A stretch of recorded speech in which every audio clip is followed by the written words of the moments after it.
I mean, beat it 2-0, but I'm just gonna shut this down right now. But yeah, my buddies who have played Pong before, I go, hey, how do I? Okay. Never played against me. I didn't even know if people are going to bring it. Really, how do I do that? All right, sounds good. He's like, just do this. I don't know if they can hear you at all. Is part of the problem.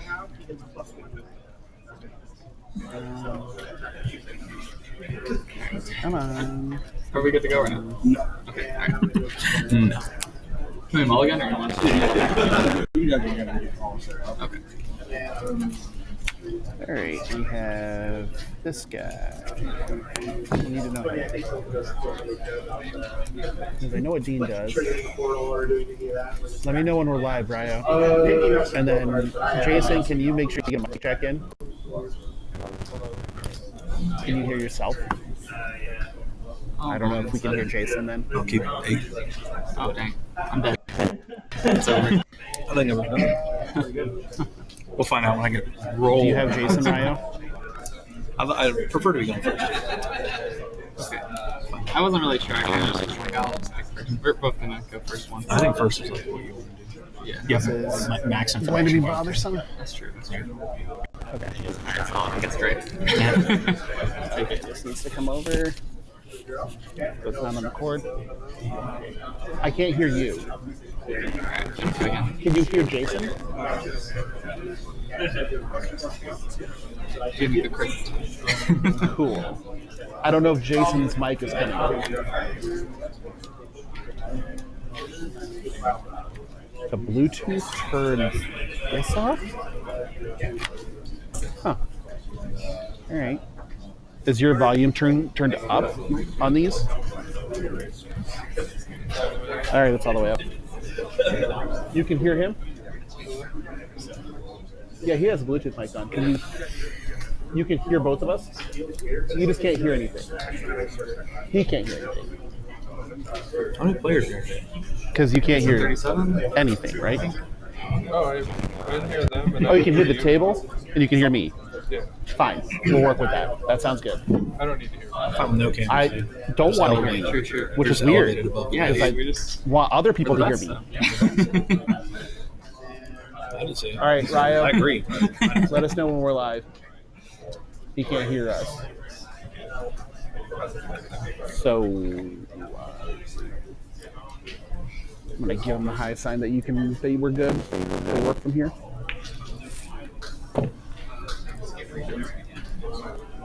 Ryo. He can hear. We're good. So ship it.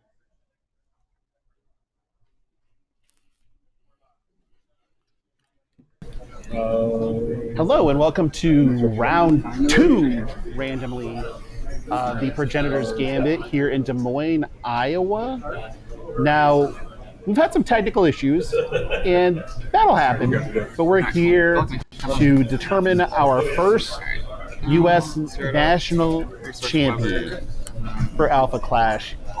Jason, tell me what's going on here. We have a Major Is it Dean the weapon one? versus Yeah. Genesis. So these are two newer contenders at the top tables fighting it out with an accessory in play to start. Fill us in what's going on here, buddy.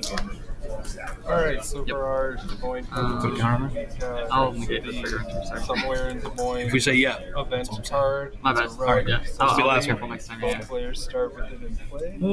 It gives you options for portal control, crash. and it helps you negate which is elaborate different That's true. deck building than what we've seen in your locals and other events. I usually just say thinking because I know that's it. No, you're good. Yeah. People usually say acknowledges. Which is why we're seeing Major Deans now. Sorry about that. Sure. You As can draw cards as the portal is manipulated. So I'll ask forgiveness on something, I'm sure. in this format. So I'll ask forgiveness on something, I'm sure. And you're like, no. Genesis is a trickier character. It looks like this deck, from what we can see, a little more in the aggro burn spectrum. kind of a red Genesis, if you will. And it's going to be fun because we have basically two aggro decks fighting into each other. We are red-black when it comes to the Major Dean deck over here. There's a couple of mono-black ones in the room as well. There's a ton of black contenders in the room today. We have a lot of Krung, a lot of Death, and a lot of Dean. So basically people trying to really embrace the format with the relic that starts in play for each player. So we've also seen some cute things already with people being able to force sacrifice or destroy all relics to get rid of these submarine domains. So that's fairly interesting as well. Right now we're flipping the portal already. And what does it look like we have down there? On the Genesis side, looks like we have a Lin. Yep, there's a 1-drop play. And then higher creations just play. So, But we have a Paul, so there's no way that Dean can lose because Paul's on the field. sure. Paul's invincible. He's a 0-2 that's never just a 0-2. We're going to serve our companion right now. Well, these guys get pumped, right? Yeah, they have 3 defense now. That's not the best. Have we determined if there's an obstruction? No, we're back up a little bit here. Not bad. Yeah. Pass. So Genesis is going to start playing cards out of the resource zone at some point. Kind of because his of Dean. entire bag. Correct. Yeah. It's one of his 3 And I'm assuming we're choices. going to see a bunch of card draw too. Flash cards get pumped in the He's front already or done in the a back. shock and Or you can revolution untap some. block And you can't. loaded down there. You can't play the solar smash with the I'm gonna kill you on because you can only reduce. Just trying to. Yeah. See Correct. what I'm dealing with here. But at some point, All kill spells. Yep. it is not touch pay full freight on that one. So right now we're in resource on the Dean side of the field, and we're going to see some deployments here. We're going to suit up, we're going to power armor, and it's time to smashy. I'll drawing a card and taking damage. So You know what that means? We're going to take a damage. 5/6. We're going to hook him up. Yeah. We're going to give him I take flight, one from the thing. and Dark card. Is that all is that one good? +4/+4? Yeah. Take one from the Yeah. this thing. Yep. This That's is, the thing that's gonna draw. This is going to get real. Explaining that suit up makes No, it like, less cheap. So I'm going to Yeah, you want to. I'm okay do with the the thing. damage. And then I think that we're about to serve I don't think that- I mean, it's just for a 5 or negative 6 here, depending. Is it 1 damage? It's just a negative. It's just a negative. Yeah. A little explanation from the table. What's going on over here? That's all. No flying or anything now? And that's the Fine. entire Okay. gist of this Major Dean deck is getting the I'll suit up, speed for 5. power armor out, and start attacking immediately Yeah, for no big damage.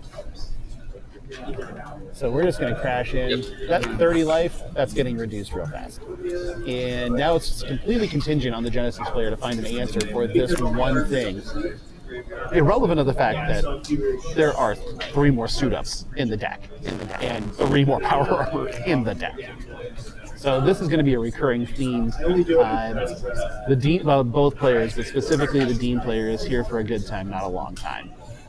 And you'll see that come out really quick here with the ability for Major Dean to just draw cards that will in this sort of meta format, where it's a little different, So people have really spent some time figuring out what the best thing to do is with the relic starting into play, which says counterplay. Yeah, you so engage this I card can- if you do 3 activate choices portal, are pump them, which is exactly what he defense, wants. or I can Or ready this card, or I counterplay, can you do engage defense this card. plus You negate the trigger enter effect of a clash card being played. Is it just So, one guy or all guys? Those big cards like Hagen and stuff like The that attack that are used is to only see, for the guy with the weapon. Okay. I'm pretty sure. Let me double with check. I know those you tell. sort of effects. I'm sorry, it's really all of the impact ones with the game. weapon. So if I have another These are weapon, kind of nullified for this event, so we're just not seeing Anthems for those things as much in this event. And I think that that's very interesting. It's a big shakeup from what we're used to seeing in Alpha Clash, where we had a few dominant cards because of their trigger enter effects, and now there's just something sitting on the field saying, nah, not today. Yeah, very interesting. There's, Des Moines does interrupt trigger enters, but you can brute force it if you play multiple cards with trigger enters. It can only negate one. Yes, you can make chicken and say, here's this thing, and you want to counter this one, and they let it happen. Great, but if they do counter it, it could be setting up something bigger on the other side that they don't know about. So there is, especially late game, a lot of push and pull of whether or not it's right to engage that somewhere in Des Moines to make it counter play, but. Right now, I'll do the portal stuff. Ready this guy. listen, there's nothing wrong with Big Bone. He is fantastic. I am a T-Bone truther. So we're very happy to see him do the thing. and that's a threat. You're a 20, you're a 25 life starting health hero.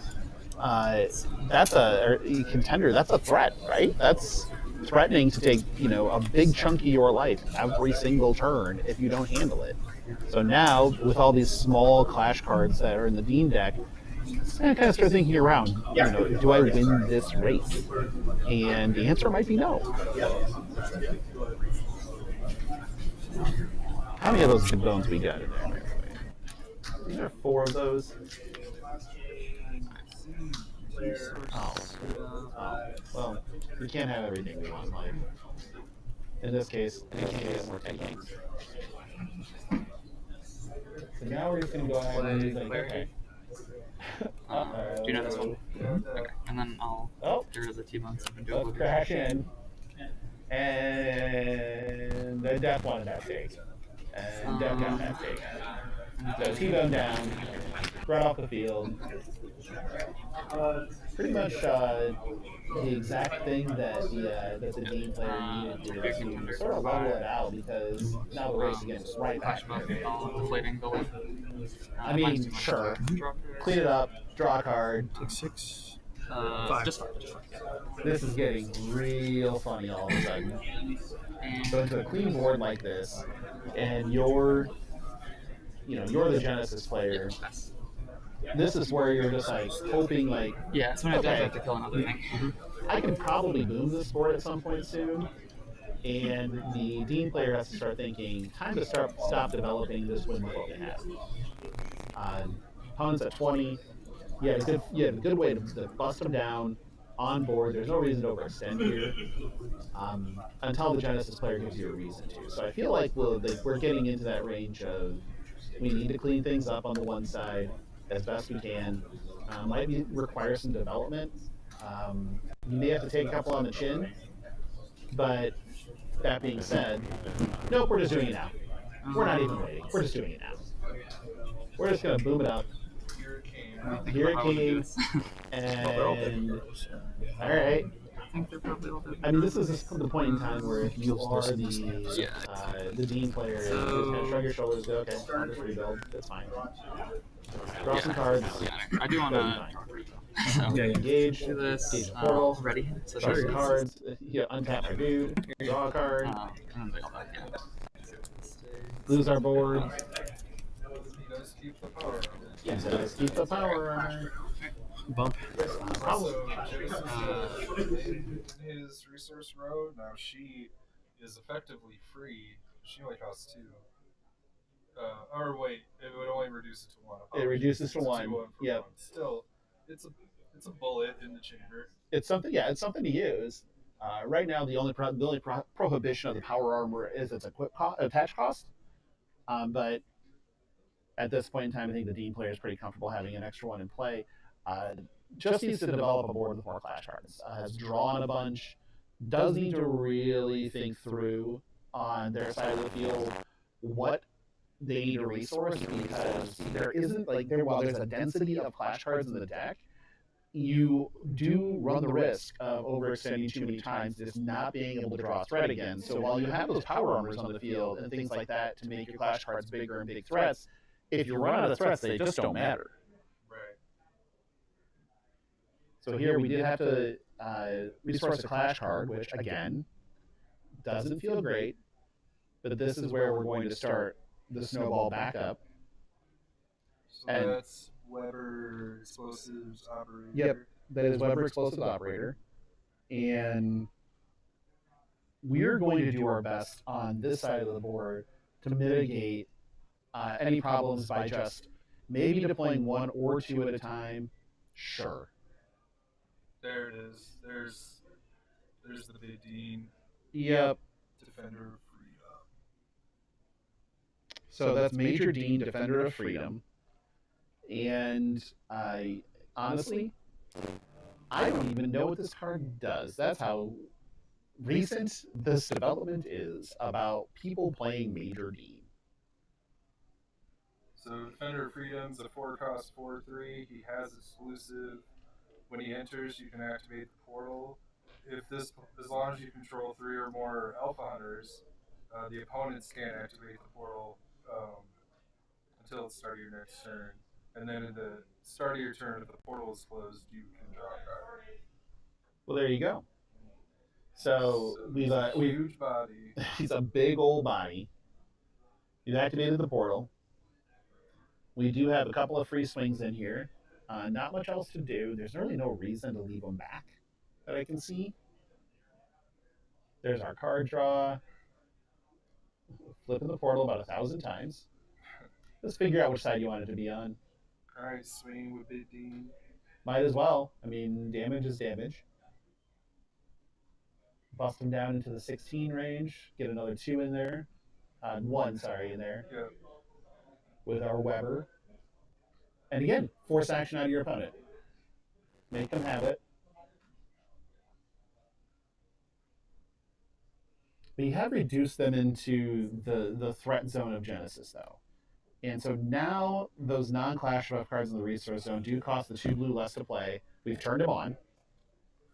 And so there's a lot that can happen over here. We're giving it a think because now that Genesis is turned on, all of these things matter.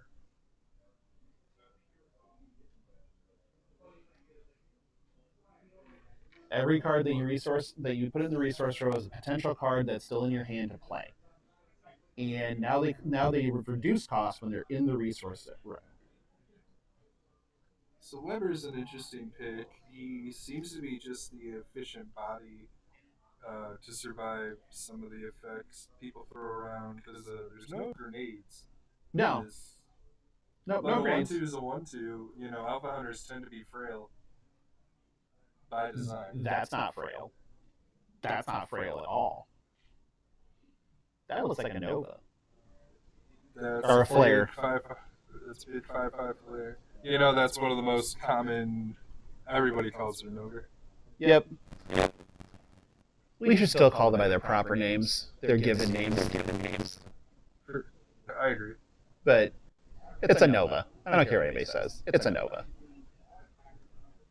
So now we're at that point where the flare had to come into the Dean because it was a big threat on board, and it still gives the Dean player the opportunity to hold serve, especially if they hit a suit up and are able to drop another power armor and get it attached. It now becomes that whole: how do we race, or do we do something different? How do we make this work? So we're just gonna play a Denver. Sounds like a great idea. We're gonna, yep, one of the better clash grounds you're gonna find. And to this day, set 1. To this day, people could just still play New York City, Denver, and Amazon Rainforest like they're going out of style. And so now we're pumping our Alpha Hunters and making this a much faster clock than I think that the Genesis deck wants to be comfortable with. But the Genesis deck still does have some Here Comes the Booms left over to sort of clean up the problems as they come. And, well, we don't need these Here Comes the Booms on this side. We need them on that side. So, what's that? I said there went. Well, there went the boom. I mean, we have a couple of players of substance here, with one of them with the monochrome booms and the other one with the comic art booms. So, you know, we're doing it on both sides. Interesting. We're gonna have to read this one too. That's another Dean? I think it's a different It's Dean. hard to see. Yep, I think it's a different Dean. I think that is providing cover. But we're explaining how this is a ton of damage to our opponent, which is kind of you.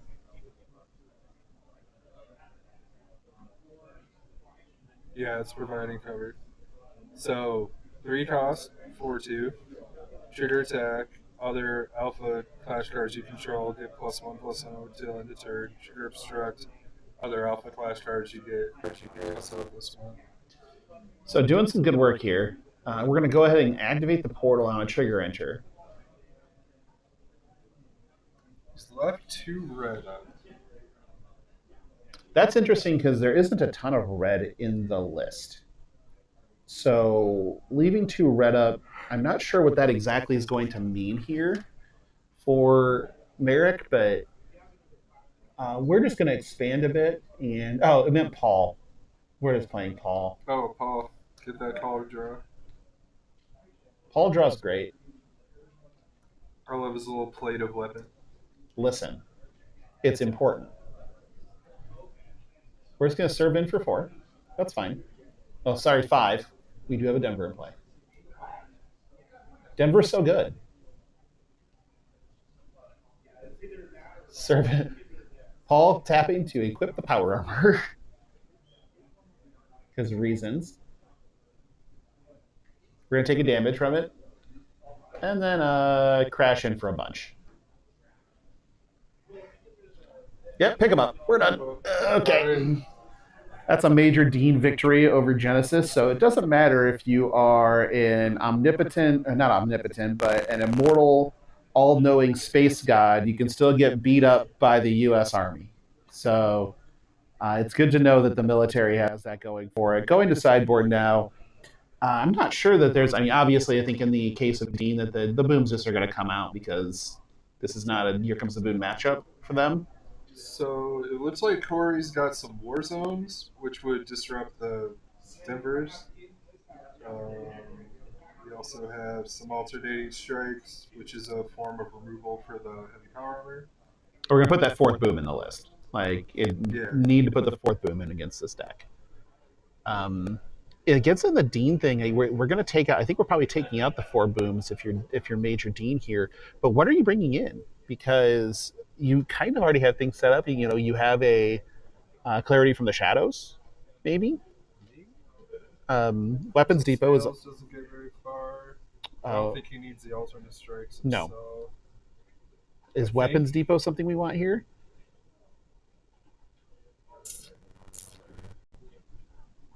I'm not sure. It's you get 4 slots, and unless you just want to leave a 1 in as something that is a free red resource, which is I've heard of worse, honestly. But it's an interesting thought to say, okay, Weapons Depot. We can include that. We can include an alternating strike. Our stream just went dead. Oh no. Oh, it's back. Okay, we're back. So what can we do here? Oh, we went dead again. it's on. I think with Weapons Depot you can return a weapon from Oblivion. You get interception with your Alpha Hunters. The portal's closed. You can do that. I guess we're offline now.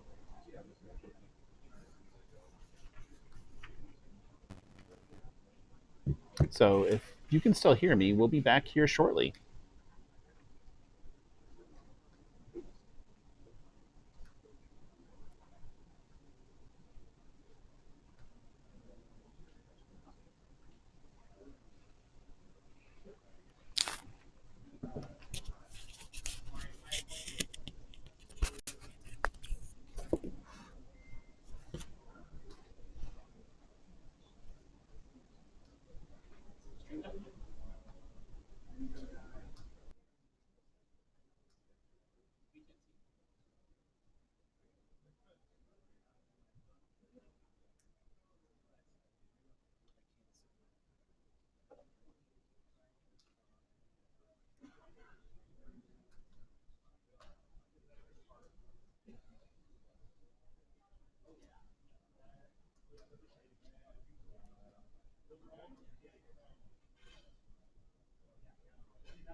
I don't know.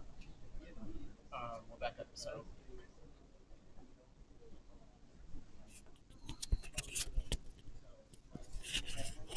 All right, I think we're back. I do believe we're back up. So we're back up with our match timer going. 30 to 25 for sideboarder. We're ready to go. I'm looking forward to a weapons depot. But it also looks like we already have a Lynn in play. So, you know. Lynn not even worried about her coming in, diminish effect. She's just a solid 2-2 beater. Just a solid 2-2 beater is great. I love 2-2s. 2-2s for 1 are fantastic. They don't die in clashes very easily. Yeah, they don't just bounce off their contender. Mm-hmm. On the opposite side of the field, what do we play there? I don't know. Hard to see. Yeah, that's But we are going to serve with this Lynn for 2. No obstruct. Just let it happen. Send me the bill. We'll pay it. And then we're going to develop a card onto the floor.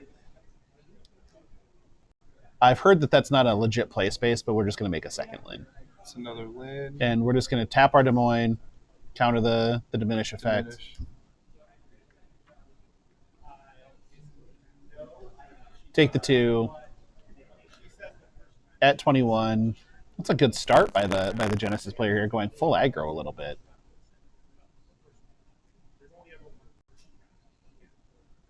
But the entire way, we're basically having a just conversation to send me the bill with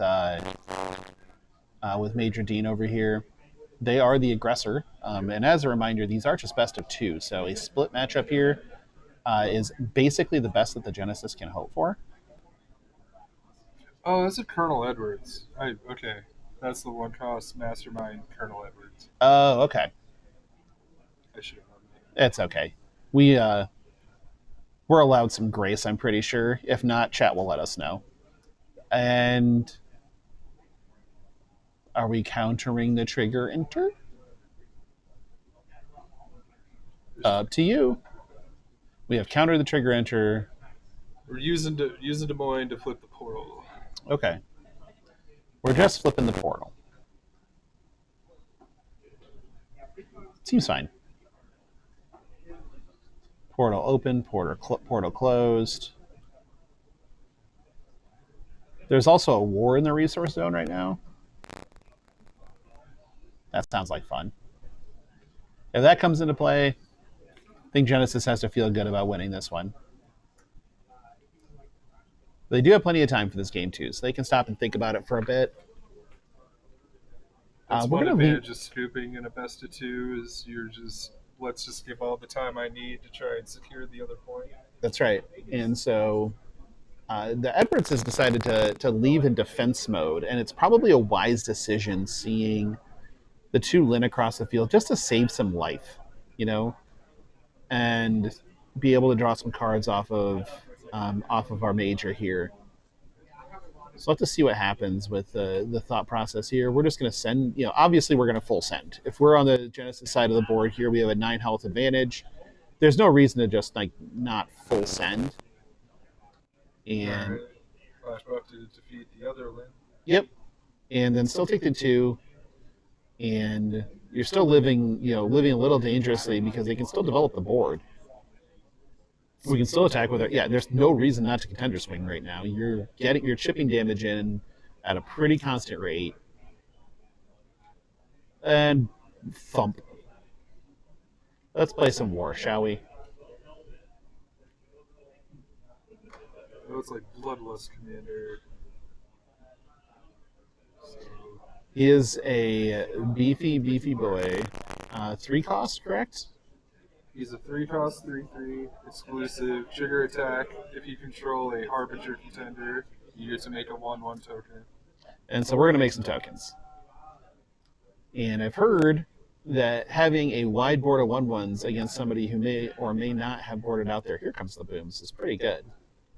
We're not open deck list in Swiss, so if you can sneak that token through, you can draw a card. I don't know they're sneaking the token through. But I do like this no holds barred Genesis.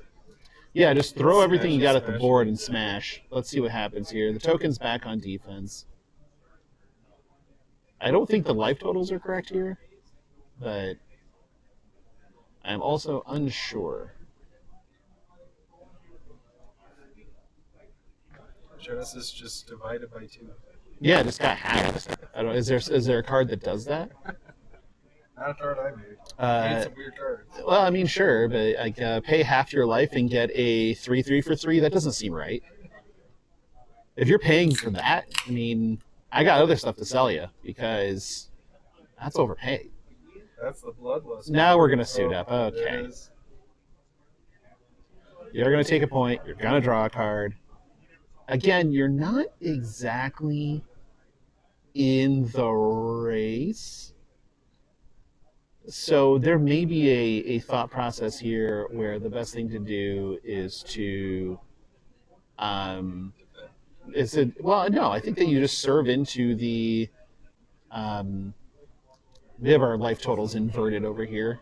But I think maybe we take care of this war on the battlefield with the suited up player over here. I guess there is that token back. But the token back should not be able to obstruct the suited up. So let's just go ahead and take care of that war. Get it off the battlefield. Clean up the clash zone. Nope. You're not in a racing point. You are very, very much so down in health. And now you have to be real conscious of how all of this looks and where your opportunities are to sneak this game out. It's probably off of multiple suit-ups. And that's going to be a fascinating turn of events if that's the case. Bear in mind the life totals are inverted, so our player on the left is at 29 and our player on the right is at 14. So the life total discrepancy is pretty big, not in the advantage of Dean, as the Genesis player has gone full aggro to start this match, or this game. Aggro Genesis is pretty fascinating, though. Like I said, they got plenty of time. They can think through this. Resource road does matter a ton, and there we go. Resource road does matter a ton in the Genesis matchup. So we want to put things down there that are going to be discounted later. Can I blame you for Genesis? No. No? That was Quinn? Okay.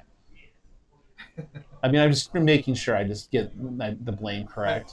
I mean, full disclosure, I signed off on it, so... That doesn't... Okay. Well, sure. Quite honestly, if I remember right, I'm actually partially to blame for Genesis from a conversation at Des Moines Con 2 years ago. Sure. So it's possible that I have a part to play in this too. But either way, a very, very strong contender when you can get to that late game state. Here we're blocking with their intercepting and then losing. I don't know. I probably would have gone upstairs if I were Corey, to just keep pressing that advantage. But if you have a great follow up, like if this is a big bone right here, that's pretty good. Now, granted, you do have the ability to just unengage your power armored clash card on the one side with Major Dean, so they do have to be a little cognizant of that. But if it's a clean board and you have two clash cards to 0 sitting over on that side, maybe you just send it. Yep, that's right. Just send it. That's our big beefy T-bone. It is our big beefy T-bone. We're going to flip the portal.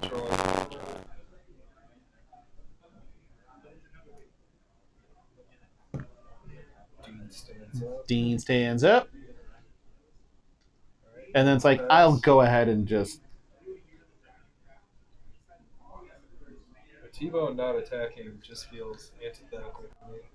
Yeah, the mode on T-bone should be sideways. Because he's top heavy. That's right. Because he's top heavy.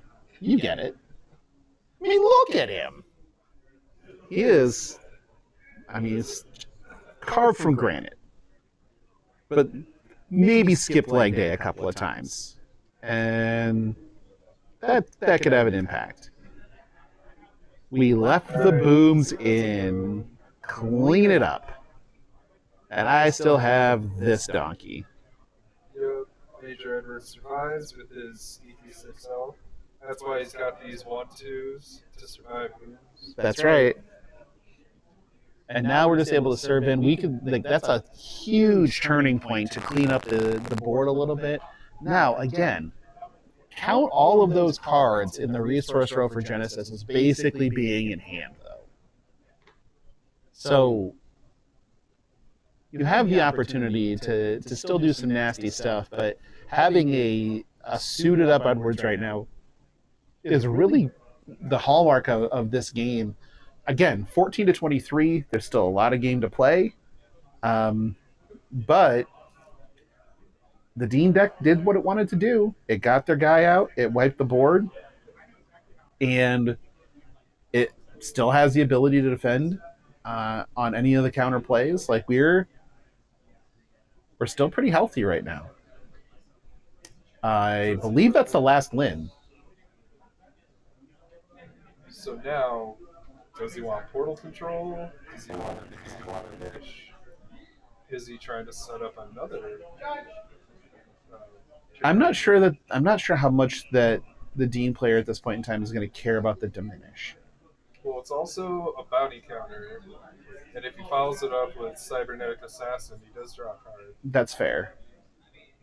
Although, With 2 cards in hand, I believe, on Corey's side. So sitting on 2 blue, 2 red, lots of options. Basically plays every card in his deck. Pretty close. Step 1, serve. Okay. Send me the bill. I'll take whatever you got. We're under, we're going to hit 12, I believe, on this turn. Dean's going to be fully active. And we'll be able to do quite a bit from that spot. All right. Looks like we've got another Bloodlust. Well, I mean, if you're going to turn it around, that's a way to do it. He's going to be a little reticent to send him to 10, just because turning on the engaging contender and getting basically weapon attachments give breakthrough feels real bad. He also got that token through, which got him another card draw, which is sneaky. All right. I mean, sure, looking way better. This is a much more comfortable spot now, and again, the Here Comes the Boom is going to be the thing that is what obviously I believe Merrick wants to see here, because wiping up this board is very, very important without losing your clash cards. You're at 7, and 7's not exactly where we want to be. So last time he killed the Bloodlust, but he's going to leave himself too exposed if he does that way. Correct. And unless you have 1 cost suit up in hand, to sort of, with a power armor, I mean, that's a lot to ask. But not unheard of, because if you can clean them both up, I mean, you're still leaving yourself real open. It is very possible to just die from here if you're trying to attack.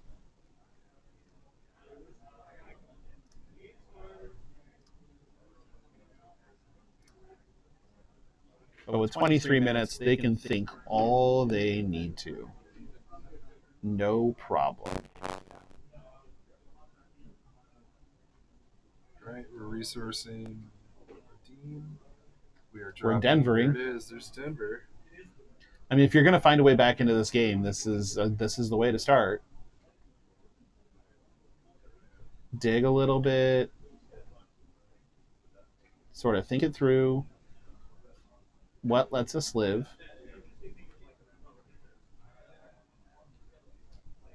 That ain't it.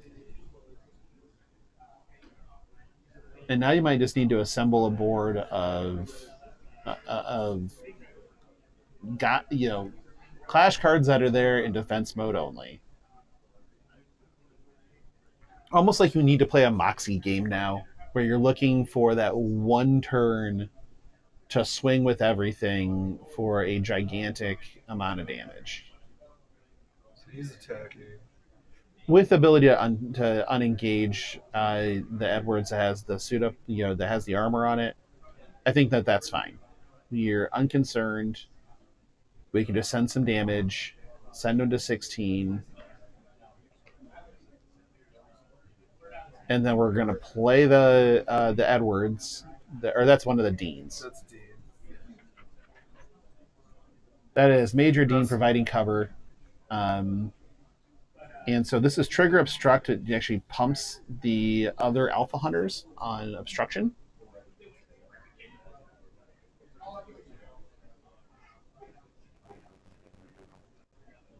Still not the healthiest position. No, it's a very bad spot.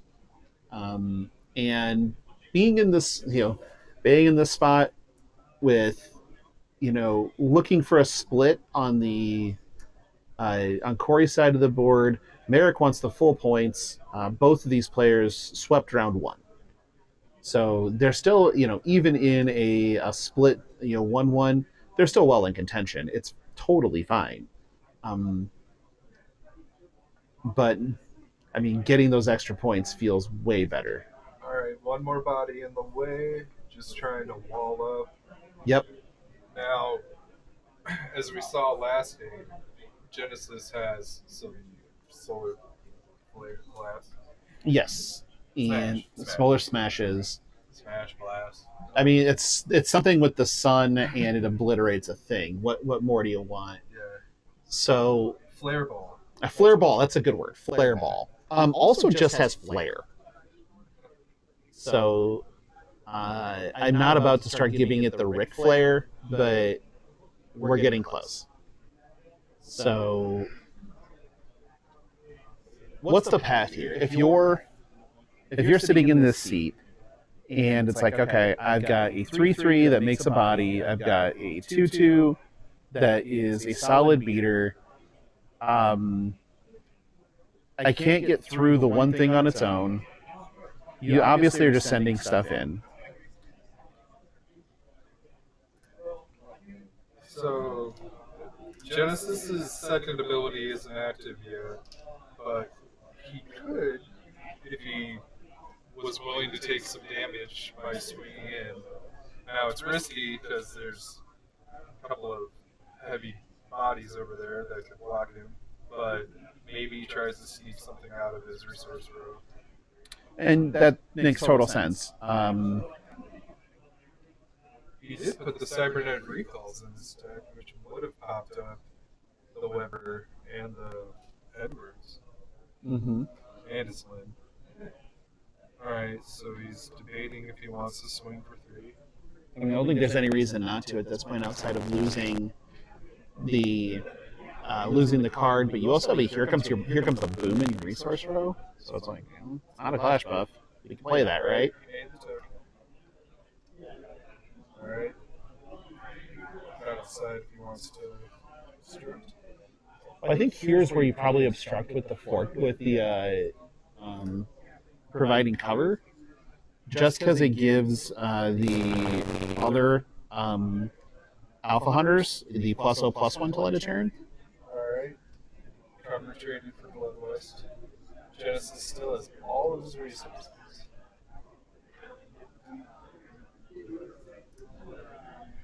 He has a 1/1 token.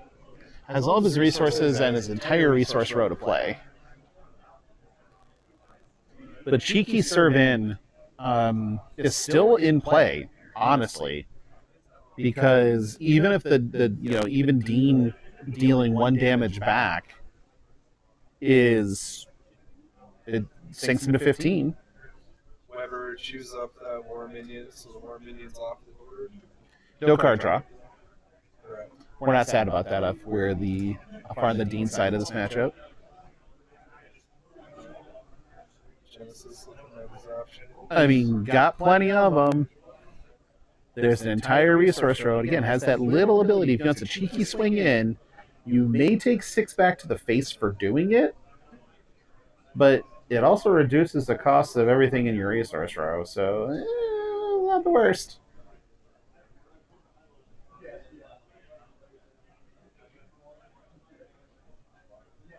Because if you do that, what's in there? That's the other thing, is you can try to just chump swing with your contender to see if they do obstruct with the powered up Moxie, which does not have the ability to be unengaged right now. And so you could.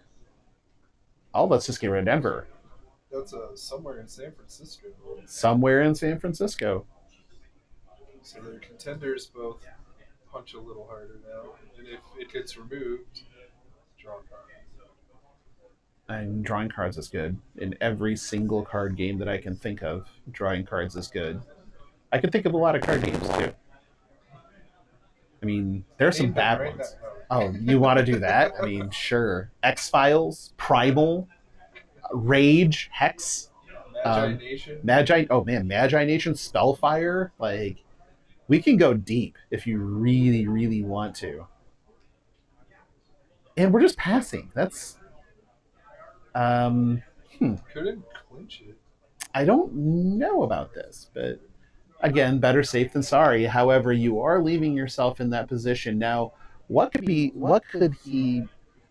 be thinking defensively with an engage somewhere in Des Moines and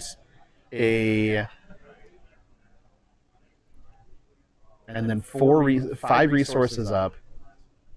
Is there any surprises? Is there anything fun we can do here? So Edwards can hit for 6. You could move it over, but 5. Denver's not playing. Denver's no longer in play.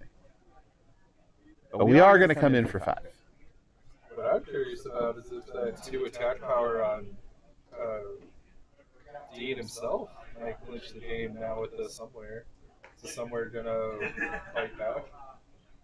Could be. Looks like we're down to 1 card in hand for the Genesis player. Thinking on what to do with it. Do we have... We do. We're picking up and reading it. I actually don't even know what this card is.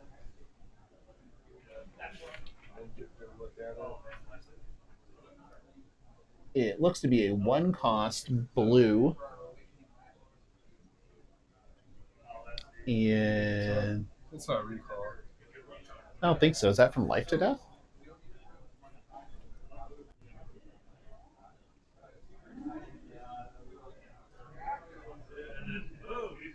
Let's look here.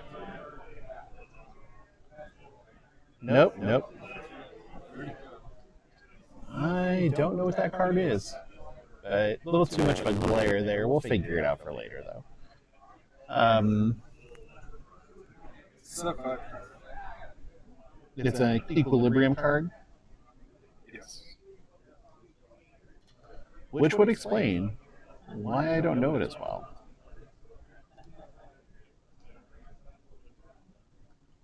But whatever it did is it shrunk the attack enough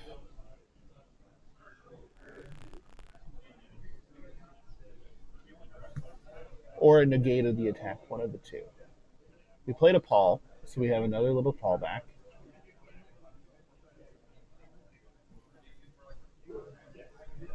And again, have to be wary here because you can't really send it. But what you can do, you can send the Paul, sure. Move the power armor over. Paul has died. Sad. We're all sad that Paul is gone. Who's going to bring us our mozzarella sticks? And we're going to crash in again. This time for another 5. What's the angle here?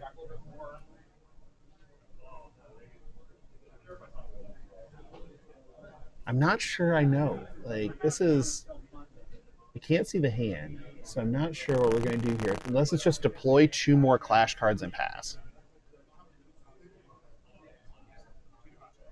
Okay, my mistake. That was Disrupting Presence. That's Disrupting Presence? Okay. Which is a quick action that can prevent damage from a counterattack position. Okay, so that just prevented the damage from the 1 attack. We're now attacking in for 5.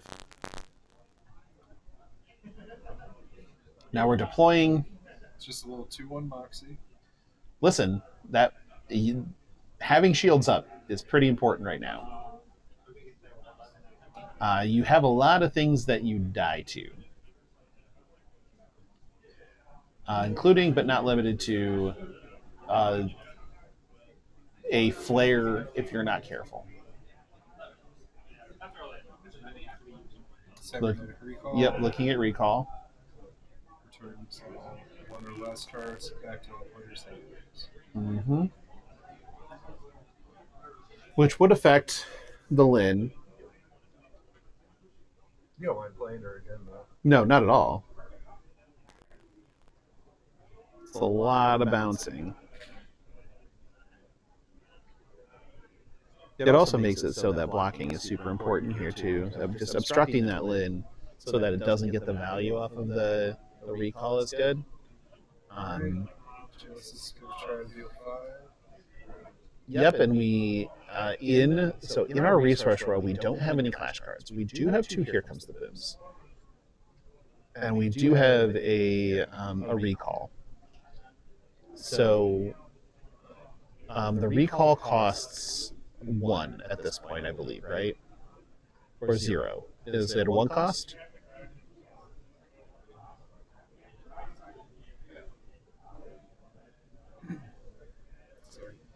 Because if it's a 1 cost, great.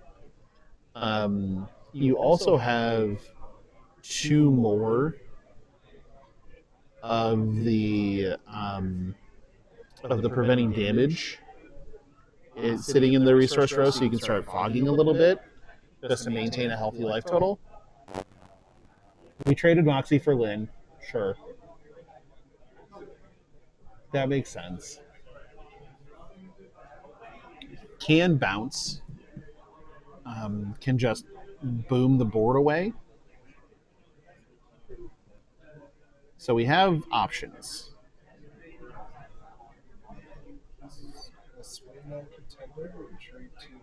I don't see why not. I don't see why you wouldn't.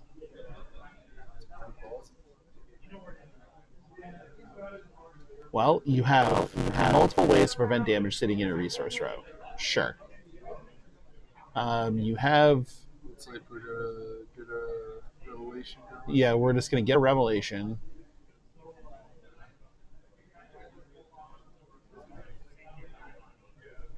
And then play that down there.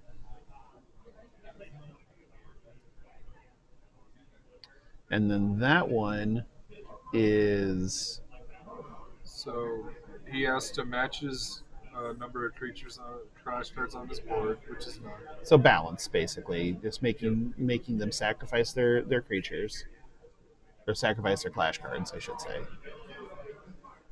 Balance was what? Quinn was going for. What's that? Balance was the effect Quinn was going for. Yep. And then I'm the jerk who put in the hand hit. I mean, sure. Somebody's got to be the jerk, right? Might as well be you. Wait till you see set 6. It's all me. It's all jerk? 100% of the time? Just... All right, well, I guess let's go down. Oof. Yeah, that's going away. So, yeah. It's a pretty good one to ship. So he has a Clarity Death, which can't put the power armor on. Right.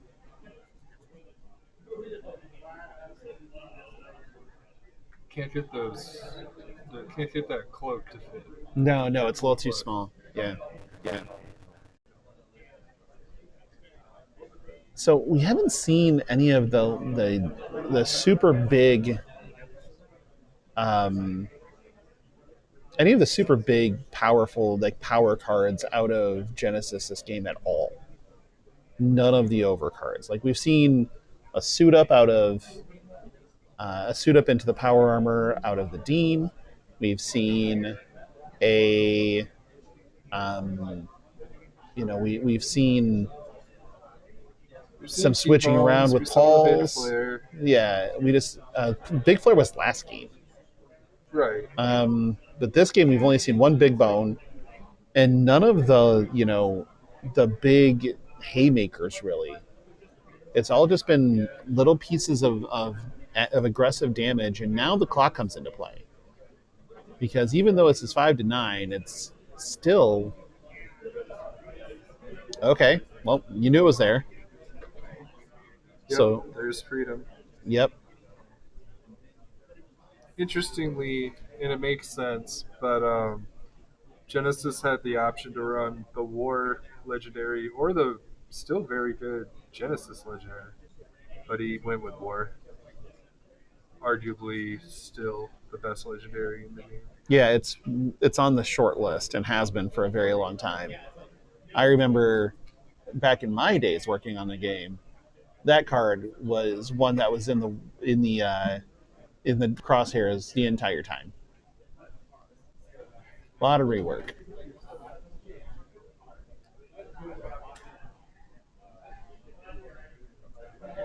All right, so we're just going to come in. You're at 9. I'm dead to a flare anyway, right? So you're in top deck mode. You're not drawing any more cards. There's, not a ton that kills me.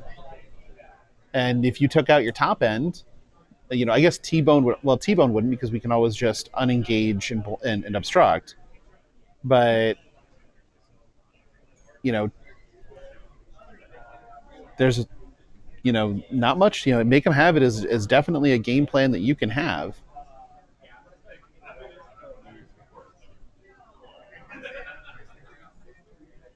So we're just you kind of just take it, right? I mean, you can try to use the prevent effect if you wanted to.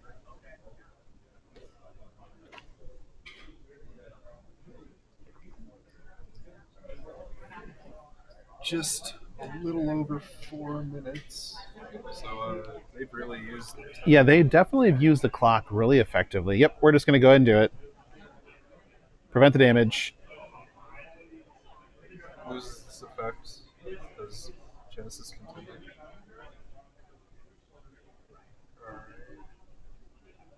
Bringing up. Did you hit a flare? Nope, because you would have slammed it.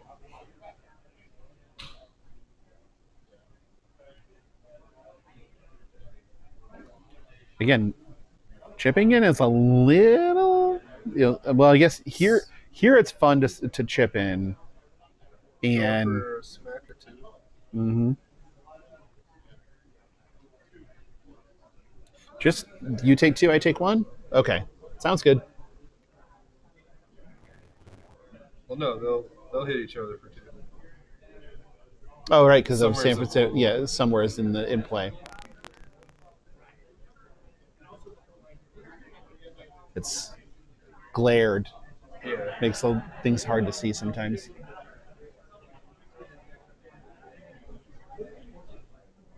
Can we make an argument against sleeves? No? Okay.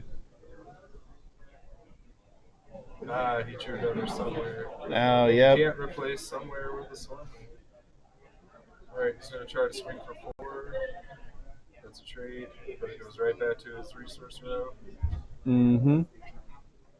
Lots of fun there. Did we rip it? Again, it appears the health totals are swapped. Yep.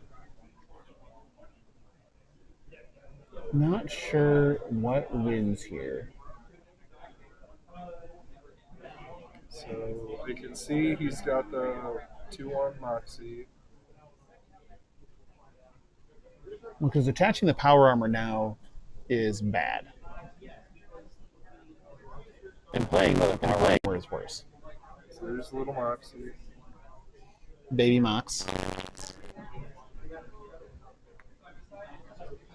2 minutes left. Yep, 2 minutes on the timer. And we're still staring down an infinite, an infinite play from the resource row, basically. So 2 attacks a turn at life totals without parity is, that is deterministically lethal unless you can make sure that you have something for both attacks, and you're still just dead to a single card off the top of their deck. So serving in doesn't do you any good. Playing the death and just, leaving it all back. And so now we're going to recall. Put Maxie back. And now that should be it, because we should be able to attack in with a clash card out of the resource row, attack in with our contender, and then that will be the game. Looking like it. So you don't send with the contender first. I guess you can. Obstruct. Yep. And then Smack here, him for 4. smack him for 4. You know what the one card is in hand. And a 1-1 split it is. The fist bump and a 1-1 split. So a nice tight 1-1 matchup with Moxie and, well, not Moxie, Dean. It might as well be Moxie. And Genesis. Yeah. I boarded so bad against you the first game. I was like, he might not. I think if you're Major Dean, you're probably always on suit up. He might not suit up. He's fine playing Moxie. But who plays you? But it's like, yeah, you would, yes, of course. So my board was suboptimal game 1.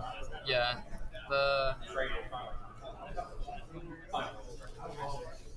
one that bounces stuff back to hand is really good.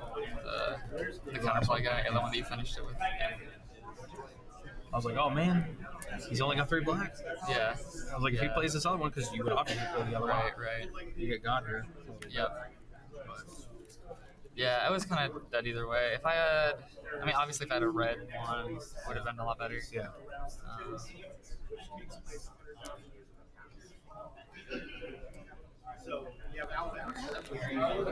Getting the death out of my hand was also pretty huge. Oh, yeah, for sure.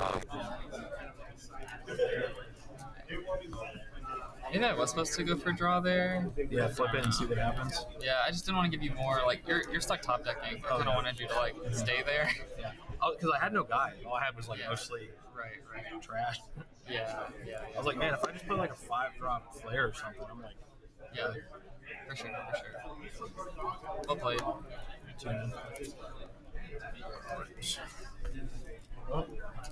could have been better for me. Could have been worse for me. Yeah, one more good solid.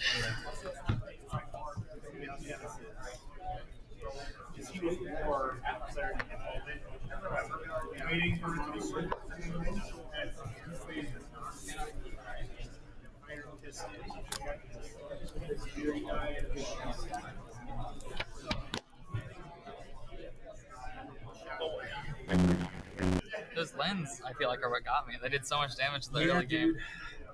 I was like, I go, man, should I have waited and not played the lid on trigger? Because I had double lid. So when you have double lid, typically you get the trigger once. Oh yeah, So for sure. If I get the trigger once, but I'm like, are you even gonna block? Plus, I should have been hitting my contender first because you know that I have a lid, or maybe you don't. Well, in that game I was going once, so yeah, you know how to. But it's a free point of damage. It's a free bump because you're not gonna block because I know your action. Right. Yeah. Yeah, Lindsay. I remember I was like, I think we were at 3 or 4 research. I'm like, dude, is it 15? I'm like, Yeah. I'm like 15. I'm like, I think I got you to like 19 the first game. Yeah. You had like a lot of things that cleared the board really well. It's also possible that I wasn't supposed to block your 4 with the 3 Constantine 4-2. I'm not sure. I did them. I couldn't kill you.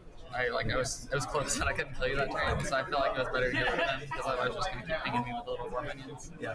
But maybe that was a mistake. I'm not sure. That was the thing is like I attacked with the Lin and you let it go through and I'm like, man, that sucks because I need him to kill all my stuff.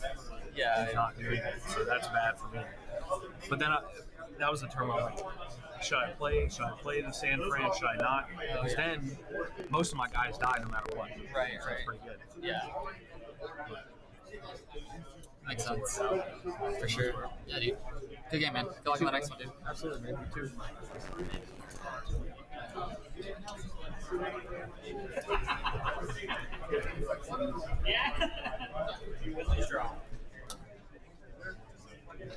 They said it's the game's a so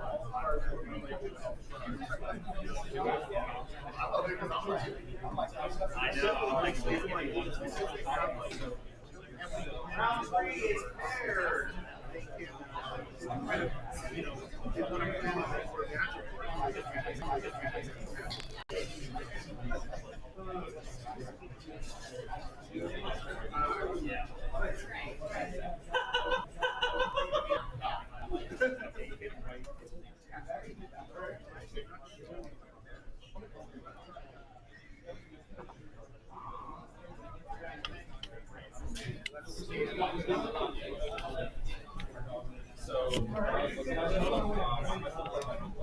Appreciate you, Raya. Needs to be said 1,000 times. Yeah.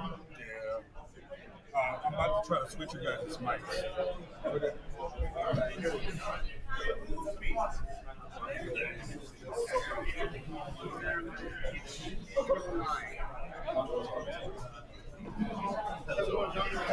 Oh, different.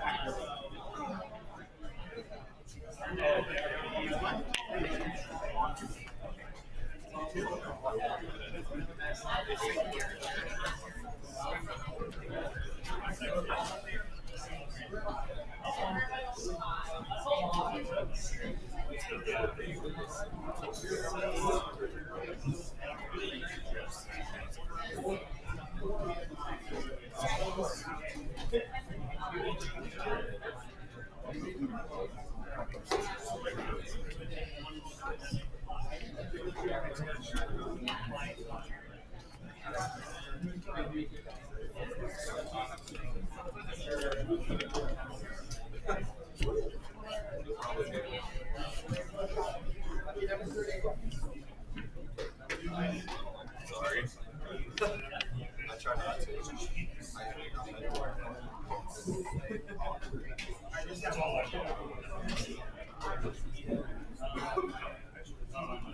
I see where I'm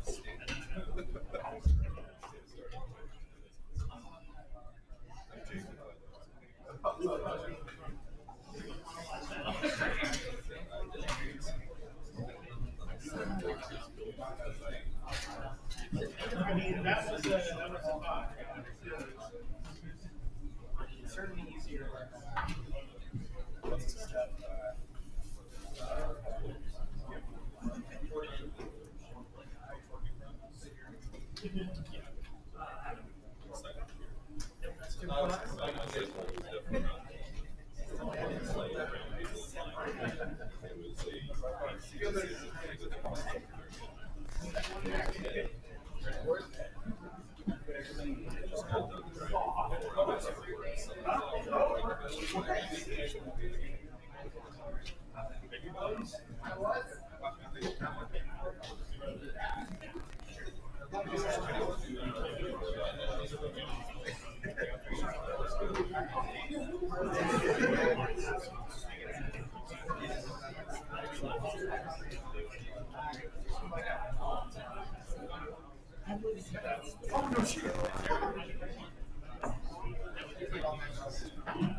Round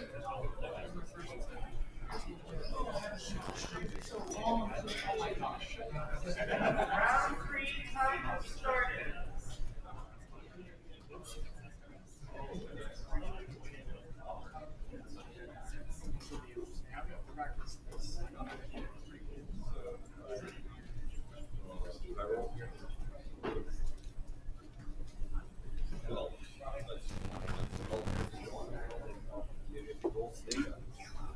I want that. Sorry. I want the Aster side. I'll let you know when that's when you start. And then what decks you playing? Krung and Death. What's your queen? I don't need this, I just realized.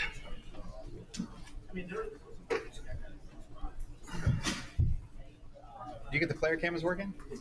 No. Is the stream on YouTube? Yeah. Okay. All right. Who's playing Clown? Ice Boy, Brandon. What? Oh, this is weird. Sexy. Thank you. Thank you. There's audio. Yeah, but it won't. It won't go out? Okay, so I can say what I could speak Brandon, or should I speak customer service? I mean, You know what I'm trying to say? It doesn't matter? Okay, cool. Thank you.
Over here. There we go. There we go. Now we're back. At least allegedly. But like I was saying, working, and you're in this seat too now. But working from the seat of the development side, looking at these cards from the lens and these contenders from the lens of building them is a big change. It's a difference, and so I fell in love with playing the contender, the death contender. Immediately, just because of the interplay with Oblivion and some of the crazy stuff that you could build early on, and it's only gotten better over time, and has gone, has always been in that tier of playable contenders. Has really never been an off radar thing, and the same can be said of Krung ever since Krung came out in Unrivaled, right? Was Krung set 3? Set 3. Yep. So Clash Grounds, but no, Unrivaled, right? I guess I'm messing the names up now, but the fact that you have these two contenders that are in the same portion of the color pie really that play so differently is also one of the more interesting parts here. As we see this is the new Clarity, correct? That's a Clarity Death. Yep. Which is, I've heard nothing but people going, this card's obnoxious. So I am a big fan of anything that is obnoxious with Clarity, mainly because it's sort of just fun in my mind. So Zach opened with one of our. Sorry, one moment. Zach opened with a bound card, setting his resources off so that he could play a turn 2 double black card, which he says sometimes trips up his deck when he's been playing this recently, which is interesting. So he got the favorable start, as we'll refer to it as. Yeah, and Clarity Bad Omen is one of those fun, effects. It's a 2/3, but it says that if your opponent were to draw a card outside of the draw step, they can only draw that card if they engage a resource of any color. So pretty obnoxious when it comes to taxing your opponent, especially with Krung's desire to snowball a little bit with the ambush mechanic and everything else. The 2/3 body is also just relevant on its own. 2/3 for 2. Granted, it's the full 2 black. Yeah, she's a very spicy, difficult to remove nuisance.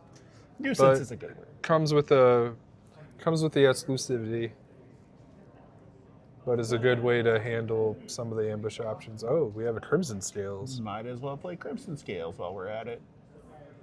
So Scales can pop that Gur.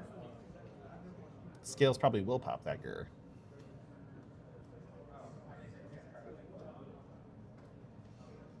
Scales pop the Gur. Okay. Gets that Gur, gets him a card draw. That's right. But are you going to pay the 1? Yep. Obviously did pay the 1, drew the card. So Krung went first, but Zach, I think, has gotten so far everything he's wanted. So far. Has felt pretty good. Both decks seem to be ready to go, raring to go here. A lot of interplay between both decks. Now Zach has taken 6 damage over the course of this matchup already, but kind of doesn't care until the life totals are a little closer to parity. It's one of the things I adore about some of the balance with the contenders is some of them having the 30 health buffer, the 25s being a little more aggressive, but I try to give them faster acting secondary passives to ramp into deadlier strategies, and then the 20s try to stave you off as long as possible. Krung is a very hard little hermit to dig out. Yeah, the entire ambush mechanic with Krong and kind of having to play around the unseen, so on the board but unseen, is, I think that's one of the more well thought out portions of the game at this point. And right now, Zach obviously has two options. He can shove and see what's underneath, or can play it a little bit safer, has plenty of time, and also that health buffer. But we can also just play more death. I am fully supporting more death. So here we play more death. We are seeing a ton of red coming from Zach. Would you like to do anything? The answer is no. Interestingly, it appears Zach isn't running a legendary. Sometimes you don't. You'd think war would fit right nicely into this, but yeah, that's very curious. Yep. And so we have, I believe this is Warzone down here, right? Yeah, that's Warzone. So now that Clarity's a 3/3. Mm-hmm. That's more of a war crime. Yep, more of a war crime at this point. Crimson Scales is still up. We're very satisfied to sit back and say, all right, you do the thing. So with all the burn available at his fingertips, it's harder to put those 2-cost Lord cards out and leave them exposed, because there are multiple ways to ping him off the table. Oh, we've got it from the show. Yep. Oh, we're just going to send this wherever we want to now. We're going to close the portal. Okay. So she gets the buff too. And also can just attack into readied clash cards. So Death left play, which lets Death draw a card and then put a counter on another card. So we're just growing it. We're growing our team a little bit. Up, not out. But again, content to play a very methodical game. No reason not to.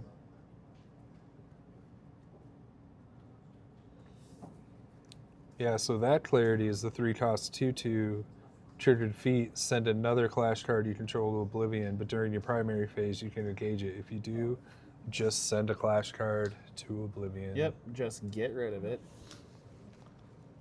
Also, one of the coolest art pieces in the Yes. entire game, bar none. As far as Royal Assassins go, it's a pretty good one. Actually, it's much better. What's that card? No, I'm not even No, going to I was about pretend. to say you know better. Anybody that works in the design of card games knows the classics. I don't know if we have a judge call or just we have a big think going on here. I think we have a judge call. As I see that player one has left the table.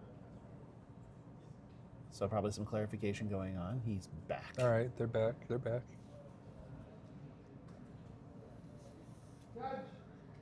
And there's a resource row.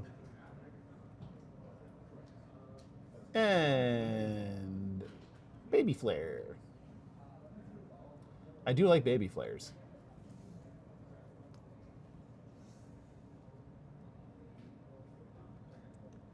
Yep, that little flare's the piece de la resistance to getting Bing, bing. those. Clear both up.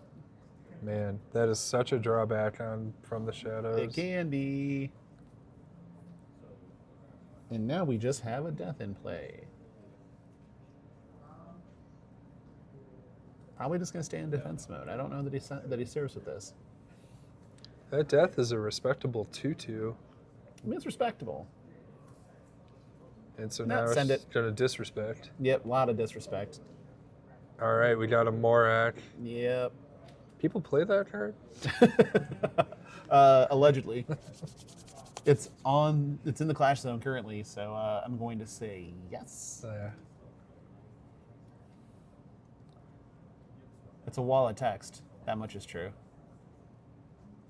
we're flipping off the ambush. We're drawing a card. We're searching. We're slicing. We're dicing. We're making julienne fries. we're doing all of the things with one card, and then probably obstructing because why not? You got your value. You might as well.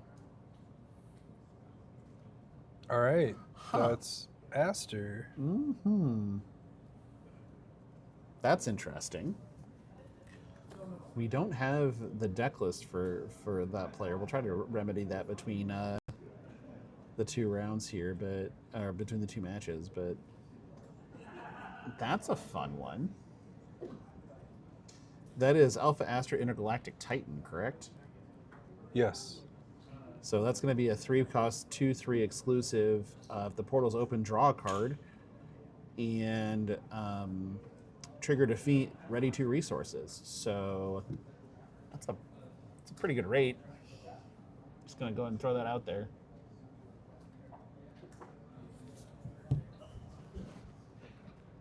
And we still are attacking. Nope, we're done attacking. We're just readying.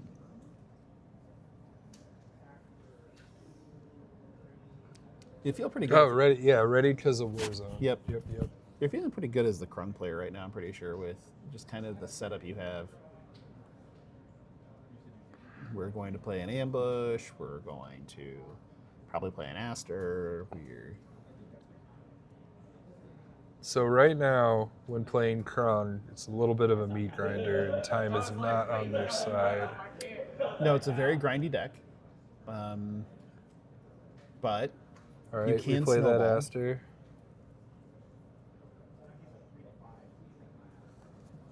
Zach thinking on the portal. We're going to close it. And then we're going to flip That's Abysmal Doom, I yeah, believe. Abysmal Doom.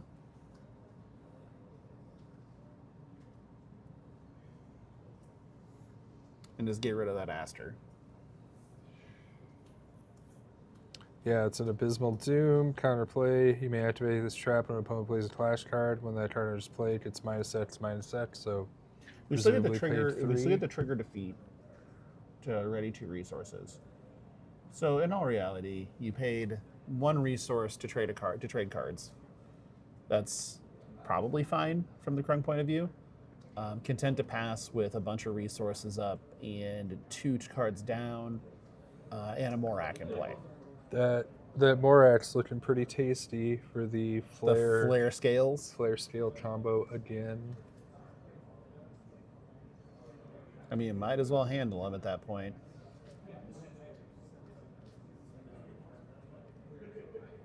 Don't give him an opportunity to not do the thing. Just ping. There's the ping. There's the kill. ping. Draw a card. Now again, because of the way that Krung plays, this is still not free attacking by any stretch of the imagination. But you should send. Warzone's going to ready it if it happens to live. It's still coming in for 2. I still have nightmares about Crimson Scales, and testing wasn't exclusive, and my opponent managed to get all 4 out. Then nothing survives. Like, nothing. And you draw a bunch of cards. But right now, like even... Okay, That's a big flare. Now we're doing things.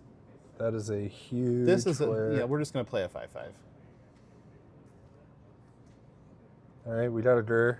We got a Gur.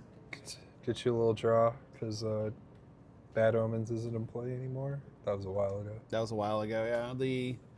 No, we get a Gur. And the Gur can't get shot by the baby flare now. That's still a 5/5 with flight. That's just there. Unless you got something else to deal with it, that's probably not what you want.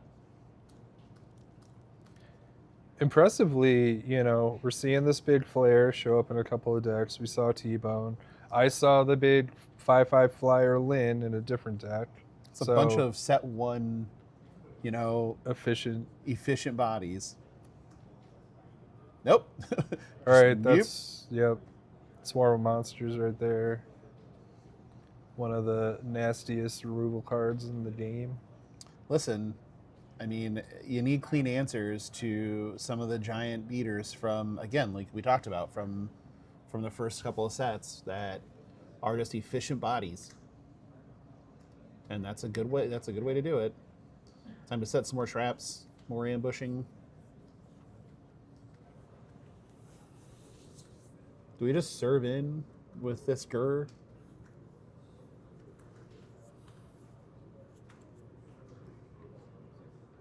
Not sure. Like, the Krung position is always so unique because there's just a bunch of different things that you could be doing with your cards, right? And a lot of times the deck feels like it does nothing, but it plays this steady, efficient game plan, and that often will attack the flare. That makes sense. Well, I think Gur's trying to take down that flare. Yeah, that makes sense to attack But the Death flare. will trade. Would love to trade. We get So we got a buff. All right. Targeting her. She's gone. Nothing you can do. And then I do believe those two are going to trade also. So it's a clean, 2 for 2. So the timing of that was really special because had the death died, could have put the counter on the flare. Yep. Made her harder to deflate. But Zach still draws the card. Does not go back to hand. The portal is open. Very important, because if the portal was closed, that would have returned the death to hand and kept the ball rolling. Oh. Yeah, don't want to show those. No one saw that. No one saw the Morak that's clearly hiding in the accessory zone.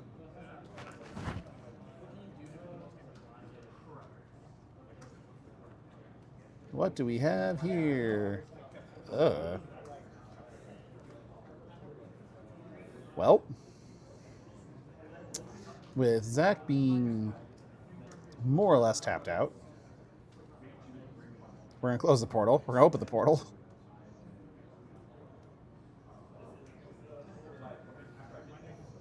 And then we're going to get a little trigger enter over here. That was a big boy. So yeah, all you watching, the death player is Zach, and then the current player is Brandon. Apologize, I don't know your last name. Yep, and the this this is starting to get pretty amusing with the. There always seems to be a counter for whatever Zach's doing. Well, that's not easily countered. That is a massive machina. I'm pretty sure the somewhere in Des Moines is getting engaged. Just gonna throw that out there. Well, he's a trigger attack effect. Oh, that's right. He has barrage. Yeah, he's got barrage. So we need a way to clean this up. All right. Get that Gur in there. Get that Gur in Get there. your draw card. I mean, Gur's All right. Pop the Gur. Get popped, then draw a card. Everybody gets to draw. Yeah, man, move to attack. All right, attack, obliterate.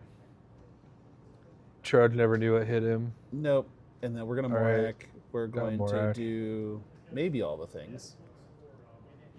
So all the barrage has been dispensed, even though there was some left over. Morak appears during this part of the He trigger. just sneaks in. Seems to like to do that. Kind of slinks in whenever needed.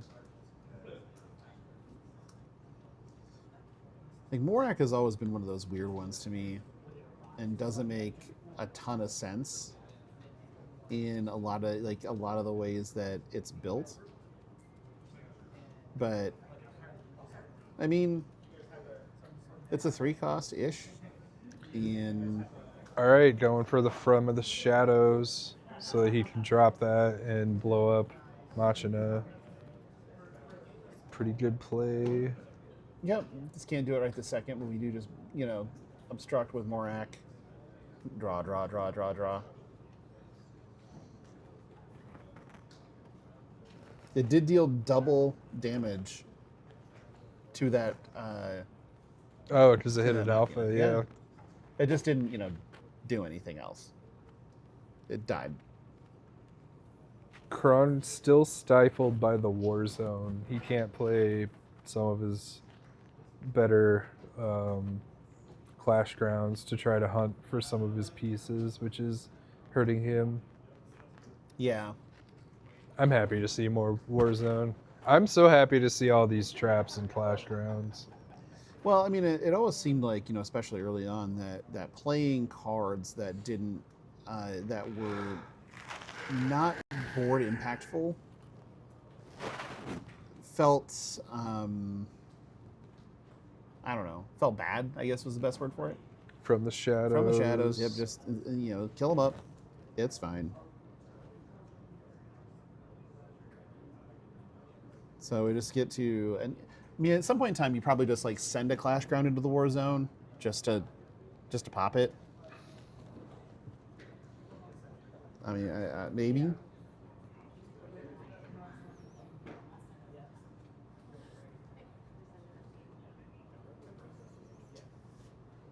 mean, is there? Do you wait till you have the second clash? Okay, so like let's say that the Krung has a clash ground in hand right now. Is it best now to play it to pop the war zone immediately, or is it better to actually wait until you have two that you can play to get around the war zone's effect cleanly before they play another war zone? Right. I'm not positive. I'm not positive which one's better, but it's the war zone's also has also let Zach ready death multiple times. It's done a bunch of other things. Like at some point in time, you kind of just have to deal with it. We're currently getting close to halfway through the round in game one with life totals at 24 and 18. So that also has to be something weighing on a player's mind. There's just a lot to unpack, right?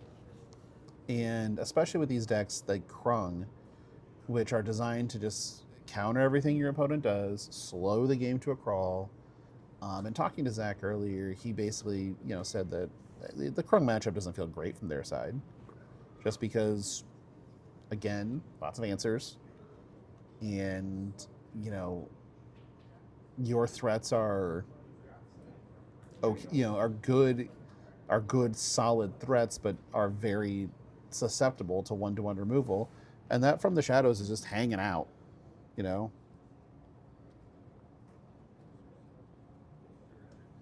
Lots of deliberation on these turns too. There's a lot of I think there's a lot of edges that can be gained in sequencing through both of these decks too. So we have a lot of thought processes going on of what can I afford to not have access to? What can I do differently? So here we're just gonna go ahead and play a 2/3. Got that bad omen back in play. Again, I heard a lot of people telling me that card is super obnoxious. I'm like, no. All right. If you say so. I mean, what's wrong with a little bit of a heuristic study effect? Like making you pay extra for, I guess in this case it's the opposite. You had to pay one for every card you draw.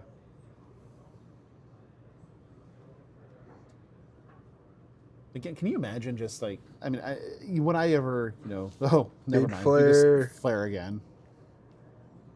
Do you have another thing to pop this? Yep, sure do. Another monster swarm. Because why not? Yeah, pop it. Just, do the thing. Okay, cool. Did you want to try again? I think you just send do you send the 2/3, knowing that it's just waiting to get shadowed? What do you do from here? If you're in Zach's seat and you're going, okay, I have tried everything to land a big threat and they're just all getting eaten alive. He's trying to get in for 3, it looks like. I think that's fine. Get in for 3. get in while the getting's good. And then we ready it because it's free, but probably not going to live long.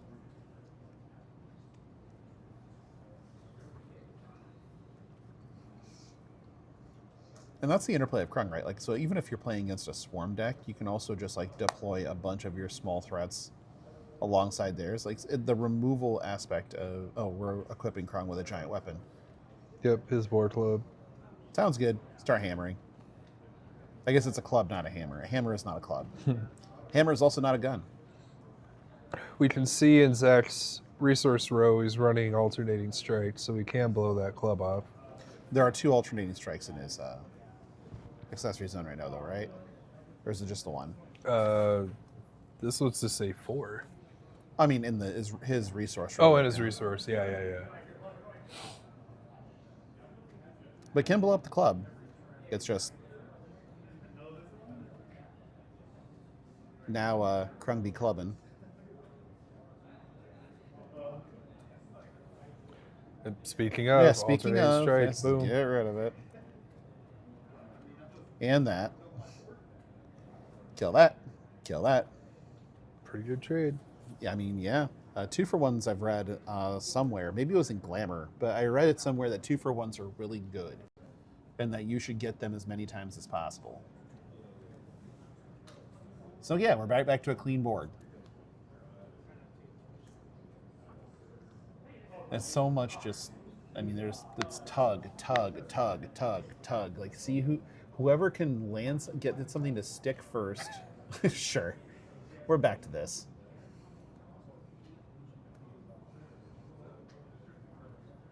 Sharpshooter Moxie. Click, boom. No, thanks. Click, boom.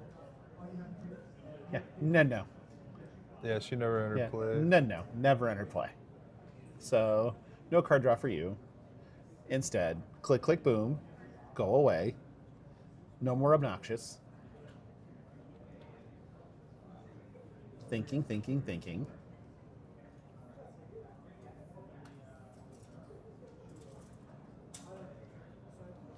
Okay. All right, that's a 2-1 flyer. Yep. With a war zone in play, done. Ready's in the turn with the war zone. Still have a Crimson Scales hanging out, which is still pretty good into Krung, to be honest. It's still an active threat.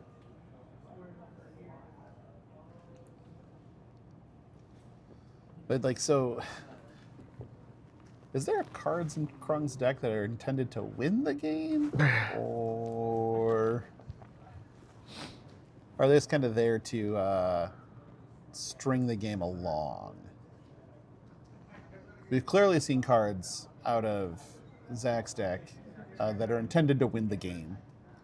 You don't play, big flare without wanting to win the game.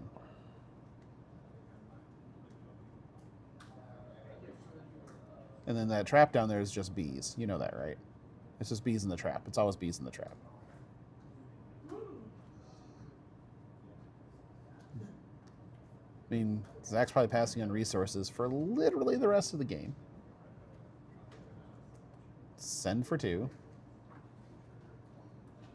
Easy build to collect.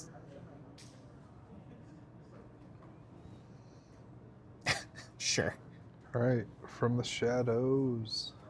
Can't sharpshoot that. Nope, sure can't.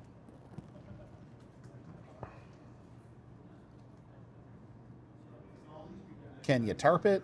Can you do something? Can I see your Oblivion? Big sigh out of the Krung player right now. Going, yeah. All right, try to smack for 3. Smack for 3. Warzone ready. Yeah, but you're dropping Krung to 10. Warzone is pretty much negating Krung's defensive position, which is... Defensive position, yes, but Krung still has the I can kill everything you play effect. Oh, it's like another club. All right. Now we're clubbing again.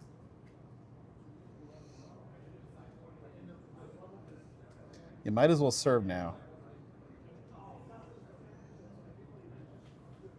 You're not getting any younger when it comes to this game. Oh, we're just passing. There you go.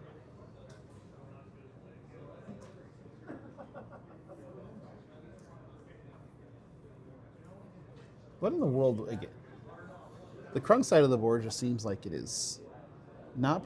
Yeah, that Warzone is doing work, but it also feels like the Krung side of the board just feels like it doesn't have a big clean answer, right? Serve in for 3. What else you got? He only has 1 card face down. Oh, another flyer. Mm-hmm. That'll be 2. But there's a War Club. We're gonna put a counter on, draw a card.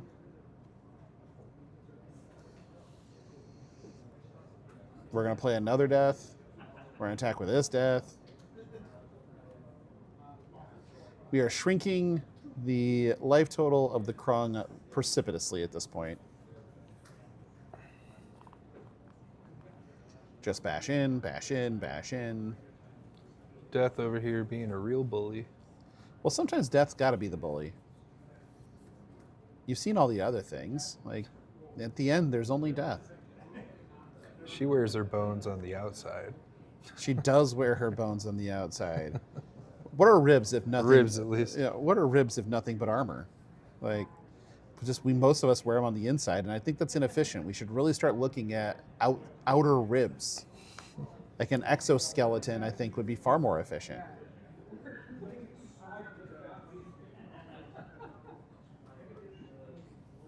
Now what? Because we're just going to keep cacking in. We're going to keep looking at what it's like to drop your life total to 0 and get real close. Make you have to do something. Send. You want to try it? I think he wants to try it. How many of those have you played? Can I get this last flare to stick? Nope. Just going to open the portal.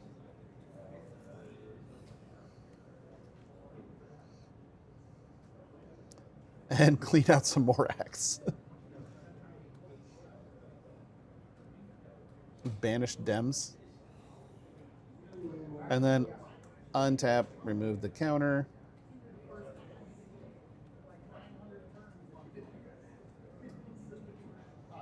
Yeah, cleverly, Zach can swing in and then ping away one of his own deaths to then draw and boost another death, which is really nasty. Very cool tech. Basically achieving that sort of inevitability engine. We will close the portal, sir.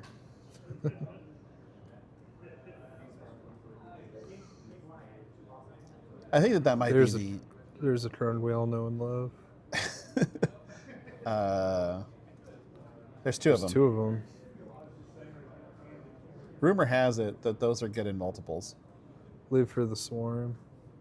All right, so that's a 3/3. Yep. Trying to take down a 2/1. Those used to pump themselves. All right.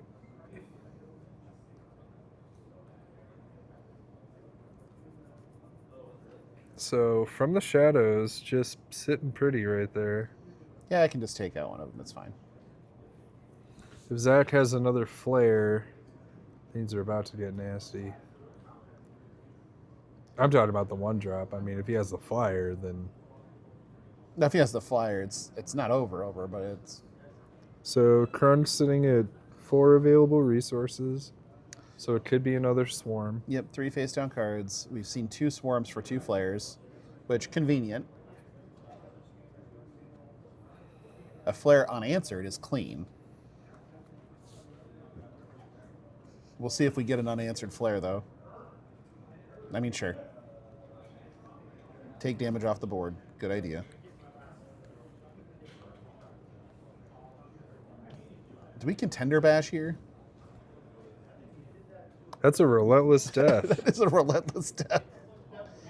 Trying Well- to smash in for 3. Go ahead and do something about this. Can't Trying to- sharpshoot it. Try to bait the swarm? I know swarm doesn't kill it.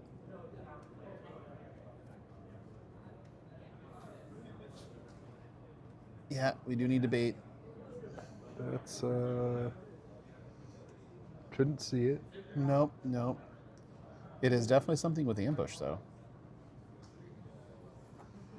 So there's that. Oh, is that my big shield I Rizlak? believe that's your big shield Rizlak. Yes, that's a blue card. Mm-hmm. It does have ambush.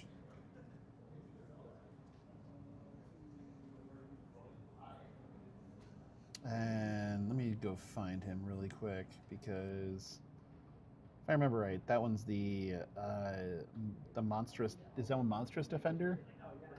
That's Yeah, definitely big a shield. monstrous Yeah, it's defender. big shield Rizlak. So trigger enter. May have target effect that targets a discarded clash card you control. Target this card instead. A counter play, you may pay triple blue to ambush if the portal's open and costs 2. It is a 2/4, so not a small one. It's a big boy. So when designing a blue discarded, I wanted them to feel, for lack of a better word, tricky. So I wanted to give a lightning rod effect, so I gave it to this guy. I think he turned The out flag really bearer cool. effect, if you will.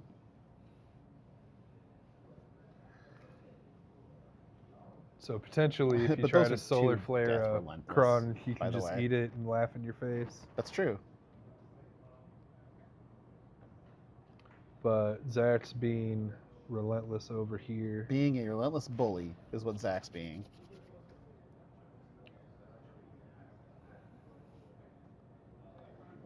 I almost screwed that up. There we go. Ugger going into the accessory zone. Draw for a So turn. Kron never dug his way out of this war zone. I think war zone. The was Warzone, what- I think, ate the game up for him. And, you know, Another unfortunately, face down. we do have a Krung Another face down. that we can throw in.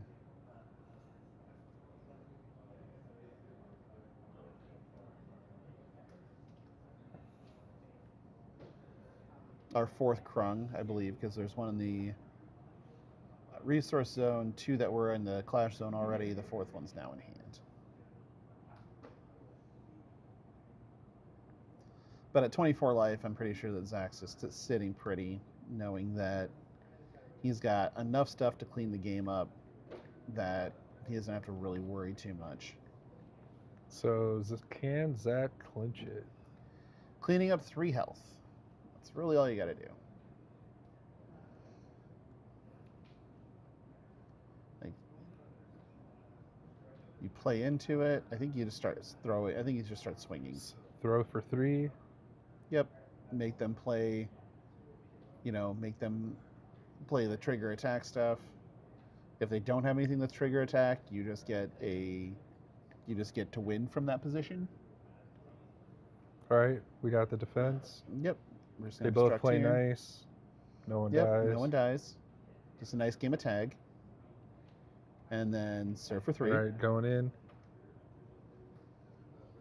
Do you have anything for this one? So he's dead on board unless he summons He's a new DOB. friend. Oh, Big Kron. Yeah, we're playing big old Krung. We're just gonna eat them both. That's the big bad legendary Kron right there. Mm-hmm. All right, buffing Counter? that relentless death. Pretty sure beefy old Krung's gonna have to obstruct that one.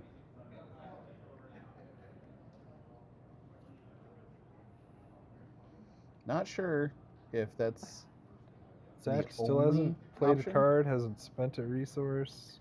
Nope. All right, I've got another 3 power over here. Might as well send it. All right, so that Can was get a another relentless. that was a mean trade. Yep, grabs another Relentless. Living up to her name. That one only costs 1. Yeah, that one's cheaper now.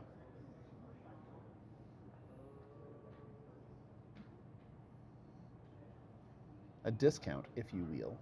Send for 3. Might as well. See what they got. All right, she drops. Man, overpaying in this economy? I don't know. That's, yeah. There you go. I was gonna say, you that's know how who much that it is, costs, right? Yeah. In this economy, we can't overpay. I mean, I don't know if you expected that there was a tariff on that death, or if, or what, but was paying ahead of time. Thankfully, the tariffs have been suspended.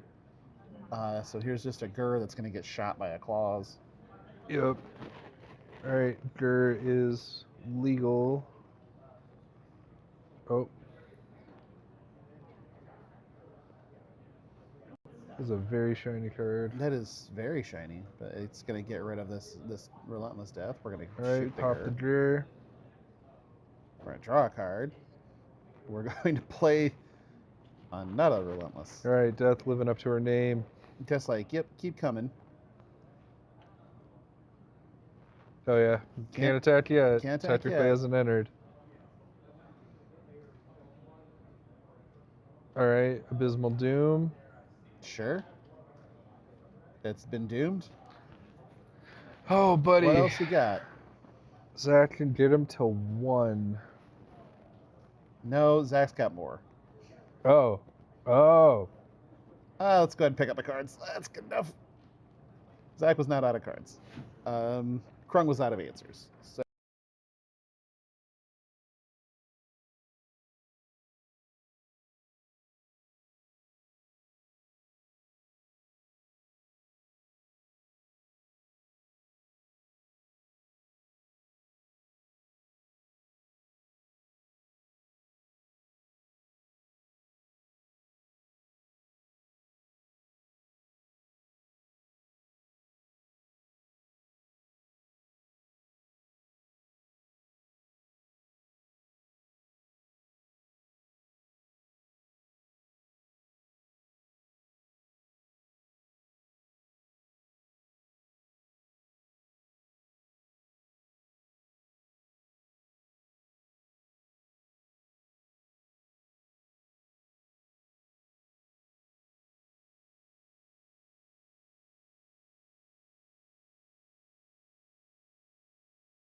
So as we've previously noted, there's basically no way that this game gets finished, we're pretty sure.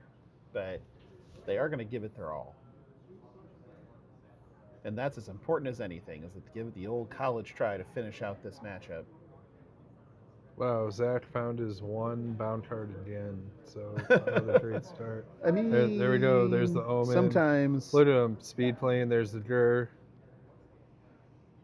they're playing hyper fast with only 10 minutes left on the timer. Sharpshooter. So they kind of got to be real quick about it. They both want the shot. Like, yeah, one wants the points. Yeah, they both want the points on both ends.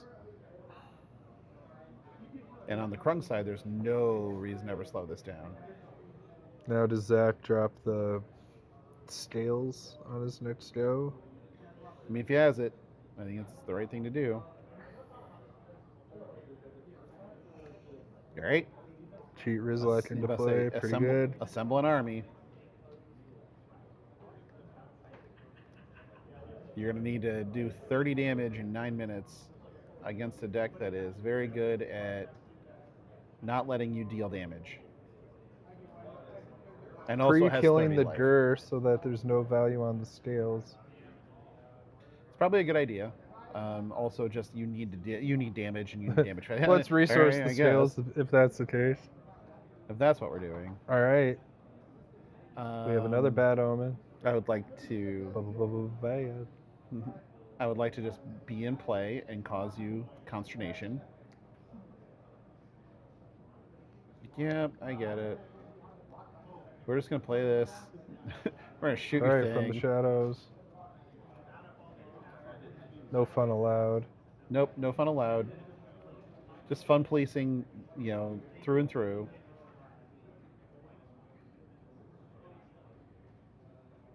I love how they're playing in fast forward right now. It just actually looks like the both are moving at an alarming rate, and there are 2 scales in the resource row now. With putting flare down. There, okay. Yeah, that makes more sense. That makes way more sense all of a sudden. All right. That looks like it's going to be a double kill. I would like this. Kills her. Oh, Rizlak goes too. Oh no. I guess Draw a that's card. I guess that's all of it. Now that flare's exposed. I mean, sure. But you just got your value off that flare, so you're totally fine with the flare being exposed at this point. Sure. Like, we just cleaned up the board. Again, you have 8 minutes to finish this game. And Zach's method for finishing this game is to get to the resource density, to start dropping flares and just swinging 4 times.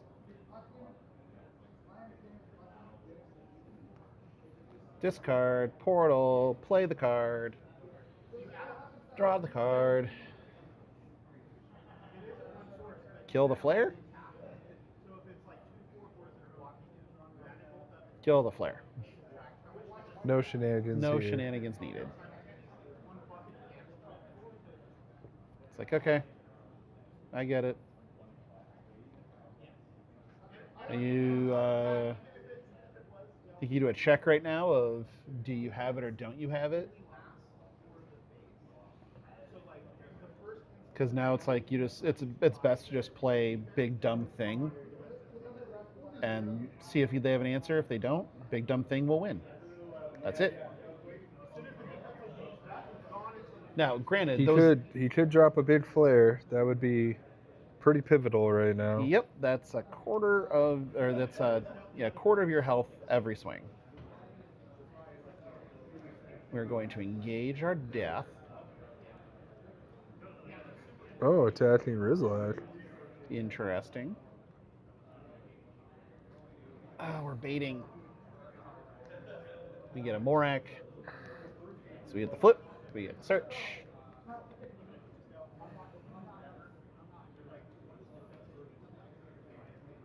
We're Gonna getting do it from the shadows. So now that flare, that flare is still a quarter of your life. Even though you can play a shadows next turn to pop it, it's still a quarter of your life. You know how much a quarter is? It's 25%. Yeah. Deflate. Sure.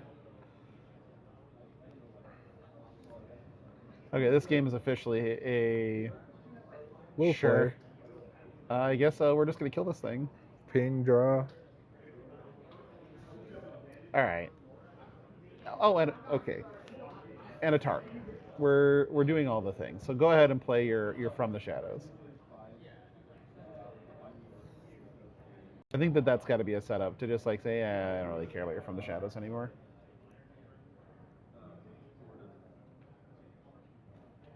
But that's not what we're doing. Oh, it's Abysmal Doom. I was like, what did he play? But we saw him play it earlier. Yeah, Abysmal Dooms. Okay, so we have an accessory. We have a Charp.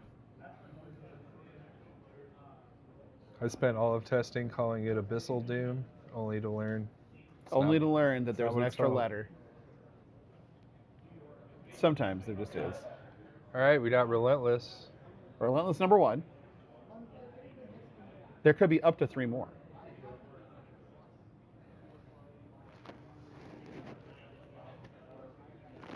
But at least it's smaller now. That's All right, swing for 2. Might as well. Modest 2. Gentleman's 2, really. Casual 2. You should always get in for 2.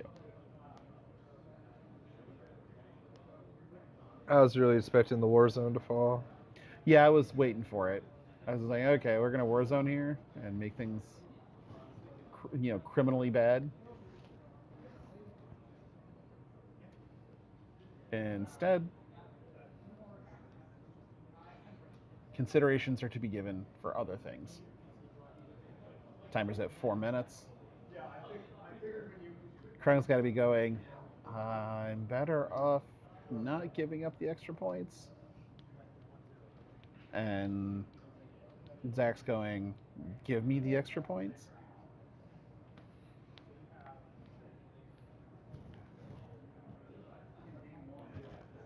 So we are slowing down the pace back down. Play up from the shadows. Oh, nope. Abysmal. No thanks. We're going to doom it. Okay, Doomer. Okay, Doomer. Wait, I'm not in that generation. I'm somewhere in between. But I'm just now noticing the precarious play zone that is the accessory zone on Genesis and his it's well focused. It is well focused. I'm talking about the abs. Yeah, the washboard abs. Your There card we go. bounces off. You can't put it there. That's right. Yeah. It is a well-located accessory zone. I'm just glad that, you know what, I'm not going to start. There's no reason to get canceled right now. Maybe there is. I don't know. But right now with there was a Machina, it died to a Swarm. And we're down to 2 minutes. An Accessori, probably another Doom. And then just play some donkeys. And we're looking to just draw this out.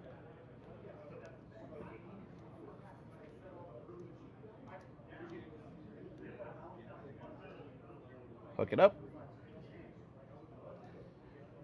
And you might as well attack. Because nothing good is coming of anything else. Zach's like, send me the bill. That's fine. Don't really care. This is 90 seconds left in the round. I think that we're going to be perfectly fine with whatever you're trying to do. If you're trading with my Clash cards, it doesn't matter. All right, passing back to Zach. Does Zach have Minutes another on the big dumb clock. thing? 2 cards. Ship him. Sure. Nope. Sending it at Krung. And then, do we have something big and dumb? Yep, that's big and dumb. Doesn't get much dumber. I mean, bigger. Or dumber. Or dumber. Or dumber. Big dumb idiot in play. Big dumb idiot looks to be resolving. Ooh. That's bad news. There's Bears. no swarm. There's no swarm. Okay, Defender. Defender. But Barrage. All right, that Barrage is gonna eat him. And Go then there's straight your to the 6. dome. Here's 6 to your face. Did you hit it from the shadows? Can you not take everything that this is going to send? Maybe not.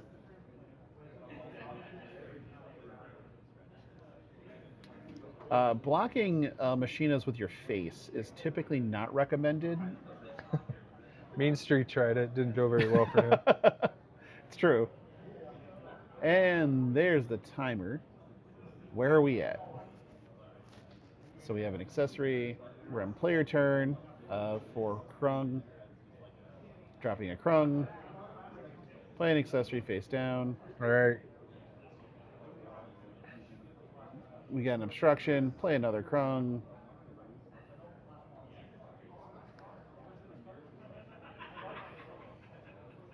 Send So this one Krung's into with their machine. necrotic. Yep. He almost saved him. That flare died. That one flare died valiantly. Both. All right, going to face. Going upstairs or staying downstairs? Going upstairs. Might as well. Does gaming getting any younger?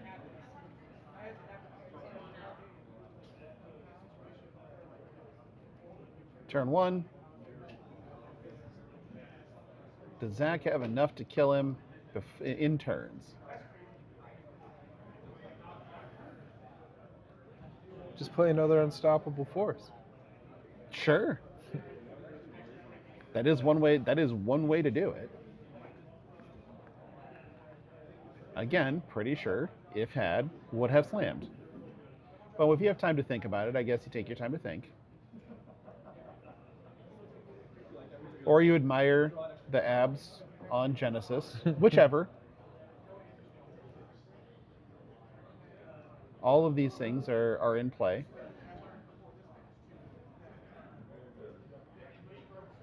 It's like, how do I get 12 damage through in relatively short order?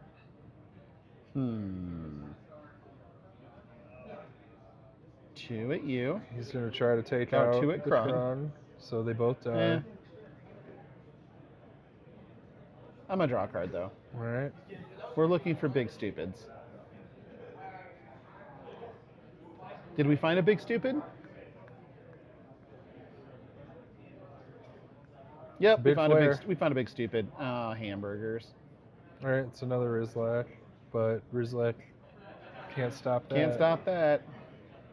All right, 5. big smash for 4 with Krung's armor. Yeah, Krung's got armor, so we're taking 4. Go to 8. I mean, at least the flare is vulnerable now.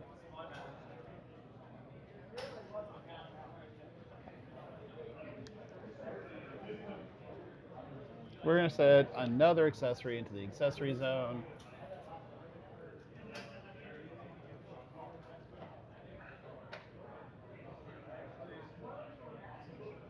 And what can we do? Like, play something big, play something cool, close the portal, open the portal. There's a From the Shadows, get a Krung, play the Krung, attack with other stuff first. That makes that Rizlak a juicy 3-5. That's a big old Rizlak. Still can't deal 21, but can at least get some damage in. Do some accounting.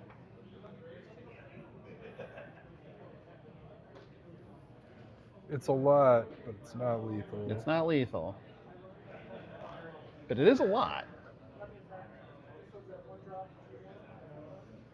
And you have no resources ready. Swinging with that Trug. Yep.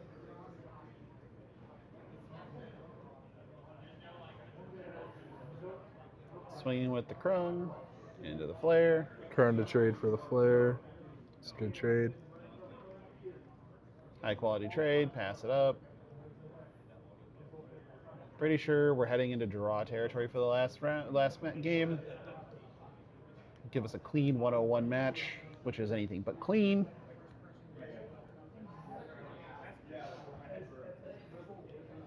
And let's peer it over, take a look. Get a shot of Brandon's face. Good shot of the face, yep. Make sure you get in frame. Brandon playing his face. Yeah, wave hi to your mother.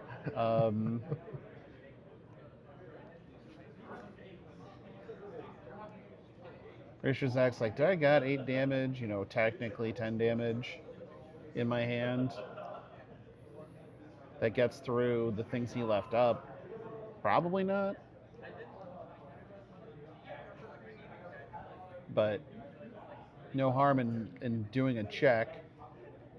It is a relatively low life total.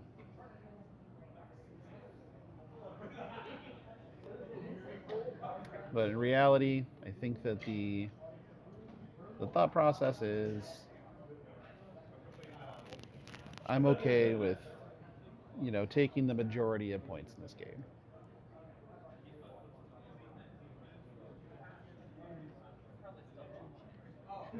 If there's an avenue to deal the 8 damage, I'm here for it. Start. All right.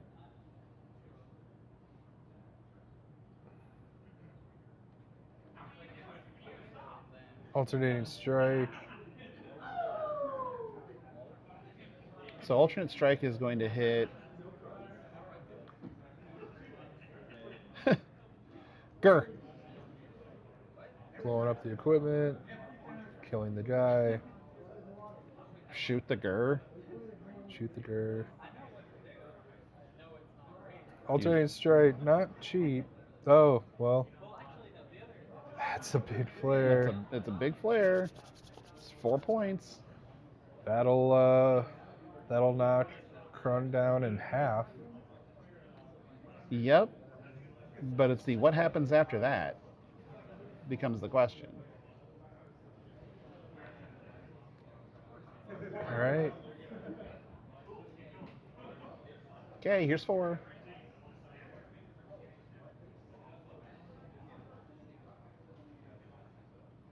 We're on turn 4 of turns. Do we have anything to deal with a flare? Or did Zach eke this out?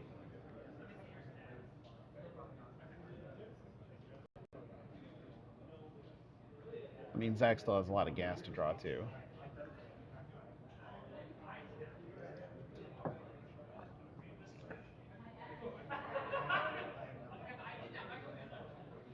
Did Brandon draw for his turn already? I think he did. Looked like it. Yep, go get a Krung. Play the Krung.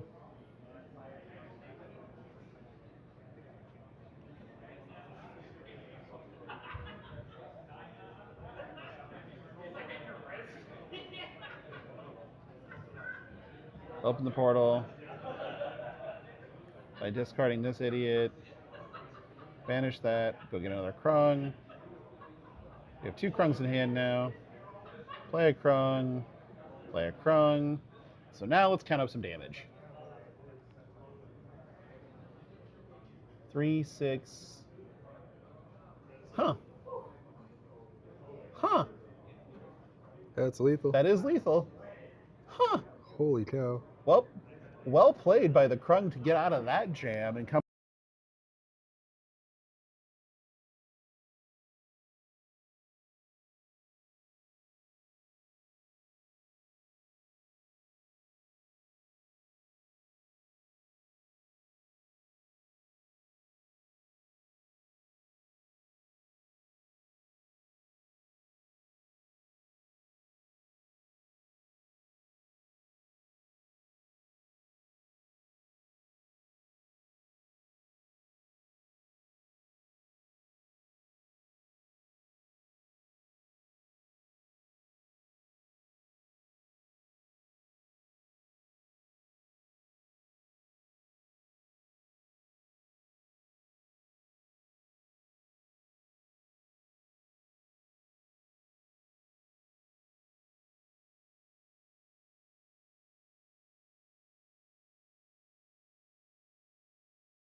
Now you're looking at Doom.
Looks like they're playing, but I don't hear anything, and I don't see anything. yeah. Okay. I'm gonna go talk to Ryo. Rich, we can't see. We can't see the match.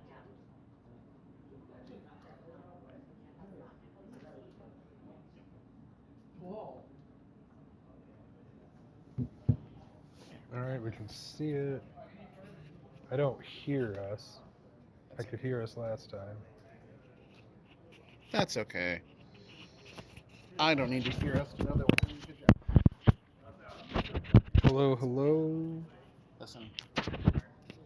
All we're going to do is we're going to commentate. If they can hear us, great. If they can't hear us, well, we still tried. So right now we have everybody's favorites.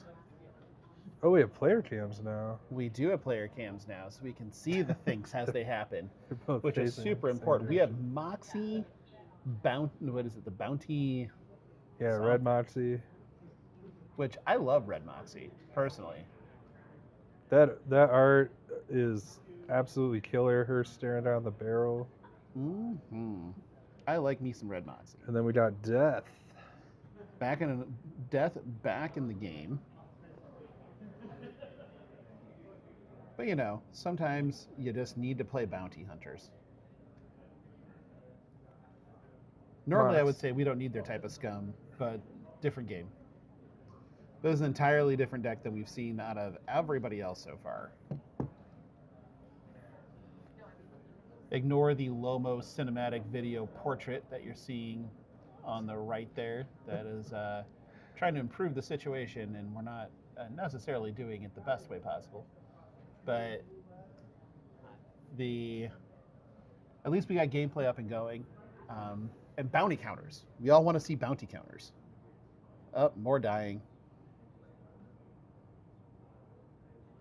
You don't need to be alive. That's unimportant. Hang on. Got rid of his big machina. Womp womp. I mean, they get bigger. We saw that last time. They get much bigger. All right, using weapon system to draw.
here we are. Looks like we're playing games again, at least. And so we've improved on that part of the show. But right now, we are staring down the barrel of a... Quite literally, I have on my phone in front of me pulled up every single card that says Moxie on it. Because that's a lot of what we're about to see is things that say Moxie on it. But this one we've seen before. This one's a bad omen. Or, yeah, is this the bad omen one? That's bad omen. Yeah, it's a bad omen. Which is rough, which means weapon system is not. Oh boy. I did that.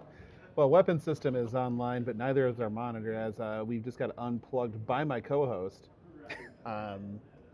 So while we don't exactly know what's going on this second, it should be back up soon for us, maybe allegedly. And not exactly, but we'll make do, as we currently can't see exactly what's going on, but I'm going to guess that I can look at the stream a little bit and see that we have a lot of attacks going on here. It's 27 to 21. We had As to we have unplug a the Moxie monitor. We versus can't see Death anything. matchup. I doubt it. It's just we need to be hooked up again or something.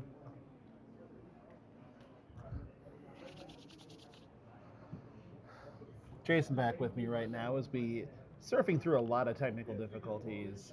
Turns out that sometimes when you set everything up the night before and then you come in the next morning, it's not set up.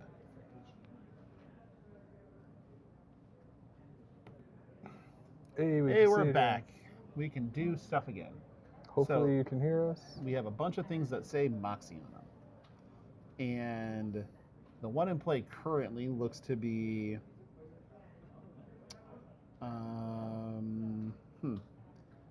I pull up every card that says Moxie on it, and turns out that's a lot of them. So sometimes I have to go digging. So in this case, we are swinging with a Moxie, with a big fist on it. That one's Moxie Armored Soldier, so it's a 1/1 trigger attack. You can deal 1 damage to a clash card you control. And trigger defeat, you may send 1 weapon you control to oblivion. If you do, deal 2 damage to target clash card you don't control. So, is that a contender weapon in play up there? Yep, that looks like weapon system. So you can ship a weapon system to blow something up.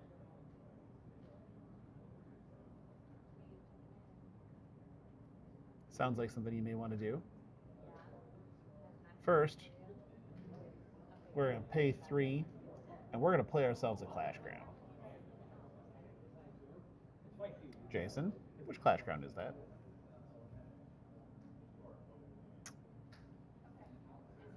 Yeah, yep. We're at that point. We don't exactly know. But At least they can't hear us. we're going to come in for 1. Give it an old think on. Oh, that's the... They made flare tokens? No. Got to pick her up and read her, because, you know, got to read her. Read this, read that. We're going to say no obstruct.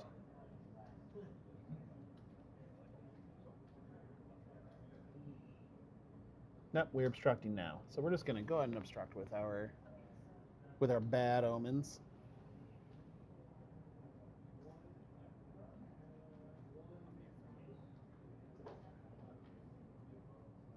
We're going to sack our Moxie, blow this up.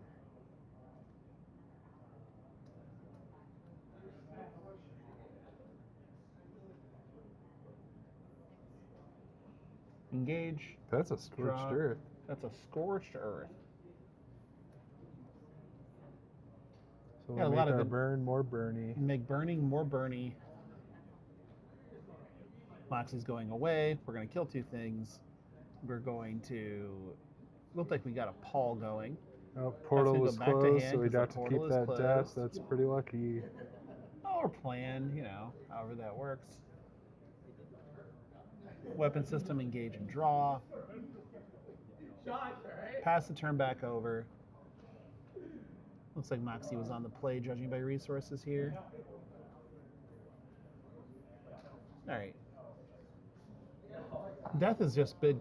Death is just a deck that loves to play value cards. All right, that's a relentless. Speaking of which, value. That's some good value right there.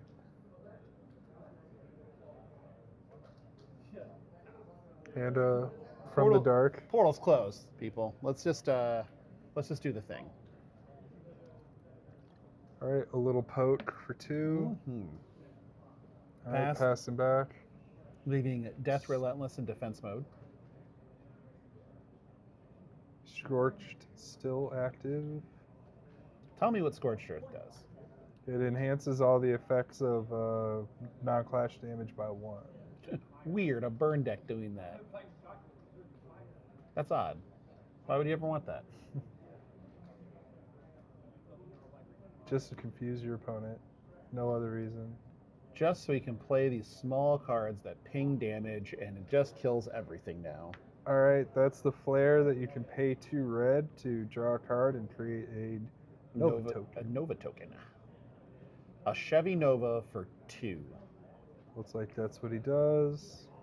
We're going to put a Chevy Nova into play. That looks like a 74. It's a good year for Novas. What else are we going to do? Right. Now, Nova tokens themselves really don't have any text. They're just a thing that other cards want to take advantage of. He's playing another of that Machina. It's one of my favorite, what I feel is really underutilized cards. He's a 2-cost 2/3 that he basically gains 1 attack for every 2 accessories you control. So you stack badges and you stack Novas and you get a really mean. I mean, 2-cost 2/3 on his own. Honestly, you got a free accessory and somewhere in Des Moines to start the game, so you're already halfway to the first pip of damage. I mean, that's not bad. Seems like a nice little build around, as we talked about before, with the somewhere in Des Moines accessory starting in play for each player. It just gives you a free accessory on board that has a lot of interplay. I'm just noticing on the Somewhere in Des Moines that Frank's Corn Dogs is selling hot dogs for $5 a dog. I'm not sure here. That seems a little steep for just a dog. You can Costco or Sam's Club for $1.50 and get a hot dog and a drink. Sure thing. I mean, that's important. You got to know where the value's at, kids. Right now, the value's in accessories. Say what you will about Moxie, she definitely knows how to accessorize.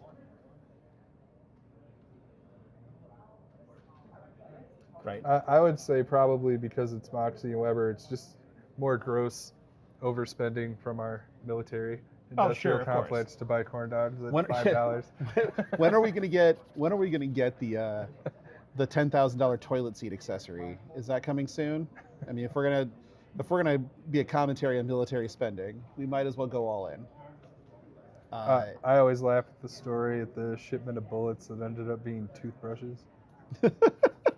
And a whole industrial crate. We need shipment of bullets next time as a card too. But I'll attach a shipment of bullets. I'll attach a shipment of bullets. All right, we're Relentless coming in. We are going to close the portal. He just went straight for the ready. Huh. All right, then. You do that if you need to. Are we still playing the same game? I'm not sure. I'm not sure. We're not used to this. Is that a demise play? I don't even know. I don't even know. I think that is a demise. But right now, I mean, we have no boards really on either side. And there is a possibility of that machine just getting out of hand, right? We're going to go ahead and lose our flare. We're gonna play some more omens. Pass it up. Neither player has decided they're the beatdown yet. And I feel like death is the one that is more likely to be the beatdown. Another bad omen. We've already seen one in play. There's one in the resource zone, and then there's one on the field, like one in the clash zone. Just chilling out. Definitely not being the beatdown. But it's preventing those card draws. You know, it's making them cost one. I mean, it's clarity and taxes at this point in time, except for clarity is the taxes.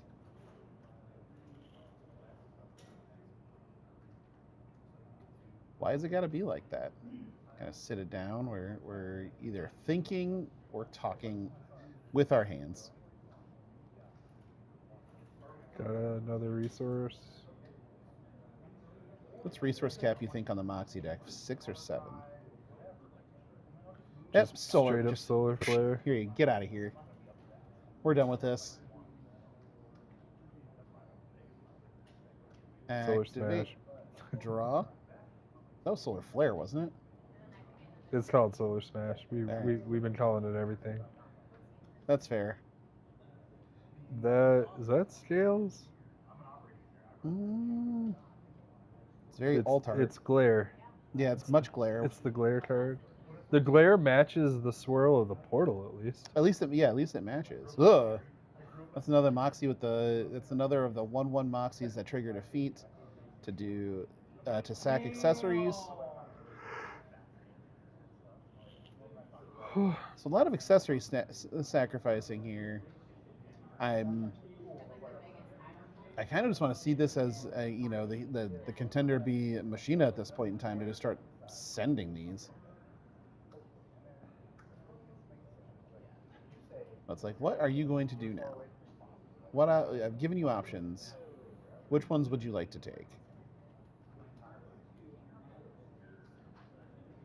It's weird that both of these decks are looking to kind of grind right now. And I have no clue. That's just silver. Blinded by the light. Played Genesis's face. Yeah, Genesis's face is in play. Oh. That's we'll get there. That's a relentless. That's Queen of Queening. Queen of Queening. Queen of the Stone Age. Queen of the Dark. That's a 6-cost 4/4 flight. And then for each death card in your Oblivion with a different name, you can reduce their cost. So it ended up costing 3. Yeah. And then we played a relentless. So it's a big old Queenie there for a 4/4. Kind of hard to kill. A little bit of a steamroll out of the death side right now. It's like, okay, catch up with your little kitty cards and see what happens. There's got to be some big responses out of the Moxie deck though. Time to go dig for them.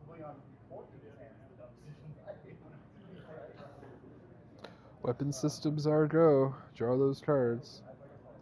Usually, when we see red in this spot, bid that flare. works. That's monster flare. That's not just, hi, I'm 5/5 flare. That's, I have text flare. She has flight. She deals 2 damage to the board. Which, pretty good. Burninating the peasants. So attack, trigger, 2 to everything. That'll die. That's going to die. Send an accessory. And then We're going to pop the queen. She gone. We're going to engage death. We want to draw the card. 2 to all players too, right? Or is it just the board? just the board. Okay, just the board. Stop yawning. It makes me tired. I Have you considered sleeping before? Because I haven't. And I really need somebody to tell me what it's like. I only came from California. I don't even know what time it is. 1:24 p.m. Okay. You got me. I did, because I can do time zones because I travel through enough of them. That was a nice big swing out of that flare. We're gonna send in, send in for 2, send in the clowns. We'll take your 2 and like it. Play another one. Dreadful. Legitimately one of my favorite cards in the entire game. But it's dreadful. Why would you like it? What do you like about it? 2 costs 2/1, gives you portal control. When it dies, you can choose a player to take 2 and draw a card. So it can be effectively a 4/1 for 2 for clinching games. Or if you're in a health lead, she can help give you extra resources. In a death deck, she can draw you 2. Yep. And very good at... We shot down the flare. We got another demise. Draw a card, put a counter, swing in.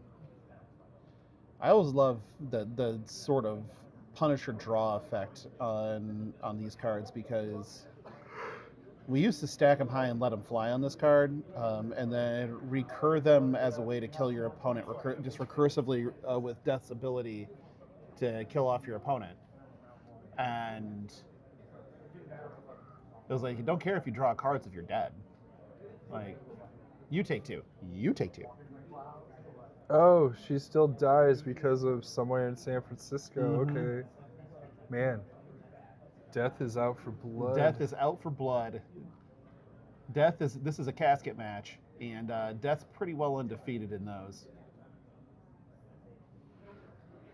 Oh, we have a weapon system. We don't need a weapon system, so let's just resource a weapon system. We got 7. There's a lot of big things in red that cost 7. Which one of them can we see here? How have we only made 1 Nova token? I ask that every day. Every day. How did we only make 1 Nova token? I'll tell you how. Magnets. It's always the answer. It's magnets. How do they work? How do they even work? No one knows. No one can explain it. So right now, the Somewhere in Des Moines really haven't come into play in this matchup at all. Whereas we saw in some of the other matchups, especially the Dean matchup, that it was just a constant thing that was being fought over. So it's not like it's been an inconsequential thing. It's influenced deck building and done a lot. Here it would have to pump the 2-drop machinas, but I mean, gotta have them to pump them. Right. Because right now in play it looks like we have 4 total accessories, so it'd be a 4/3 for 2, which is, I mean, that rate's pretty good. We are going to play a Torque. Uh-oh.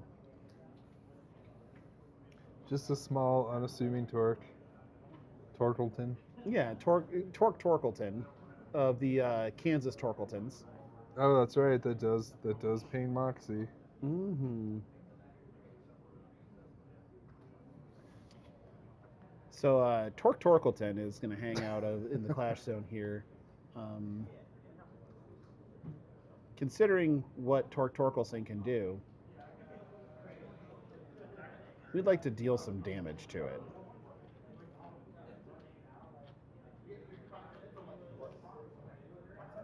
Right. Yep, all Boom right. shakalaka. We're just going to go ahead and pump it by crushing its face. So that's a 6/7. It's a 6/7. Ping it again. Crash in for 7. It's like the only way I'm winning this game is in a race, kids. So we're racing. Can I look at your oblivion? Would you like to look at this boom? No, I want the whole thing. Thank you. The boom's right here. The boom's right here. You can look at that one. What does this button do? It's like, well, it's going to pass the turn for you here, and please don't kill me. I think Death is going, I think I'm going to kill you. Well, I'm pretty sure I saw a solar smash in Death's hand. So Yep, I think I'm going to kill you. I feel like Death is going to become Moxie. Ha ha ha ha. Okay. I thought the driest things to be said today had already been said. I was wrong. I was dead wrong. See what I did there? I'm really disappointed in myself for that one. Is that That's another Queenie. queen? That's Queenie. Jeez. Might as well. Here's 4. You go to 2. We're going upstairs. We're going up top. Hey, Splat. there you go. Splat. Death does the deathing. And yeah, I guess we'll shuffle up for game 2 and be back shortly. They've been sending us breaks whenever, so let's find out if I get cut off this time in mid-sentence. So far, Thanks everybody I for have not. watching. Did you thank everybody for watching? That's watching. I did. I don't know. What are you doing? We're not doing our broadcast today. I don't even know if they're throwing us a break.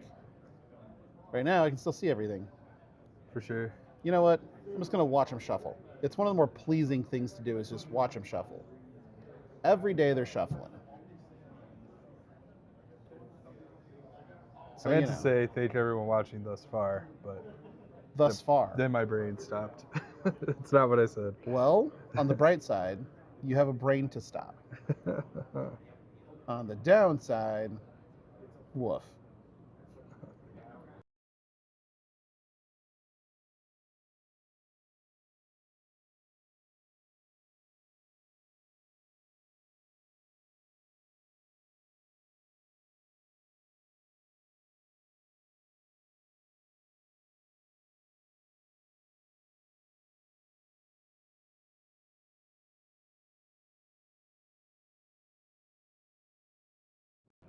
We're back.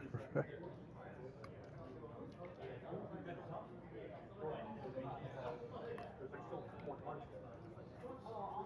We're back and we have the combination to the air shield. Anybody that gets that reference is older than 30.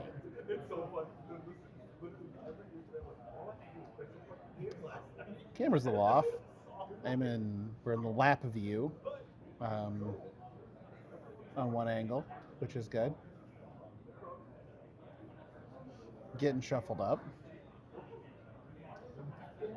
This matchup went a lot faster than the previous, and looks like we're ready to go. Get into some mulligans here. I can see the clash zone. I don't need to see anything else. I do love the elegance of the selective mulligan. Ship them all. Ship them all. Come do it. Do it. Full badoogie. Hand looks a little spicy, yeah. Looks like a good hand, honestly. I wouldn't ship this. Keep 8. Keep 8. No, keep 8. Just keep 8. No, keep 8. I love an 8 keep. Oh, then ship 8. The only thing better than an 8 keep is an 8 ship. Oh, you mean the hunt for Haven? The hunt for Haven. We're shipping 2? We're shipping 2? This is cowardly. I'm not impressed. Like, shipping 2, that's just weak. You're gonna call their parents? Yo, your son. Hey, I need you to know, your son shipped 2. I just want to go ahead and... You might want to change the lock. Yeah, go, change the locks. Make the dog bed for them outside. You know, they don't deserve to be indoors. Shipping 2. Weak sauce. Keep 8, ship 8. That's the bingo card. Keep 8, ship 8. There's actually when we were doing this in Ohio for an event, we actually had developed some bingo card stuff, and Keep 8 and Ship 8 were both on the list on the bingo cards. And we hit them both. I think in the same match, actually. We had an 8 Keep on this side and an 8 Ship on this side. And that was wild. That was fantastic. Obviously, Torque Boom was basically the free square. But it's weird that like we're watching these matchups and there is no torquing and booming. Like very, very little. We saw one in this matchup. But it is not the flavor of the day, so to speak. I am always absolutely fascinated by what cards players choose to resource with. Like, that's an omen right there. Sure is. But I see a lot of I don't see a lot of black cards in Death's Hand necessarily that are things that otherwise you would want to From Belowing a resource. 1-drop. Okay. Listen. Tempo, babe. It's all about tempo. Low and slow, that is the tempo. That's how you make good ribs. That's how you make good brisket. And right now, Death's definitely trying to cook Moxie. Alright, we got a weapon system online. For the moment. It's not attached, it's just floating there. Yep, it's just a system. How does that work? How do you just have a weapon system in the ether? She doesn't have the passcode. You know, Oh, we have to put in the passcode. She's not. See, she's this not is why you put an omen in the resource Right. zone. Because now the weapon system does a whole is fat lot of nothing. trash. These are bad weapon systems. This is, I probably shouldn't just insult other armies, but these are bad weapons. These are aged weapon systems now. They're on a subscription model. You have to pay to use the freemium weapon system. Right. Now, if we can kill off this omen, you can go back to the premium weapon system, but I don't think you can do both in the same turn. So this is going to require some setup from the Moxie deck, but I don't think that the Moxie deck has a lot of time for setup. Death is looking... Burn. Just do that. Burn. Yeah, you. Go away. Let me draw cards, please. I like crads. And there's the weapon Yay. system. We did them both. A card has been A drawn. card has been drawn without having to pay the troll till. We're back on a premium weapon system.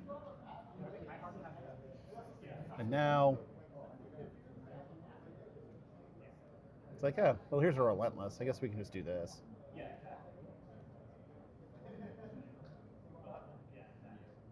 More Ovaltine, please. Yeah. We know where that's going. Right in that dome. Right to the dome. Block with your face. Clash buffs? No? Okay. We have not seen much in the way of clash buffs either. It's kind of staggering.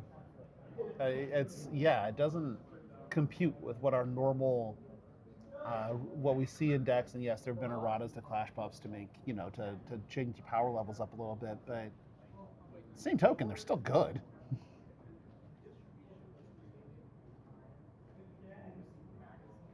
We have 21 to 30.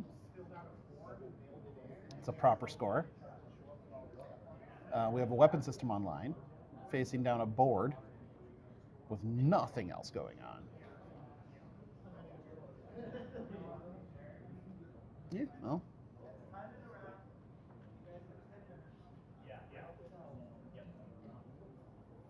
Let's determine what you want to do with it. I would play a Paul here. I don't know, maybe not.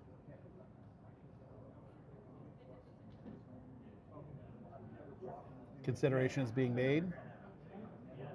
Consideration resolved. That's the little 2/3. That's the little 2/3 war, right?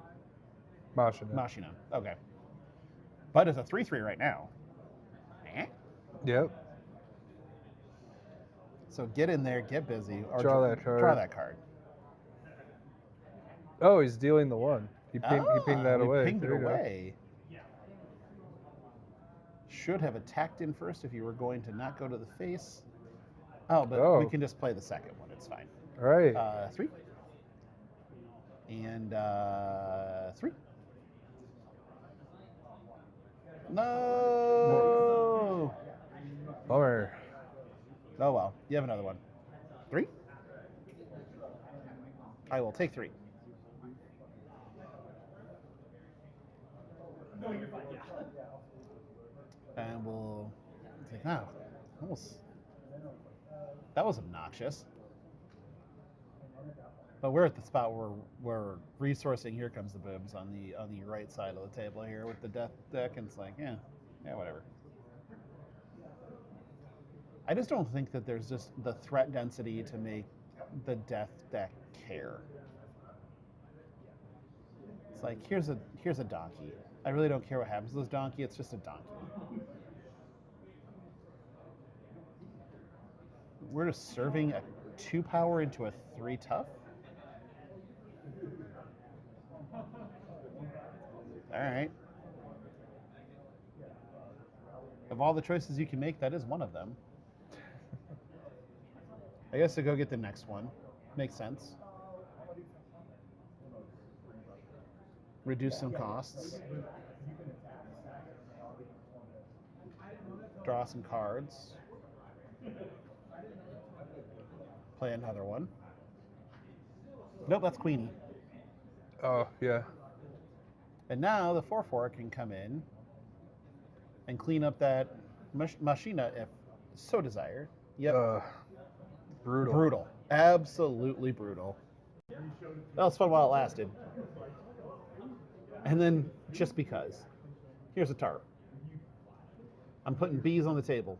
Ain't much you can do about it. This looks vicious. Like, this is pretty good. This is also pretty good. This is pretty good. Which one of these is not good?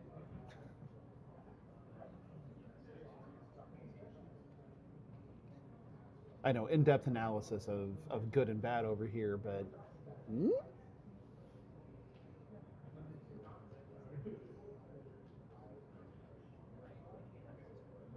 Give it some thought. Think it all the way through. Oh, hey, we got a Death's Door in the resource row. That is the most bizarre use of that card is it tends to be a finisher. Yeah. Death's Door is definitely a finisher. But if you don't need it, you don't need it. Oh, we're gonna get Torque Boom. No, we're not. Nighty Night, Sharpshooter Moxie, the cleanest answer to a Torque in human history. I'd like to think he was falling, getting ready for the boom, and she sniped him out of the sky like a clay pigeon. Poof. Like a Randy Johnson fastball. There's only a certain number of people that'll get that. But... All right, that guy goes through. Gonna create a Nova token and draw a card. I mean, drawing cards is great and all, but if you're not actively dealing damage to your opponent, what are you even doing? In this case, not much. Which of these aggressively undercosted cards do I want to play this time? Send 4. You know, block? No? Okay. Still got a 1/2 sitting back. Could do something with this. Sure, send it. Would you like to block this? No? All right. What about now? Would you like to block now? Because this is Endbringer. Oh, man. Yeah, now we block. Okay.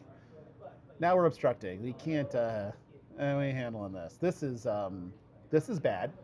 This area right here for our Moxie player, this is called bad. I don't care if you have a Torque or not. You just need to get rid of this board. It is massive.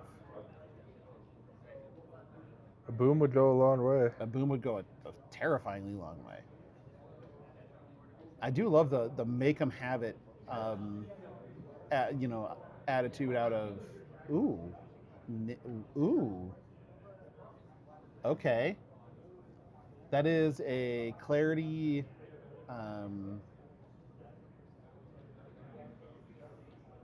There's a torque. Here's a boom, I'm pretty sure. And here's where the matchup swings greatly.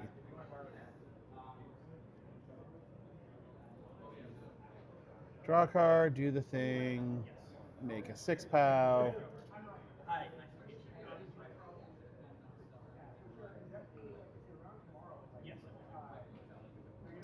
And then swing 6. A weapon system.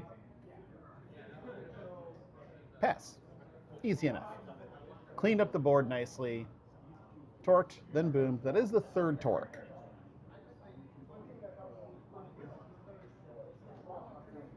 Can you have enough torques? Well, you can only play 4. Yeah, he's whatever at this point. It's like, yep. We're just going to go ahead and banish it. Sounds good. And play one of these.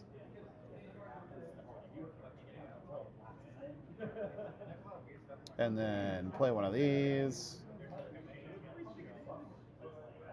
And then swing for 1. And now we're going to think this through. I think that the trigger play is being considered on the somewhere in Des Moines to flip the portal, but we shall see.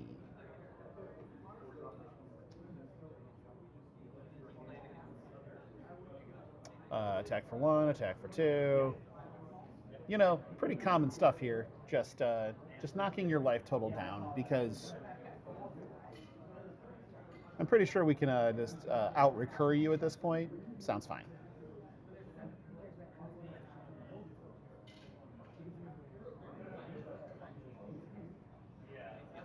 We have a consideration here of, from the Moxie side of, what did I do in my life to lead me to this situation?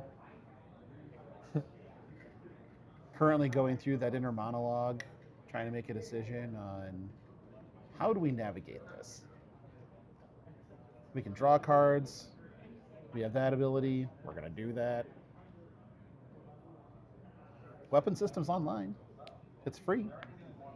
Might as well use it. A Machina would go a long ways here. Maybe not far enough, but it would go a long ways. Right. Big flare could do a lot. Big flare would be good. There are outs. I mean, to this particular board state, but the problem is the board state's coming right back. Like, it's not staying gone.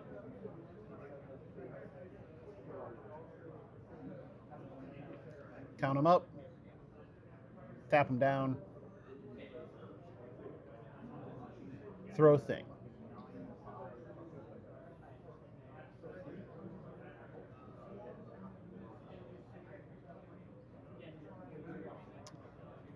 It's, I think, becoming apparent to our friend over here in the Moxie seat that this is getting hard. Yeah. I deserve to be here, but again, we've seen victory snatched from the jaws of defeat last round with the Krung player finding exactly lethal on their last turn. Right. So you never know. We don't have any way to look at hands to find the line here, so we're not sure if there's a line to be found. But in this game, 22 is not necessarily a survivable life total from this position. And we're gonna tap a bunch. Yep. There she is. Big old flare. Do you have a response? No response.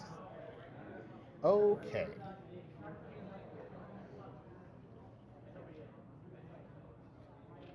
So now you have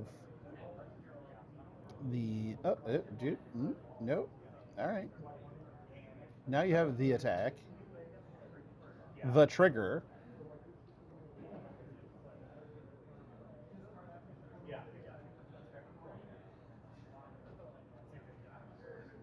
the draw.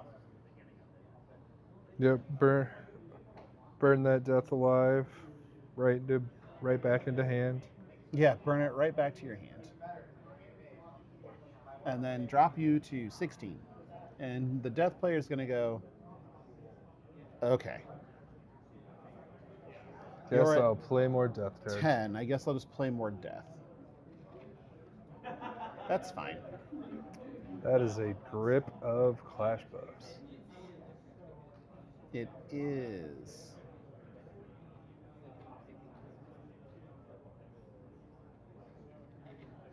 Where are we at in this? I guess where are we in the turn cycle here? I feel like damage was already dealt. All right. They took it back.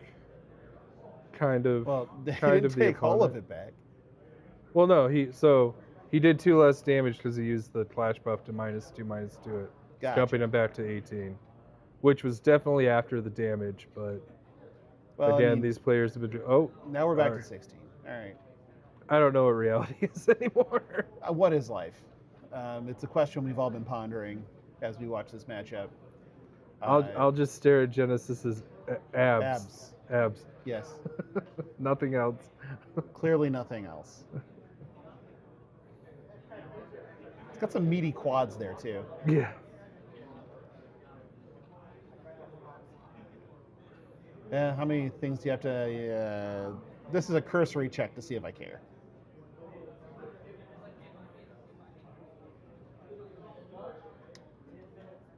I hear a judge call. I think it might be in our game. I hear multiples.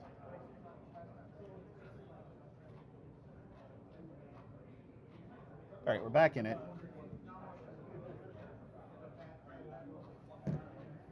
We're getting our question answered.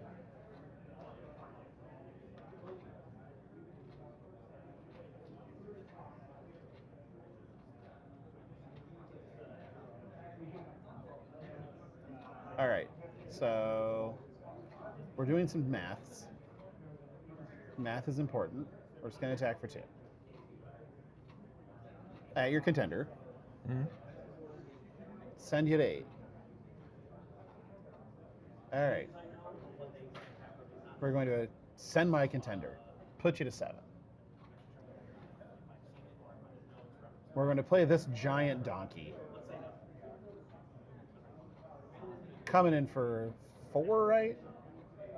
4 or 5, yeah. All right.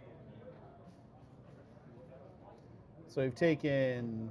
Oh yeah, we're just gonna smash. Sure. All right, All we're right. fine. Okay, yeah, we did it.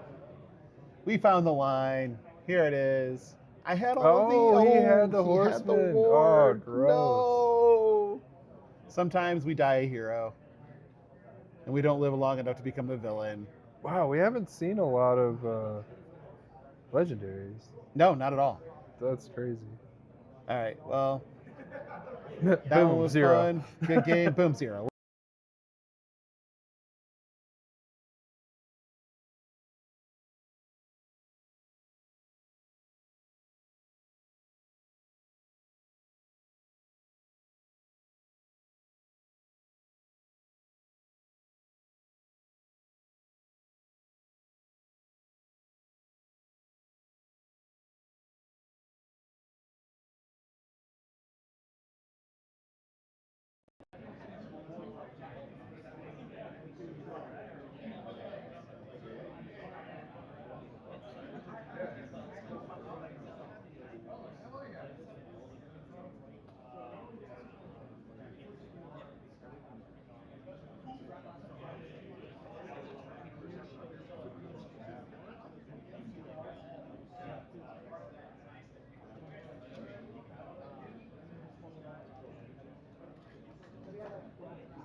And we are back, it looks like.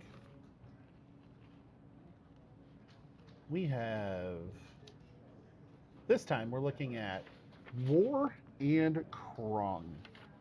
So a little bit different this time around. Hopefully we get something cool happen, because that last one was a little anticlimactic, ladies and gentlemen.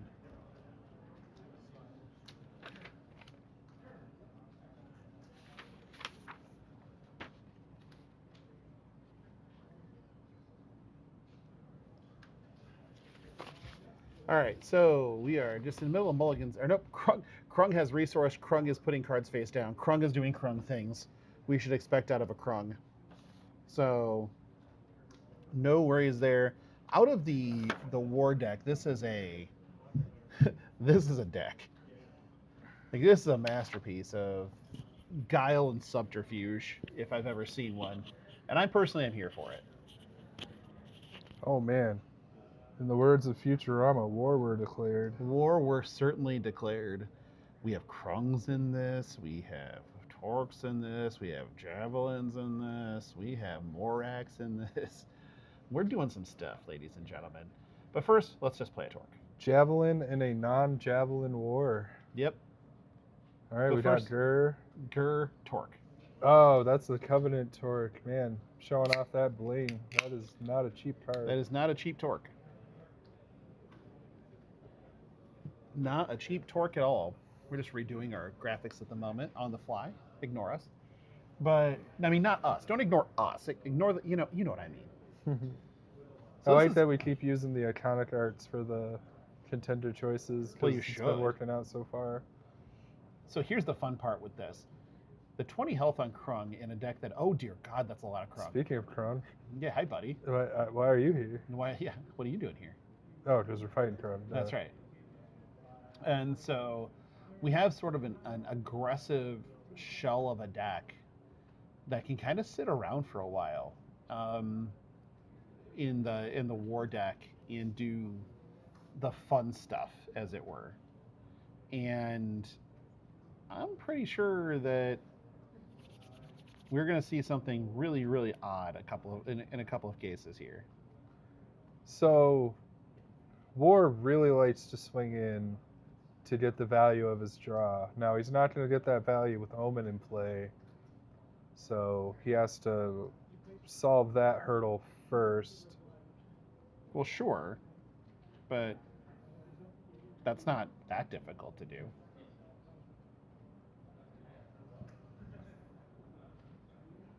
I mean, do we really, like, just, kill it? Sure. Of all the things that you get to do, you gotta Right. just kill it.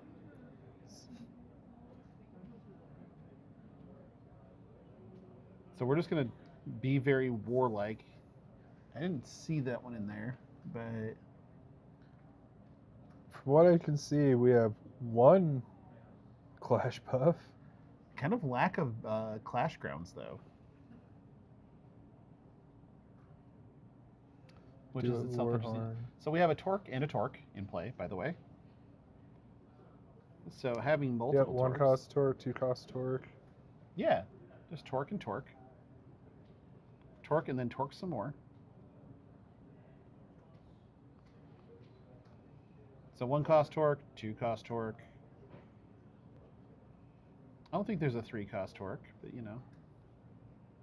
Wait, there is a three cost Torque. Ignore me. There is a three cost Torque. But here's this, here's your favorite version of War coming in. Making the War Minion. Yep, straight into so again, for War to get that value, he's gotta slam himself head first. Hey, you know what? It's an exclusive, so slam yourself head first, right? Like, you can only have one in play at a time. Get some value out of it. That doesn't seem like the worst idea I've ever heard. And we're about to get the draw one card text on War coming into play. for the old Legion commander. I mean, we built a monumental board all of a sudden on the Krung side of things. Yeah, he's already got a swarm. They both have their own little swarms. It's true. It's just I don't think that there's a good way for I don't think there's a good way for the Krung deck to deal with the boom, at least cleanly. So it's kind of a, well, I'm this wide right now, and that's cool and all. Plus, like, no blocks on the 3 coming in. We're not going to send this torque. We're not going to send that torque. We're not going to send the minion. So I think right now you're maybe just hanging out. Yep, we're good. Ship it on over. Gotta try to keep that that war alive best If you can. If you can. So you play some speed bumps, although one of those I definitely don't want to be a speed bump. But there's currently nothing on board for the Krung player that cleanly takes out the war. Now there's something on the field that cleanly takes out the war. Yikes. However, it can be obstructed. And there's underground passageway. Woof. So that whole thing I said about being obstructed, might want to ignore that. And like you said, let me look at this list again. We have International Space Station. 2 copies though. 2 copies. It ain't a lot. True that. Now they do have their own Krungs, so they can go just, death touching. But here he just passed the turn back over. No reason to get super cute. Except looking at the war deck. There are 4 copies of Here Comes the Boom. What are Krung? Any surprises? Nope. It's stock it's Krung. Krung. It's Krung that do Krung things. Yep. Doesn't have those cool asters that Brandon was playing earlier. Those were fun.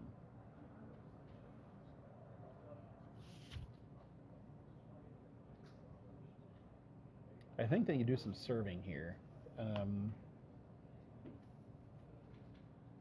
You got to be a little cautious. 2 Warhorns in the resource zone.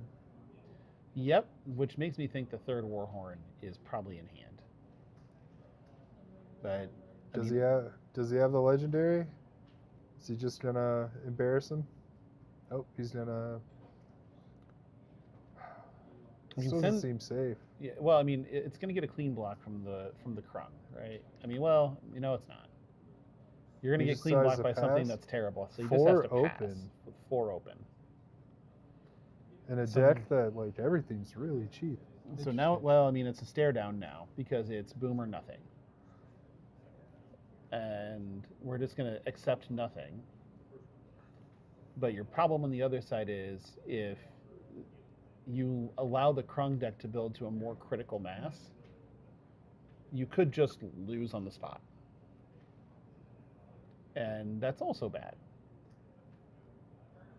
So there's a very delicate like push and pull going on right now between the 2 decks. I would imagine that they're both playing to the outs of, well, that's a pretty good out. But we're engaging. Because another Lord Krung, Ruthless Warlord, is in play, is probably enough to just start bashing.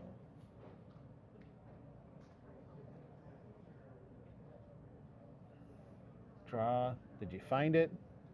Because that's the real question. Did you find it? If you did, feels pretty good. If you didn't, feels real bad. 2 binoculars down. 2 binoculars, 2 war horns, and a flare are sitting in the resource zone. So maybe some better shuffling would be Yeah. one recommendation. But He stacked his deck, but not in the cheaty way. he reverse stacked himself. That is possible. And this is round 5.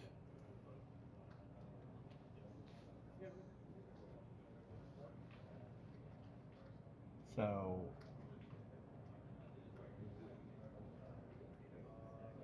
let's get a resource down.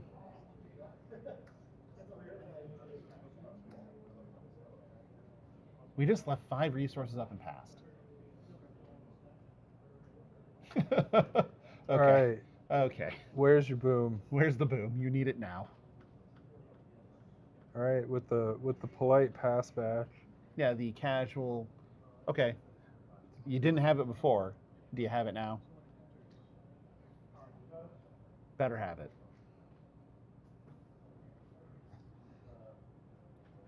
It's actually a polite off. It's just Yeah, there's being casually polite with each other. we didn't hear the ceasefire. That's all we wanted to know. Yeah, he was asking. We got rid of the war minion with our friend Death over there. Did you find it? Guess we'll find out shortly. We've got binoculars, warhorn, flare in the resource row, and now a machina in the resource row. He has 2 of those. I'm starting to catch on to that whole thing you were saying before. I really have questions about people choose to resource. Because that's, not a clean answer on its own, but it's clean enough. Okay, I think I see the boom in hand. So we're going to start sending. Yep, there it is.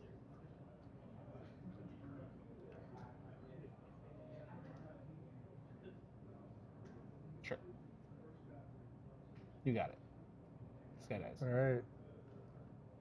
Guess I'll draw, or not. Oh, he pays the 1 to do the draw. Okay. Yep, has to pay the 1. Oh, God.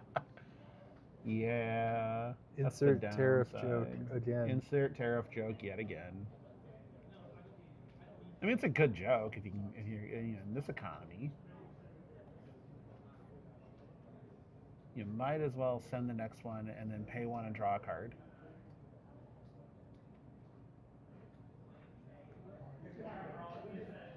Yep.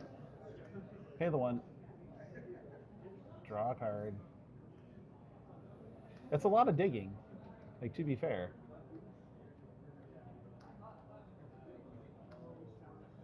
It's a little casual on the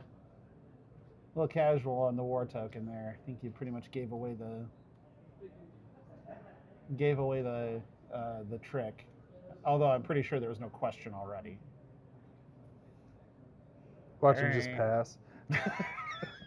I would probably lose it if. Okay, there we go. I would lose it if he just passed. Hey. He's got the fancy torch, but he doesn't have a fancy boom? Ah, right. What are we doing? We're swinging for 6. Oh. That's yeah. what we're doing. As we're getting in for 6. You, Nope. Yep.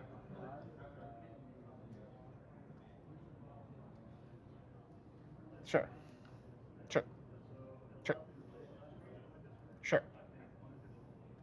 Okay, so underground passageway.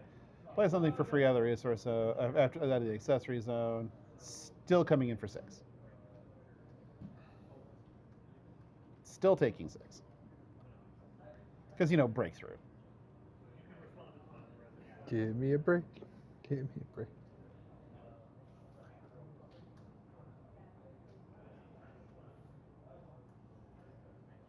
The Lord Krung back in our lives.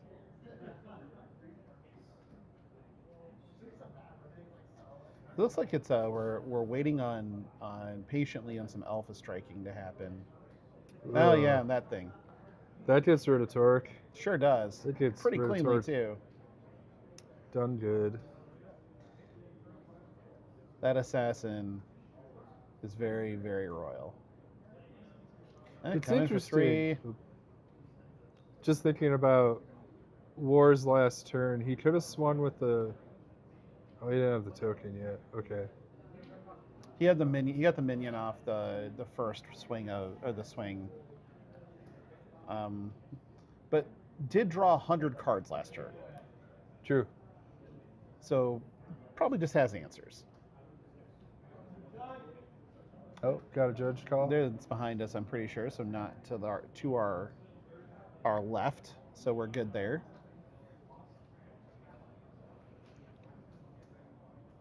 Shout out to Bob stepping up and being our judge today. judge today. Oh, boom again. Okay, there's a fancy boom. That's a fancy boom.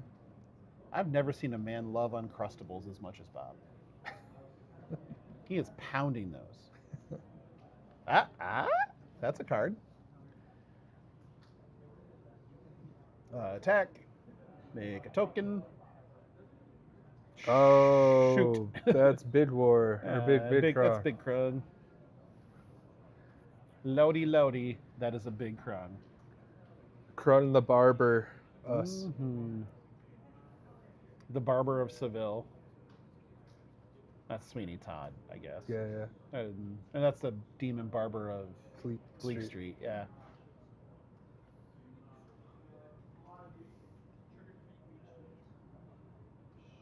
Taking a quick look here. Yeah, well, passageway. Yeah, bring a thing back. Yep, there it is. This is going to happen for the rest of the game until you find a space station.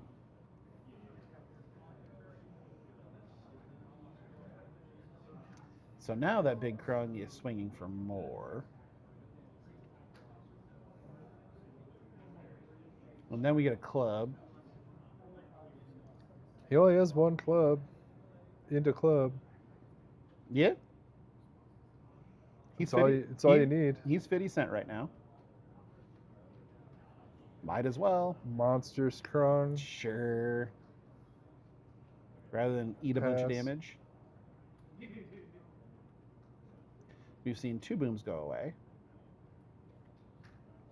We've seen 2 torques, 1 torque. 2 torques, 1 torque. We're going to read the club. It's only got 100 words on it. It's so. only 2 paragraphs. The club only is 2 paragraphs. It's not the War and Peace that this Krung is, which is like 4 paragraphs. Exactly. When the art of the card has text on it, we know we've gone too far. So here, you might have gone too far for the monstrous. But right now, like the digging, the life totals are completely misleading because the Krung has been in a pretty hard control of this game for a while, but can't play with his food for too long because as soon as you lose the underground passageway, you start losing advantage very fast. 1 more torque boom would be pretty good here, but still not backbreaking. The thing to be backbreaking is an International Space Station, oddly enough. I still cannot believe how few Clash Grounds players play to this day. I'm still trying to figure out the Machina that's in the Big accessory Flare. zone. Yeah, Big Flare's a card. That's a fancy one too. That's a Collecticon. Yep, send a nuke. Sending a nuke. Sending a nuke. That melts Sure. our 2/2. Melting the 2/2 doesn't do much here. I mean, oops. So, board just got better somehow, especially because Passageway is still in play. Drawing cards. Sure. Take the, what is that? It's going to be 5? Yep, we're at 8. I mean, we're in the danger zone a bit. So if they can manage 1 more of these and they have Decimation in their hands, They could steal the game. Oh dear, they but could there's steal only, the game one shot. There's only one decimation in the deck, though. Yeah, but they've also drawn a lot of cards. All right, that's We're more hacking. subtle. Subtle. Yeah, Sean is known for subtlety, so we're good there. A well-known chill guy. A critical weakness of mine is any effect that lets me look at the top card of my deck. The moment I put it back down, I don't know what that card is. That is a critical weakness. I mean, we can just do this now, I guess. Yeah, sure. Disgusting. Disgusting. I'm upset. Who made that card? Wait. Wait a second. Hold on. Wait a second. There's people to blame, and they're sitting to my right. I mean, the art's cool. It's jaw-dropping. Top 5, easy. Yeah, I think that's true. And then Oh, we're taxing. God. We're taxing. Let's So what do we got? Let's count up damage here really quick. We've got 2, 8, 13. You can come in for 15. That's pretty decent. Plus club, I guess. at least those clarities don't get buffed by Krug. Yeah, if they did, that'd be problematic. Machina doesn't save them here either. It's kind of got to be Torque Boom. What do we have? How many of those flares we got in here? Got Solar Smash, though. Oh yeah, it's also in here. Torque Boom Smash does it, right? We're just having a boom with no torque. Let's pick them all up. Put it all away. Put them away. Send them away. Scoop. Yeah. Board. May I look at your Oblivion now? Would you like to see this card? No, the whole thing. Need all of it. It's only a good 20 dead flash cards in there at this Right. point. We're just going to play a Flare. Baby Flare.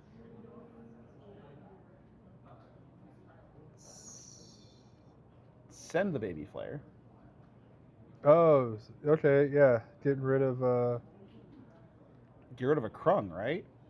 Krung or the Bad Omen. Although, can't get the Bad Omen back. Yeah, this one too.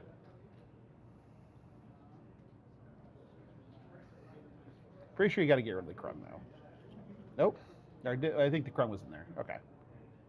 No. No card for you. No, stop that. That's getting obnoxious.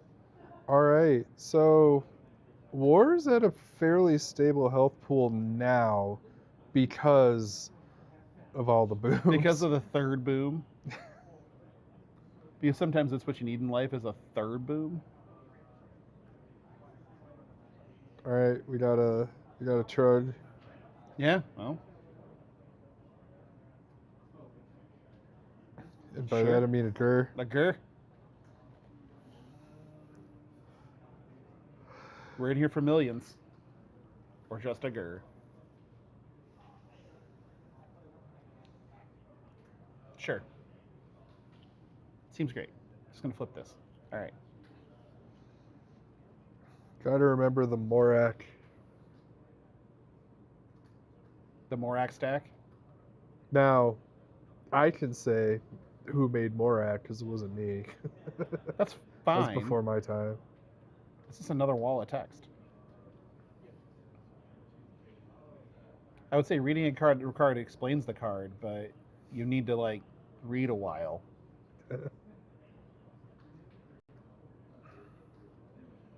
As somebody who is a giant fan of a clean text box, that ain't it. So we're at 8. 2 cards in hand. Resources 7. plenty of things to do. However, you now have 4 face-down cards. Normally we can't see Genesis's face and we see all of his abs. But Now you're sad. But Kron's, yeah. Yeah, now you're sad. Kron's kept it modest. Man, All right. I'm a fan. I mean, counterplay, sure. Counterattack, yep. Draw. Do the thing. Draw. Do the thing. Draw. And search. Come on, 4th boom. That'd be diabolical. The 4th boom would be nuts. Like, thing is, like, the Krung just keeps recurring and recurring and recurring and recurring, though. Okay, well, we've done all these things, and here's this. So we went from a board of 1 thing to a board of 5 things, and then we block. So obstructed, destroyed, 2 cards. Pay to just shut the portal off.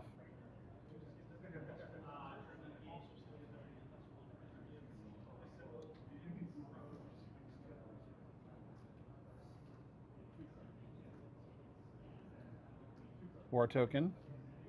Go get rid of the next thing that's a problem. Yep, that one. And that one. 2 things you can get back. Now, shut the portal. Pass the turn.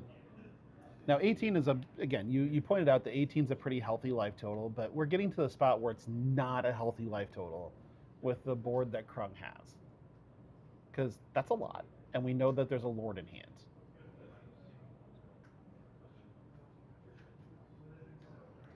And the Lord in hand makes all of these super threats.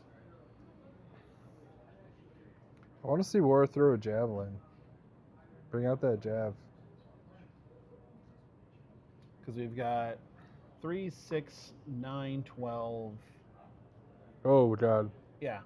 And another one. If he plays anything else, it's actually lethal. That makes it super lethal. Whoa. We have achieved super lethal. So 4. What would you like to do with this one? I will take 4. Cool. 4.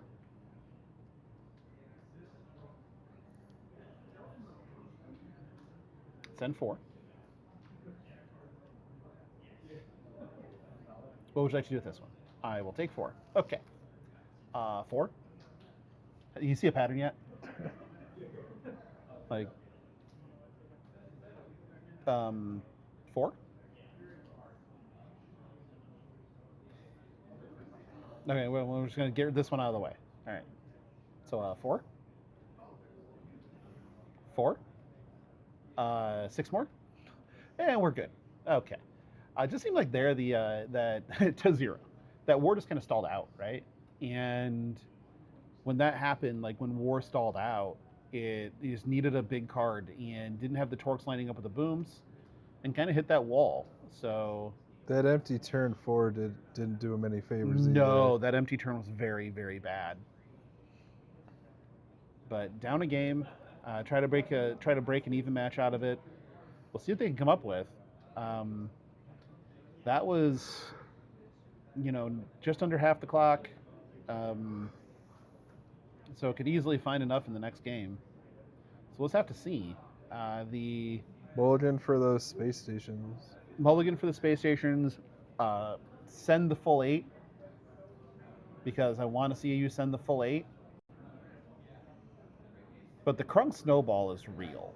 It's just so punishing when they can do that. When they can just like triple up in a turn and then also that passageway was infinite value, like absolutely soul-crushing amounts of value.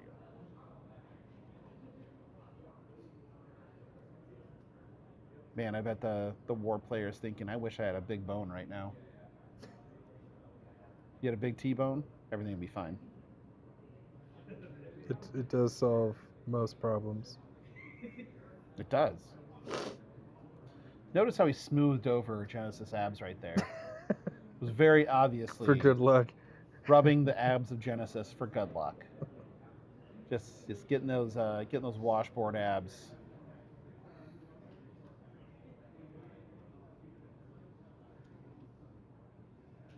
I don't know. I've never seen somebody rub abs for good luck, but bellies, sure. In foreign countries, I've had people run up to me and rub my belly in the street before, but wish that was a lie, but it's actually just true. Yeah, that's okay. Listen, when you're a giant, when you're in other countries and you're a large person, they're like, that must be a Buddha, and so they just rub your belly. So now if you're the war deck, obviously you're on the play. But your only thing you're thinking of is bursting them down as hard as possible, right? There's no other thought. So keep 8 or ship 8. Don't make us notify your parents again. Do not make me call your mother. I'm not afraid. I will do so. We got 3 over here, which is at least respectable. Like 2 is just egregious. Like 3 is okay. I'm not specifically angry about a 3-card mulligan. 2 card is just like, come on, man. 1 Put card up or is shut up. Yeah, right, exactly. Come on. 1 card, it's like, okay, you could have kept 8. You could have kept 8. You're just being contrarian to feel smarter. That's all you're doing. 100% could have kept 8. Whenever I do the small mulligans, I just redraw the same cards. I'm like, glad we're here. That's why I think the deck's like, no. Oddly enough, that's why I think the Lorcana mulligan is the perfect mulligan, where you take the cards that you're mulliganing away, and you put them on the bottom, you draw, then you shuffle. Oh, okay. I think that one is the perfect mulligan. But it's difficult, right?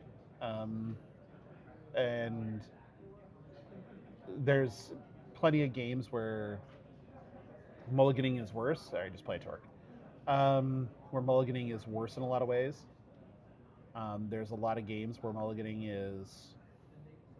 there's only one game where I think that the mulligan is better. So, doing well in that regard, I would say.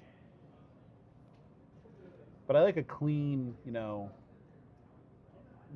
mulligan. Yeah, is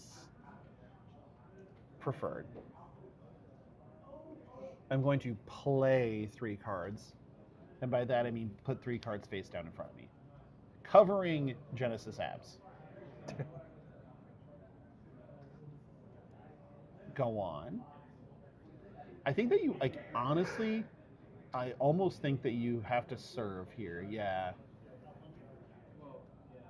It doesn't feel great. But I think you have to. I mean, that's the worst case scenario. Suddenly I can hear you again. Oh, cool. I'm happy for you. Yeah. This is kind of the worst case scenario for serving with the torque is a Morak. Now, if you have a Clash buff in hand, nope. There's the other torque. All right. Try to get that one in there. I mean, not obstructing the first torque is sort of odd, but not obstructing the second torque is just objectively correct. But now with a Morak in play, we are pod racing again. That looks like a Nabokov novel. Not exactly War and Peace on that card, but still a 4-paragrapher. This is what happens when Ridge hires people that fashion themselves as wordsmiths like yourself to design cards. I blame you. Oh, just wait. Set 6 has our wordiest card to date, at least on a contender. Is it just full text? Or no, There's he's no not art? as bad as Aster. Pretty Okay. bad, though. Okay. But if it's full text with no art, I'll give you points. I'll 100% give you points on that one. But, all right. So Crumb's board is a board at this point in time. It may not look like much. It may look like a bunch of face down cards, but all of those do things that are pretty egregious. So attacks have to be thought through very carefully here. You can definitely send this one, and it's fine. Now it does open the window for the Krung player to at least do a thing, and now becomes the portion of the show where the Krung player has to look at every single one of their face down cards in succession to figure out which one of them they can do something with. So go ahead, do the thing. You know you want to. We're not going to play 3-card Monty this time. We did not play 3-card Monty this time. What do you know?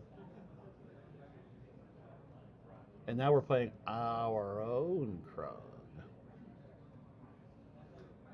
Which is just like, wait, what? I get to do that, not you.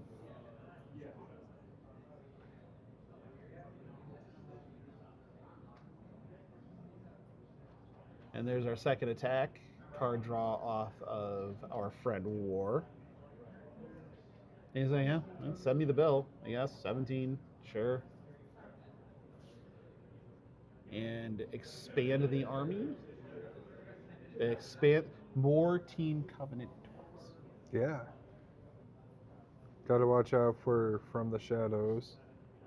Yeah, that one can get you here. And might be the only clean thing for the Krung player to play here. That's a passageway in the resource zone, though.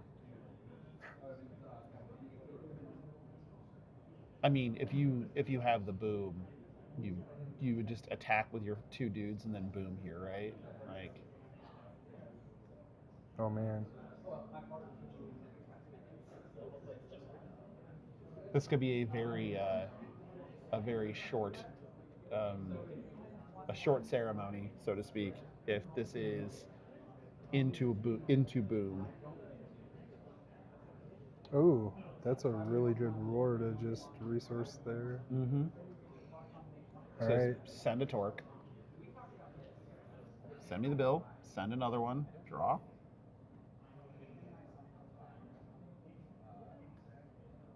I mean, if you have it, you do it. What do they have? Anything that can counter a boom as a trap in the Krung deck? They would have to play that. There is a card you can play. It's not in the deck. You can. Oh, instead we're going to play War of the Second Horseman. There he is. Okay. Okay.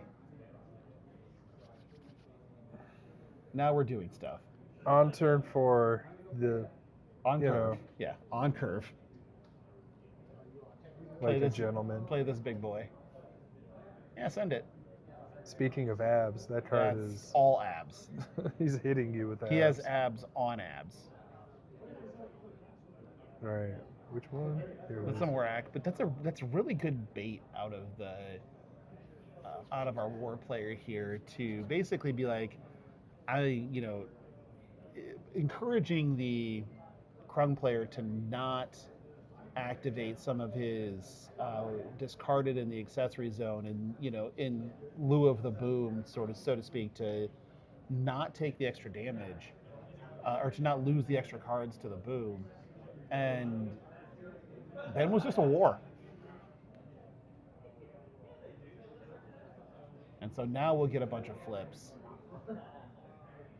Now we get to play 3-card Monty.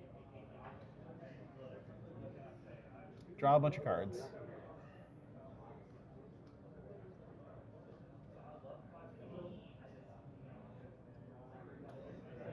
Okay, now we flipped a million things.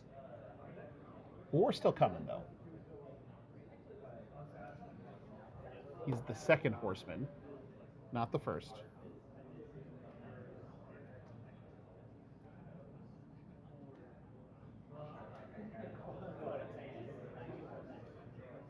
Now, did he do the 3 damage? He did the 3 damage upstairs, right?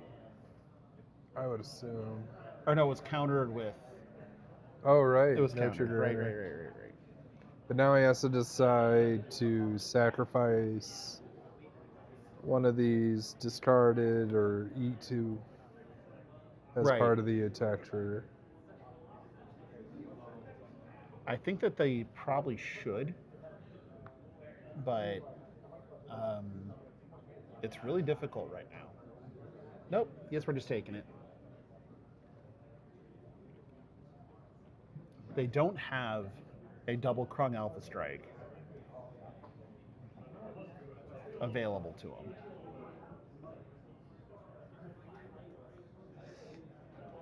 But this is getting a little hairy right now because Boom is very good all of a sudden. And this is where aggressive obstruction is about to happen.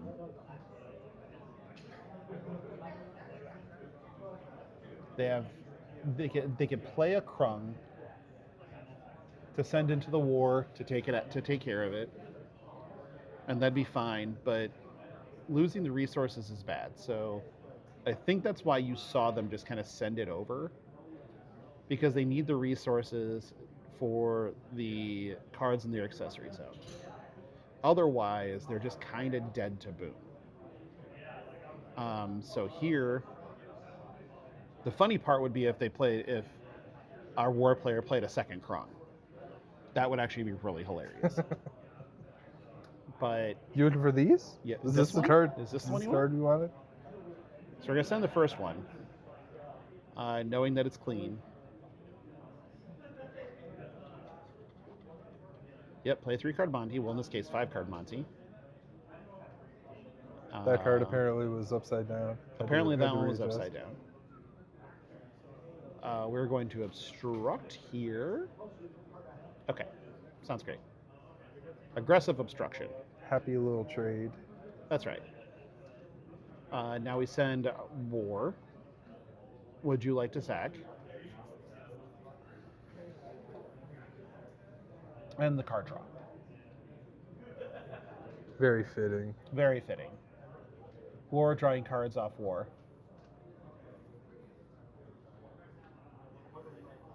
Okay, yeah, black, I guess. Obstructing here. Cool. Got it. And then took the 2, or did he sacrifice? I guess I didn't see. Yeah, we don't have confirmation on either, Okay. which is strange. Unless he missed the trigger. Possible. It's possible. And then we're going to we're playing some binoculars.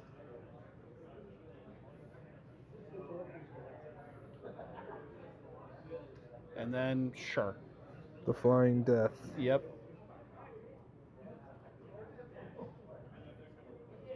That's an interesting little spot now, because sack Flying Death, get rid of the 2 cards in Oblivion. Cheeky. I would Little call bit. that cheeky. A little cheeky. We're going to shut the portal. And then just leave up this torque. So now, like I said, this spot gets to be really interesting all of a sudden, because obviously the plan here is to just boom at some point. We got something to obstruct a Krung, so that we save our war. And that's probably what's about to happen. That's what this guy's for. Play our second one. Send that into the war. Nope, just passed it back. Okay.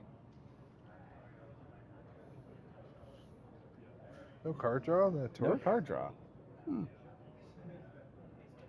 So here, you kind of want a 2-drop at worst to send it to be able to play, so you can send in war, send in the 2-drop to draw the card to try to set up the end game here. Or a 1-drop. 1-drop's great too. But instead, we're going to binocular. We're going to attack and engage. Looking at the top. Find me a thing. Whiffed on the top. War with binoculars, not something I thought I'd see. No. Sometimes war wears binoculars. Oh, Big Kong. Pick him off. Draw. Return. Draw. It's like, oh, well, that's a thing. Uh-oh. SpaghettiOs. Is it happening? Yeah. It's happening. Uh-oh. So, do you have enough for 18 breakthrough? Wow. That's a lot. And they have to cost 0. Like anything out Portal's of the not zone has to open. cost 0. And Portal's not open. So 6.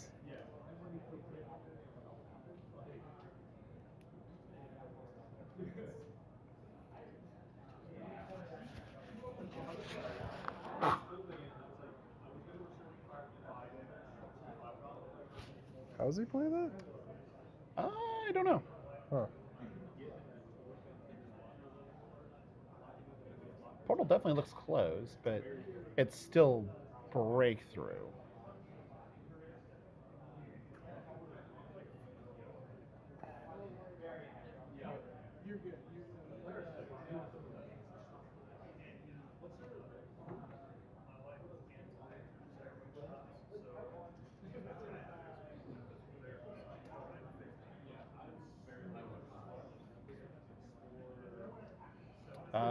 Here's more.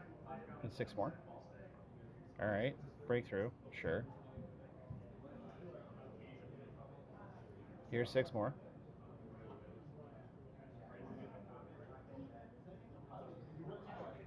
So is that not enough to kill him? How is that not enough to kill him? I'm very confused. But, okay. Don't know what the life totals are. Oh, we're at 1. Okay. So 27 to 1, and there are about 70 cards in the war deck that would just kill him outright. Oh, right. Okay, But okay. 1 isn't dead. Kron? Okay.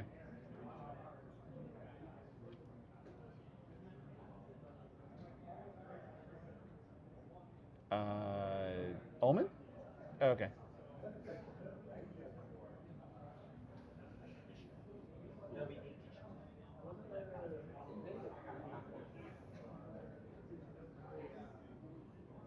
I think the cards that like the Krung player has to worry about now are mostly just things like Solar Smash or things that just deal like a flare, you know,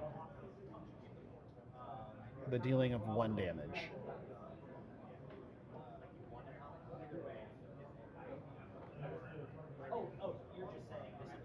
Why would you resource the Warhorn? Why wouldn't you just play the War? Oh, because we can do this. Okay.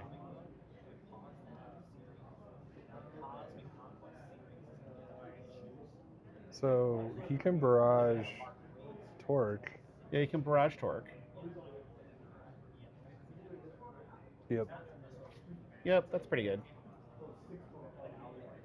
And this is, you know, you have to obstruct with Krung, and then your Torque is back to, you know, beefy breakthrough. There we go. All right. Nice little even 1-1 matchup there for our war player, that deck looked much smoother in game 2 than it did in game 1. But It you helps find when you play Legendary War on turn 4. it does help. War on Curve's pretty good. Back to Genesis's abs and our Yeah. final round here in just a little bit. So stick around. Thanks for watching.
Oh.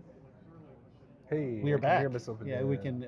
We are back and doing the thing. So, we had close to full sends on mulligans. We have some interesting stuff going on here.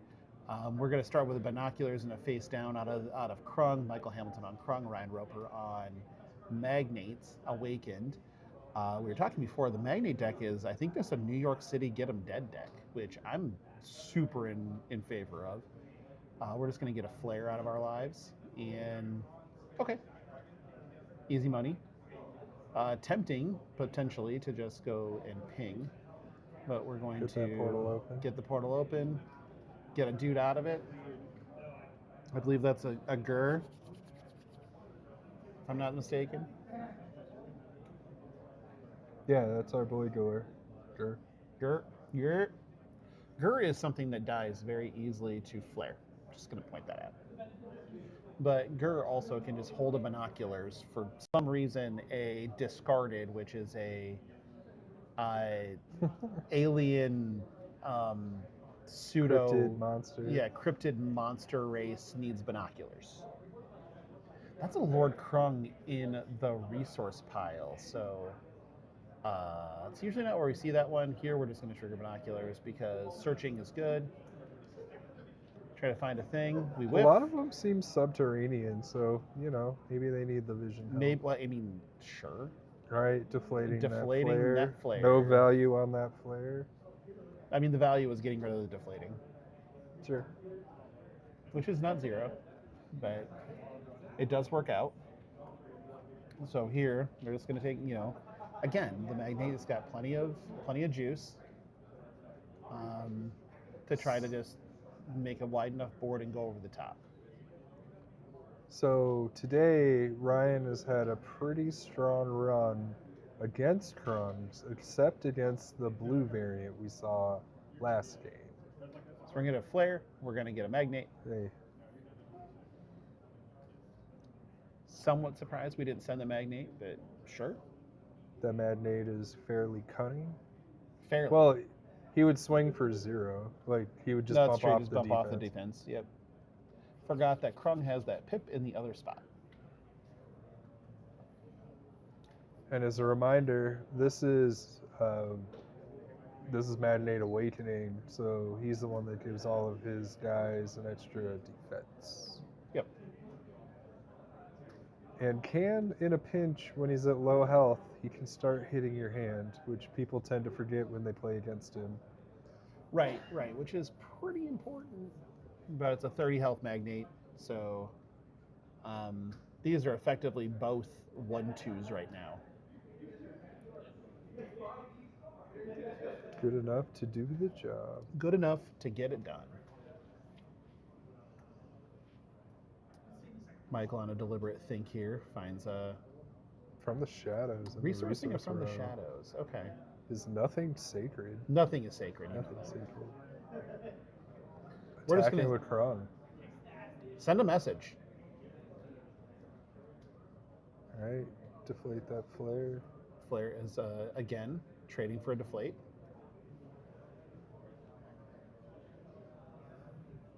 What was the point of sending the Krung there, do you think?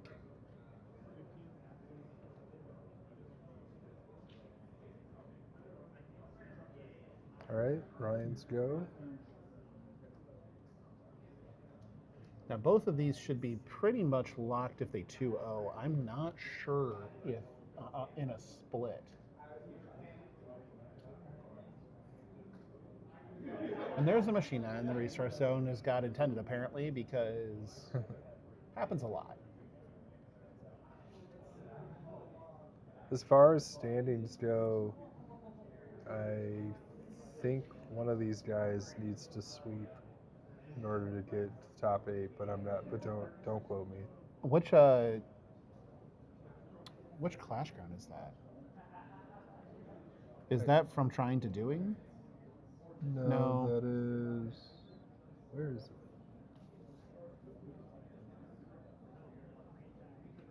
it? Not sure. It's a 3-cost one that gives you 2 Nova tokens. Okay. We will locate that. Frozen Tundra. It's Frozen Tundra. It's Frozen Tundra. Okay. Even though the art is complete fire. Yeah, I'm about to say there's a lot of fire in the art, which is not a Frozen Tundra. Just saying. But we'll get that figured out here. Interesting. So, like, a Frozen Tundra is just going to create Nova tokens and not do much else.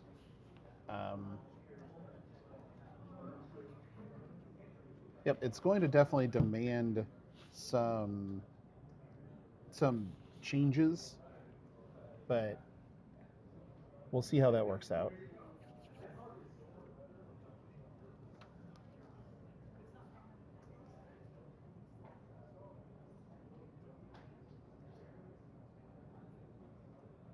We're staring down some interesting, thoughts here. So that one actually, that resource makes sense. Those things do outlive their usefulness pretty quickly. Okay. Hey, there's that machina I love. It's attacking for 3 already. Didn't take long. 2 Nova tokens on the board.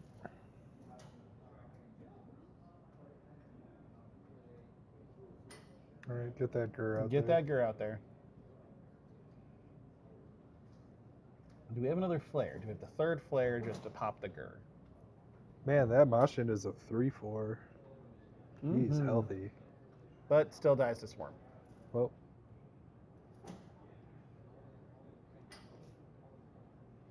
Like, yeah, it's not a big loss for Ryan. no, but it's, we have one played, 1 in the resource zone. There's only 2 more Swarms left. Michael's going to continue digging throughout this game.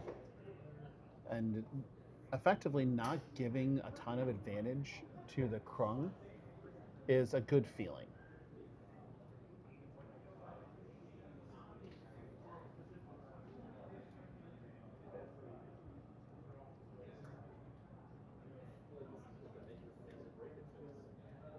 Three resources? Ah, okay. Shut the portal. Oh, no value on the cunning planner. No Brutality. value on cunning planner. Utterly brutal.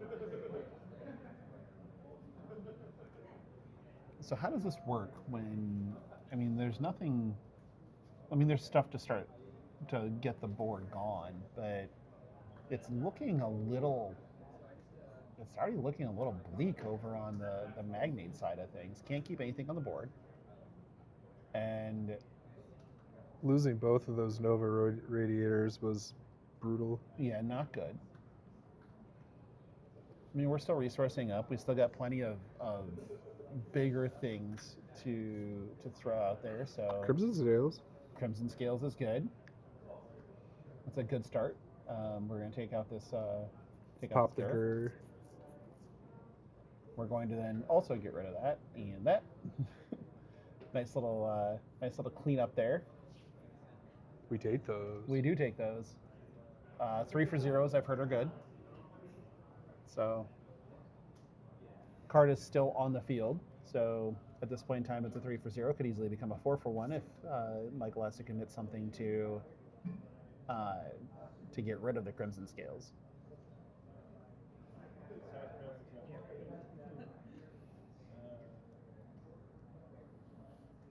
It's a very interesting, little push and pull that we have here.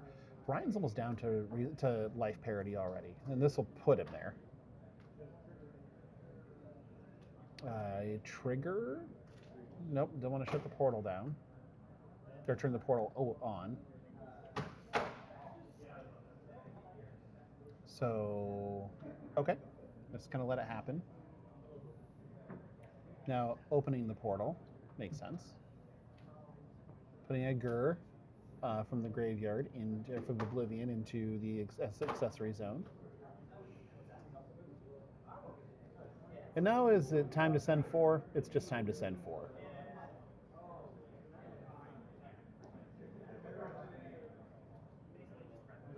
Or not? Or not. Discretion, better part of valor, potentially.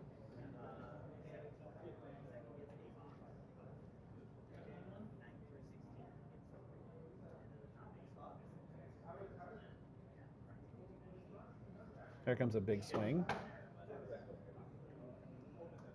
So we're going to come in, and we're in a spot where it's just send me the bill. And now we're at parity in health, but the fun part is Krung has that 1 point of armor. So there's really, I mean, in reality, Krung kind of is in a head spot right now.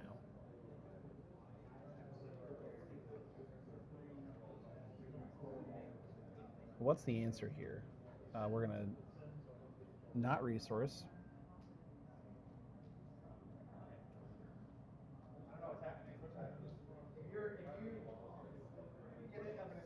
Looks like we're going to smash and bash.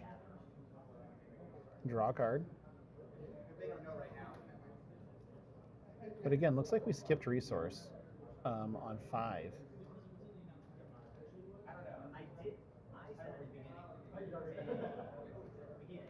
New York City. Time. It seems early for a New York City.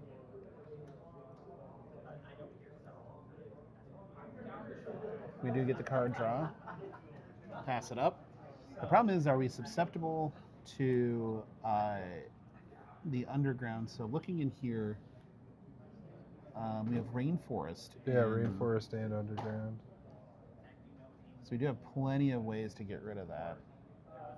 It's risky to play rainforest. Granted, it's better than facing down New York, but sometimes rainforest helps your opponent.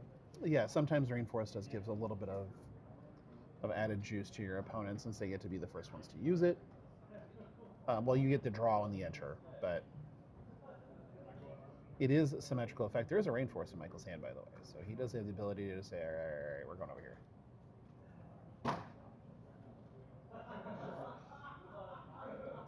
Not sure what the play is going to be here, though. We have a bunch of black and 1 green. 1 green being the magnate's plan. 1 green and a bound card with the Kilimanjaro. Yep. All right, binoculars on the Dur again. And a whiff. So 18. Binoculars. Yep. Gur is going to the bin. Not that that matters a ton. Well, now he doesn't get to Crimson Scale it for value. Right. It doesn't matter much for that Gur to be in the bin from Michael's side of the field. We're going clubbing.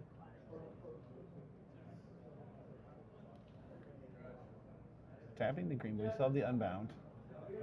Equipping the club. And then sending our contender. Might be the first time that we ever seen the club get in the red zone.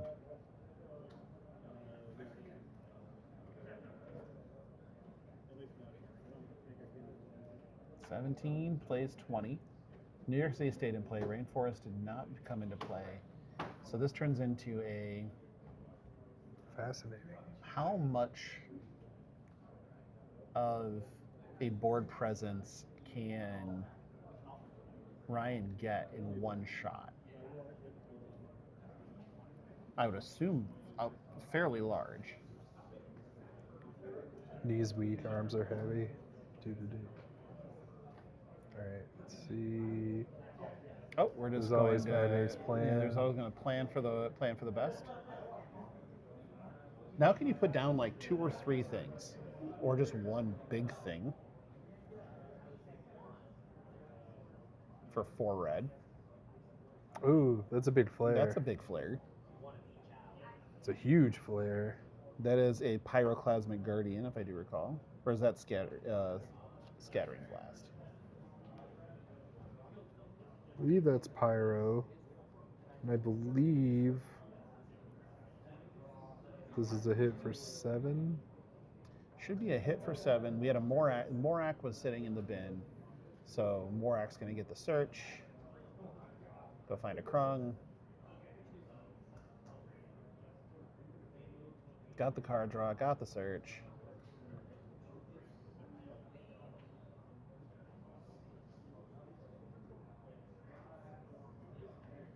It's a scattering Scattering blast. blast.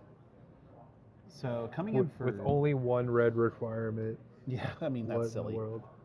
So this is trigger defeat, where it deals X damage, which is equal to the number of clash cards. So right now, not a ton, but also just is swinging in the sky for a bunch of damage. So coming in for 7, Michael had to take 6 due to the defense on the Lord of Krung. And we're just leaving behind a beefy old 7/4 beater. Now the Krung gets us to take care of it for 2, but you know, until that point.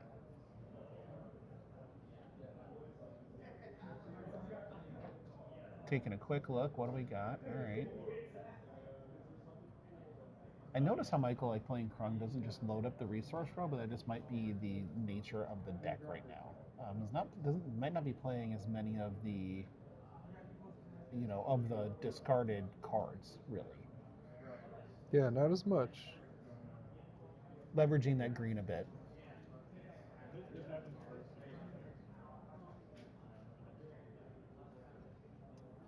$14 playing 7, a giant on the field. It's a Trug. Closing the portal. Discarding to open the portal. Go get Rigor.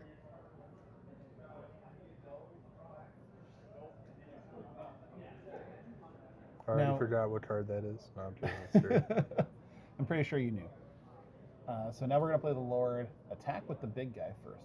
Both of these things I'm assuming first. So Morak can trade with Flare. Can it? Yep, because of he's a 2/2 buffed, but No, because Flare is a 4 tough. that's true. So I won't just- even pretend I was testing. Yeah, I get you. So we're going to go upstairs.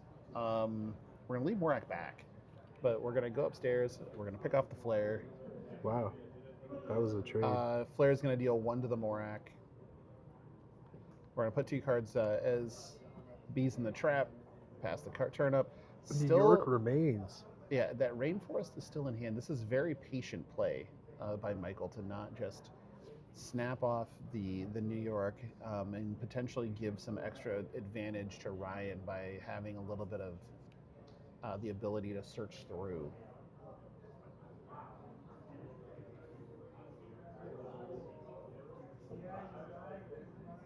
We shall see, though.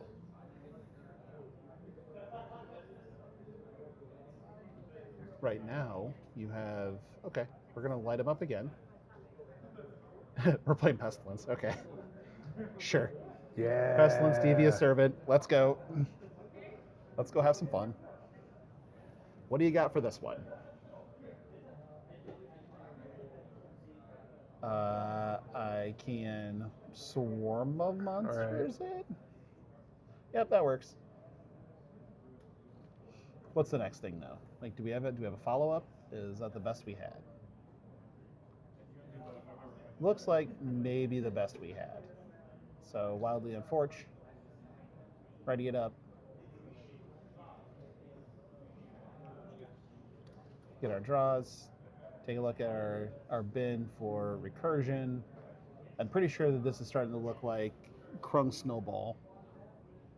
And pick up as much as possible.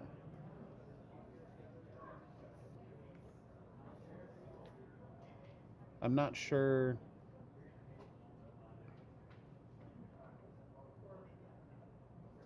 I'm not entirely sure that this is... I mean, so this might be the Rainforest turn, honestly. Get rid of New York, be stable.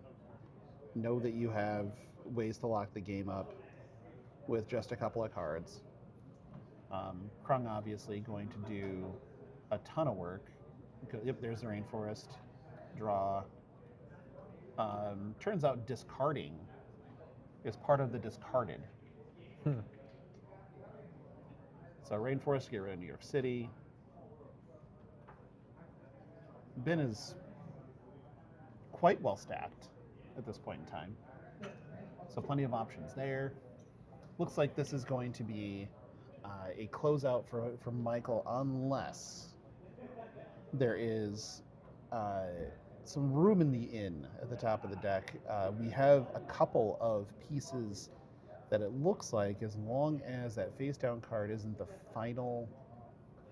Oh, oops. Never mind.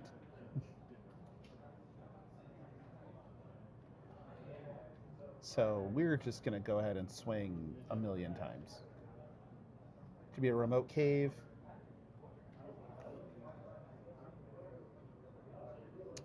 And so this is going to be an easy 5, an easy 3.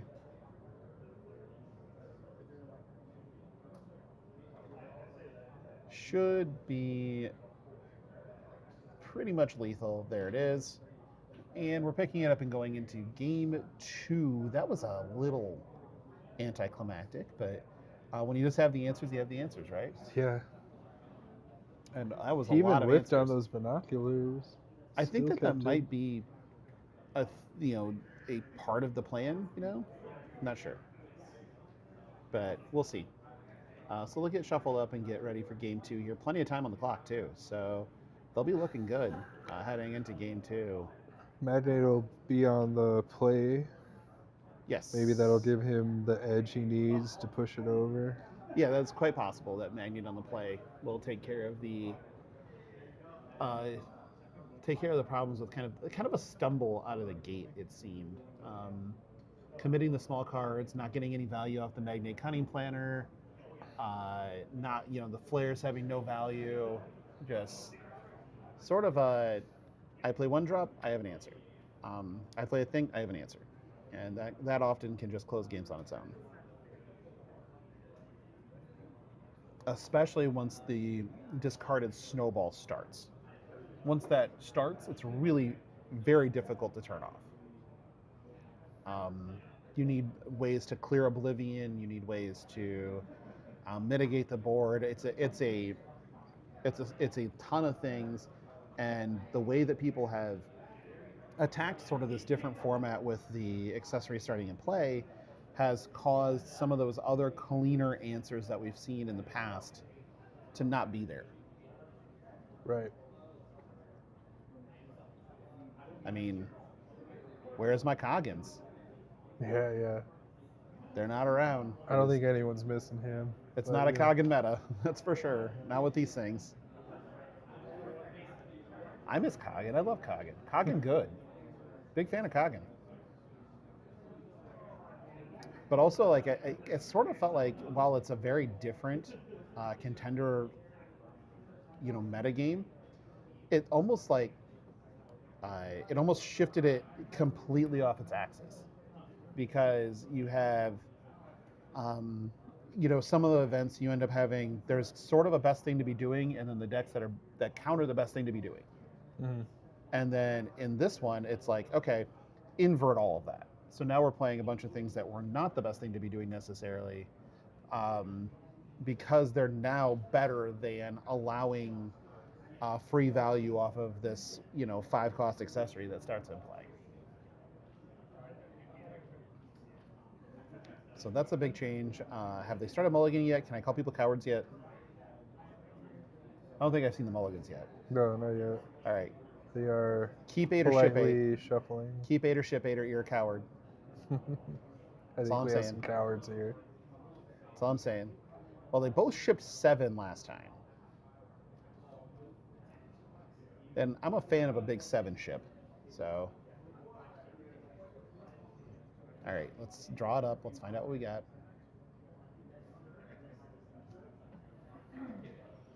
There's no way he ships, and there's no way he's not shipping. I mean, come on. How many are we shipping? Come on. That one card isn't good enough. Ship all 8. Or that one card is good enough. Ship 0. Give me something. Give me something to believe in. That's all I want. We're shipping 6 over here. That's respectable. We're shipping 7. Come on, that one card is not that good. Ship 8. Fine. It's a gur. It's a gur. He really wanted that It's gur. just that one gur. Wildly unfortunate.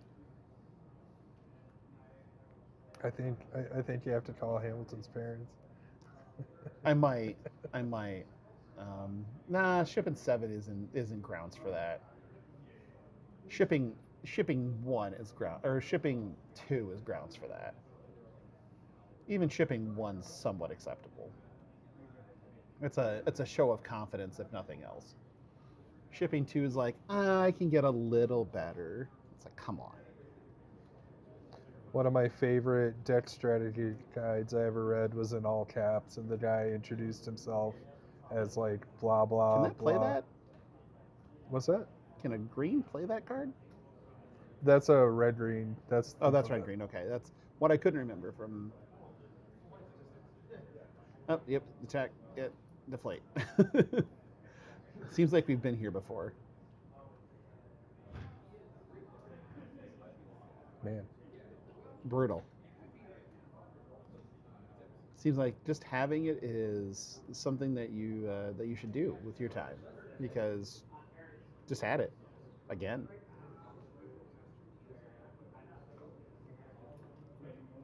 Ryan's on the now what plan.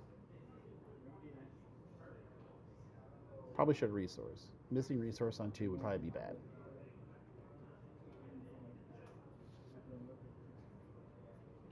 Got to be a little conscious of the portal. It being closed is better for you.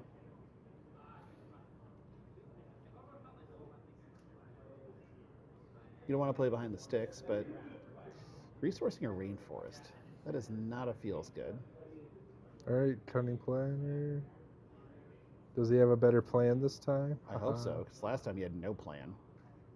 Oh man, We do this get. feels familiar. Yeah, we're gonna get. It feels like we're getting deflated again. Like, not great.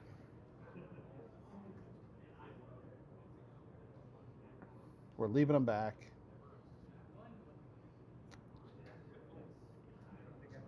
I bet you that is a gur down there, though. Hamilton's like, good thing I drew all my deflatings.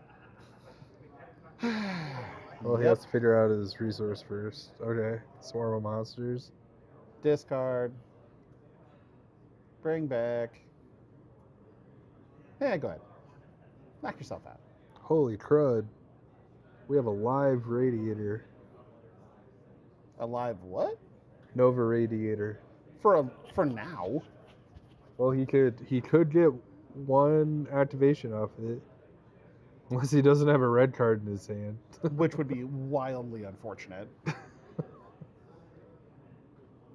I mean, He so played far- a green card. Oh, wow. What are we doing today? Oh, just blow up your... I mean, not blow up, but make you do it. That didn't go as planned. Nope. It's like, yeah, fine. I guess I'll just play my guy.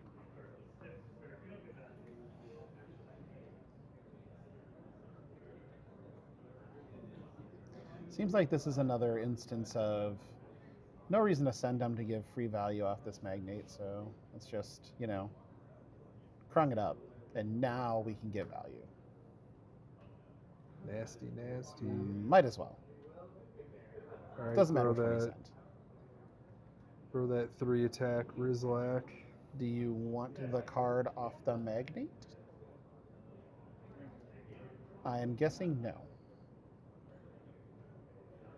Nope, we want the card off the magnate.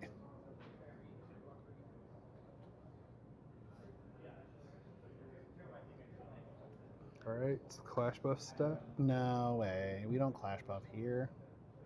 Yeah, we clash buffed here. Oh, he got... There we go. Oh, we got rid of it. Cheeky. Amazing. He did the shattering blow Yep. anti-Des Moines tech.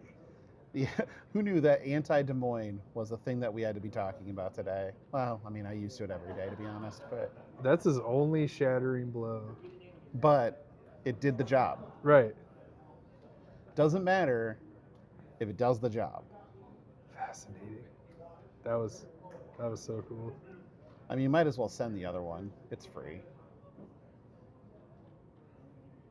And now we have an asymmetrical Des Moines. And portal control belongs solely to Ryan Roper now. That's pretty interesting. Neat. Yeah, you saw it here, folks. I had An heard activation- murmurs of this tech, and it happened. It happened. An activation off of a Nova radiator. That also happened. And now we have our first Nova token. I don't want to jinx either player, but if Ryan takes this, he might knock them both out. Oh, wow. I hadn't thought of that. That's fascinating. Yeah, well, I don't know if it's going to get that far.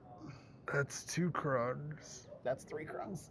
Ooh, So you don't need the Nova anymore, do you? here's 5.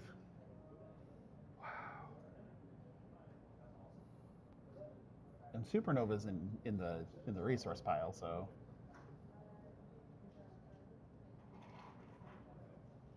oof. Now they have equal health again. Yeah, but this is this here is 12 damage, so it doesn't have to stay equal. 4. 4.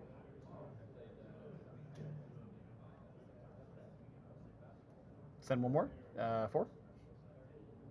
All right, going to 4. That does not feel good. For those of you asking, the way Des Moines left play is Ryan shattering blowed Hamilton's card, and so it triggered defeat or triggered victory, and then it says send a relic, and because Hamilton controlled the card, he had to choose a relic, and because The only Ryan relic in isn't play. targeting the relic, safeguard doesn't matter, and it was the only option Hamilton had, ergo Des Moines went to Oblivion. Went to Oblivion.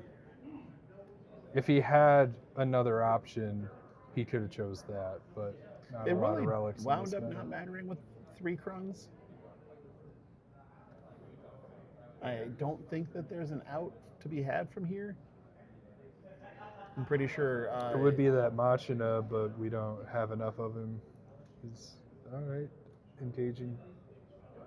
Couple cards. Okay. That's a Not sure what that accomplishes. magnate body. He's So gonna that's- try to block. I don't know how that's going to work. Block, block, block, shrink. Go to 2? No, that doesn't work. This should be deterministic, I think.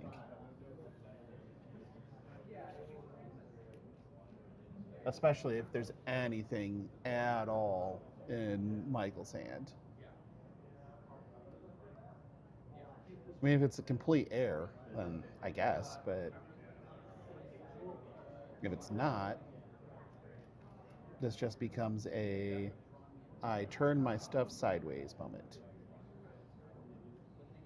Yes, there's a Nova token. Block with the Nova token. I don't think that works.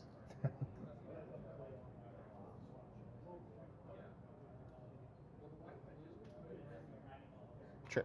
4 or 5, sorry. Pretty sure you have to shove a Nova in front of that one. Oh, okay. Fog. Baiting. You're baiting. So he can change who fights what.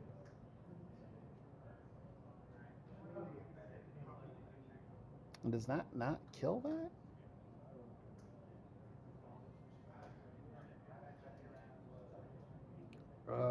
Baiting gives extra defense plus So magnate. plus 2, right? Plus Yeah. magnets makes it a 6. Alright, Yeah, but we had let's anything. So try this again with feeling. Alright, block there. Yep, might as well just, send it. Uh-huh. That'd be this Nova. Open the portal, play this one, draw, send this one for 5. Uh-huh. And then turn all these sideways. Good game. Man. Well, that was quick. Alright. So, Good show by Ryan, but Krung. but yeah, Krung did Krung things. The green splash was too good. And it turns out if you just play triple Krung, they tend to run people over. Weird. But that was a pretty quick one, but stick around. We may be coming back with one more with the first round of top 8 later. Not 100% sure yet, so please stick around, and yeah, we'll talk about that here shortly. Thank you much. Thanks for watching, everybody. Appreciate you all.